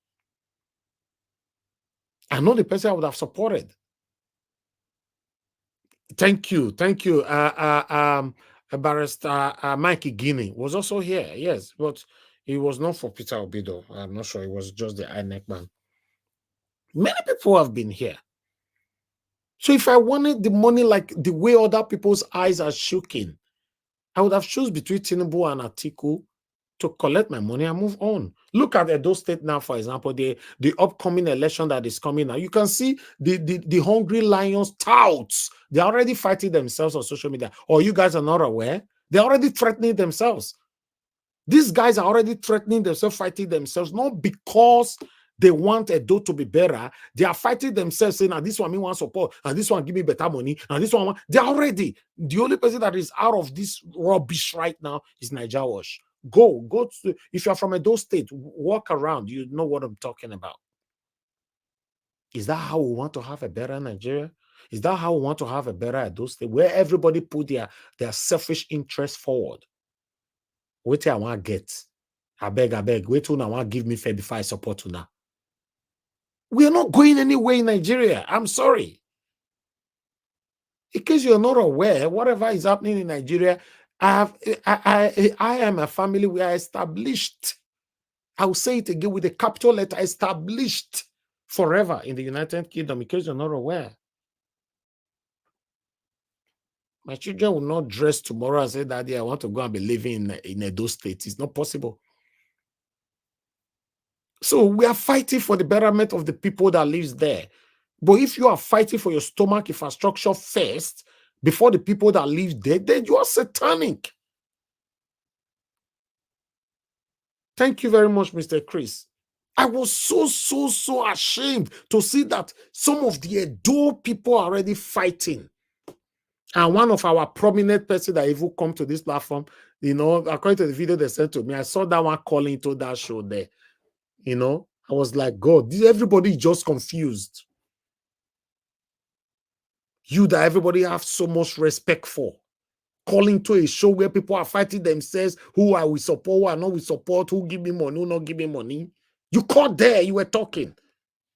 When you know that you are talking on air. I was like, wow, I will not talk to this person tomorrow. If he calls, he say, we don't want maybe with a vet because say he go talk on that. No, it's not about you talking on another channel. Many of the people here, Mr. Ferrara goes to other channels. Many people here, they go to other channels, but they are responsible. Somebody commented about Mr. Ferrara just now that he watched him talking on another channel. He's a responsible man. If you want to go to another channel, keep your integrity. Jumping from one place to another, that means you are fighting. You want a better Nigeria or better Edo State. If you have the opportunity tomorrow, you also collect from the share. That's what it means. I've told you guys before, and I'll say it again. If you are following me and we do not share the same ideology, you are not needed. You guys don't know me. Maybe that's why. Listen, if you think the day you deviate or you stop following me, you hurt me. Now yourself, you hurt. Because there's every reason I might not notice you. Most especially when I know that you are everywhere. We want a better Nigeria. Simple. Nothing attached to it. Nothing should be attached to it. Because when something is attached to it, we can never have it. That's what I'm saying. We can never have it. Just imagine, look at Edo youth already disgracing themselves everywhere. They're already fighting themselves. What are they fighting for? This one gives us a bag of rice. This one gives us money. The other one now, I first support Pastor Sage Zayam, will not give us money. And this one now I want support. Now, oh my God. Oh my God. We have a long way. Black Africa. Should I say Africa? No, that would be too far. Let's just say Nigerians. Nigerians, we have a long way to go. I've got to realize that many of us that is fighting for this better Nigeria, we monetized it. Yes, we're just fighting for our stomach infrastructure. That's what I was telling you guys the other day, during the time of the campaign for Mr. Peter Obi, some of the intro campaign music. So people put copyright on that. How can you put copyright on a campaign music, for Christ's sake? Bless I want maybe Mr. Ferrara become a governor. I go make music for Amete because I can't put copyrights. Anybody will play money, go they come to me. Am I campaigning for him like that? This is what these people were doing to my channel. Many of the music I was playing on this platform to promote Mr. Peter Obi, people were collecting money on top of my channel. I was like, wow. I would tell my mama, I say, Mommy, see what the app, which guy wala? But I'll still continue to play this music because people like the music. Say, wow. Human beings, our heart is too deep. I just want a better Nigeria. I'm not a perfect person. Don't get me wrong. I'm not a perfect person. And I've never portrayed myself to be one. I can offend anybody. Even before I press the button to end this show today, if I still offend somebody, that's me. But if you bring it to my notice, I'll apologize and move on. That's how I live my life. But, the big but, if you don't share the same ideology with me, you cannot be close to me. It's not because I'm better than you. That the difference is just that we don't share the same ideology. Mine is clear, transparent. I want a better Nigeria. I love my country. I'm sorry. I know those of you that hate Nigeria don't like whenever I use those words. Me, I love Nigeria. I want Nigeria to work. It's my dream for Tinubu to wake up today. I understand everybody say Tinubu is a criminal. He's part of this. He's this. He does it. But it's not enough for him not to deal with the corrupt people under his camp. I don't want to believe on anybody saying that, oh, because you are corrupt, you don't have the moral right to penalize the corrupt people under your this. Is that just like what happened about Sanwo-Olu the other day, the Lagos State governor? Some of us were saying here, oh, because Sanwo-Olu ring the election, so he doesn't have the right to control a bike man that was driving through one way. No, I disagree. He ring election, yes. But is that enough for us to justify wrong? What is wrong is wrong. The bike man, you are a soldier or you are not a soldier, you are wrong. Simple. There's no deliberation on it. You were riding your bike on one way, you say you be soldier. Some of us that is justify these things. Can we do that? Can you drive one way or ride one way in abroad? This is the reason why you see most of us visit Nigeria. We'll be insulting immigration from the airport. We drink and drive.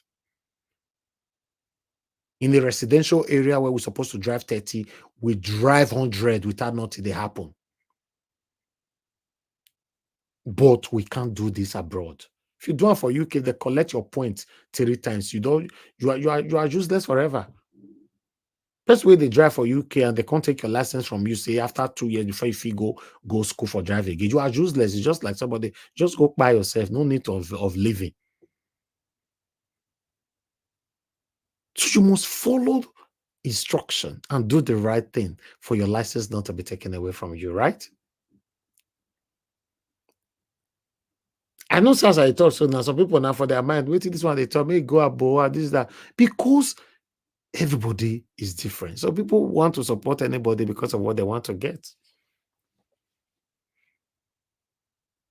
I encouraged Labour Party in every way. There's things I will never say here, maybe if I'm pushed in the future. But the day Julius Abure came to this platform, I believe some of you hear with he talk one time for a year. No, say don't come here twice, right? I don't know whether some of you listen. One of the things we talk before he started the talk.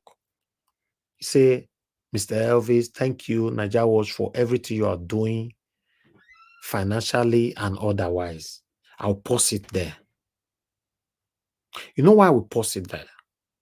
One thing you guys must understand is this.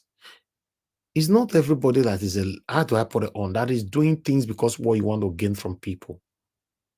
I'm a giver. If you follow me well, okay, I'll be told to stop.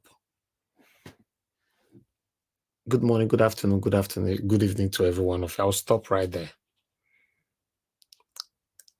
But the bottom line is, please, let's stand for what is right. Let's do what is right. None of us is going to live forever.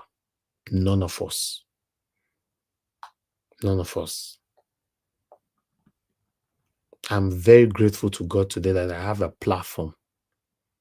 I have a platform to use for the right thing.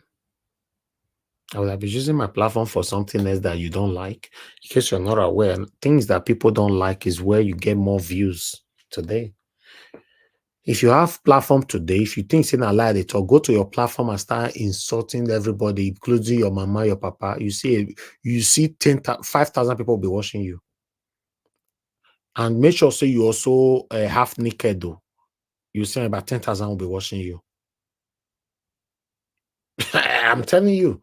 That's why you see most Nigerians are disgracing themselves on social media. But everybody have what they believe on. If I was doing something like that, my platform will not attract someone like Mr. Ferrara, Mr. Jonathan, Madam Nena, Mr. Oduwa. My brother give us a mandate, Mr. Tunaja, and many others that comes here every day. Let's encourage ourselves. I want to use the opportunity to thank every one of you that is encouraging me. If you know you have never encouraged me financially before and you are feeling guilty, please don't. The best you can do for me. You see that comment section, everything as I talk, comment section they read. Just put something nice there for me. In case you don't understand, If you have a child today, you are not speaking positively to the life of your child. Whatever your child is doing, you are not encouraging your child. They will give up. Continue to encourage us. It's not easy to do this, to be honest. A lot of people don't. I see ways some people write down for comment section earlier on say, even our lovely brother David Day now, he does stop. They talk again and all that. It's not easy. Maybe when he was doing it, I remember David Day was having subscribed on his page, where people should donate money for him. There was a day he cried out that in 90 days, he only got $120-something in 90 days. Somebody that was putting his life to die for you. Nigerian, we are very good. Thank you. It's good though, but this guy was traveling from one African country to another, doing this, passing information. No information you will get that is free. I remember when we were, everywhere in those states, during time of land grabbing and many others, I was paying for all my informations. It's not free. The presidential election when Nigeria was live in more than we're live more than 8 states or so, on 10, I don't know. I paid for all the representatives. Maybe 1 or 2, and I not collect money from my hand. I paid for them to represent me. Because we want to count the result by ourselves. They get these things free. Let's always encourage ourselves. If you cannot support us financially, please share our videos. Please like our videos. Join the panel. Put your voice out there. Important people are listening to you. Don't give your submission based on saying that Nigeria was listening to you. Not be me. Oh. Important people that is more important than me are listening to you. Them they tell me. And apart from saying that they tell me, they tell una as una. Thank you very much, everybody. That's why I go talk and reach. I do hope in our time we'll have a better Nigeria. Now, here we'll draw the curtain. I just thought I should give that submission. Sometimes we do this. Please help us to press on the like button before you leave. Share these videos. Let all our wonderful panelist voices to go far. Please. Our voice needs to go far. Just copy the link. You belong to other platform. Carry and go. Share them. Press on the like button. For those of you that will be playing it later on. Thank you, Oga Ferrara. I appreciate you, sir. May God bless you. Thank you, my brother. Give us a madam. May God bless you. Thank you, Naija. To Naija. May God bless you. Thank you, Mr. Oduwa, Madam Nena. Thank you very much. Thank you, Mr. Jonathan, and many others that came in earlier on. Those of you that call into the show, may God bless you all. Those of you that supported us financially, may God bless you all. And everyone on the comment section, thank you very much. Mother of all Mommy Diaspora, thank you very much, Mommy. I appreciate you. Thank you, Michael and Amaro, Friday Femi, Mark Enley, thank you. Moni Olagbian, thank you very much. Stella Imasevedo, Oreyomi Abdul, Peggy Modi, thank you, my wonderful people. Anthony Ola, see them. These are my soldiers. And God will bless all of them, my people. I appreciate you all. Above Phyllis, thank you very much. Thank you. Cassava Johnson, thank you. Thank you. Madam Luke, thank you very much. Oga Chris, thank you. Tammy, thank you very much, Madam. I appreciate you as well. Now we'll draw the curtain. It's been a long day. So tomorrow again, we'll continue for where we stop. Hopefully, Betta Edu will be finally removed as a minister and she should be prosecuted. We want to, at least, we want to see somebody goes to jail for doing the wrong thing in Nigeria. We want to see it. We cannot continue to bypass everything. We cannot continue to cover everything or based on nepotism or favoritism. No. We want to see these 2 women now.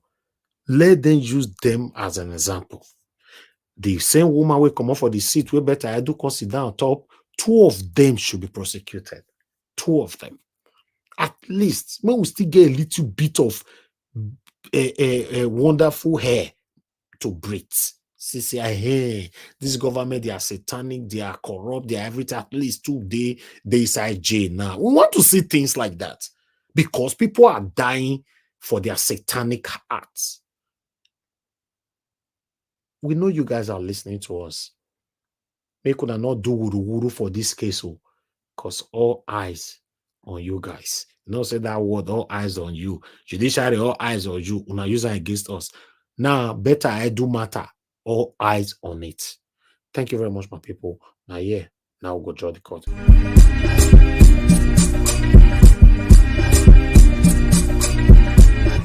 Hello, Nigerians. Hello, ladies. Hello, my fans and the good people out there.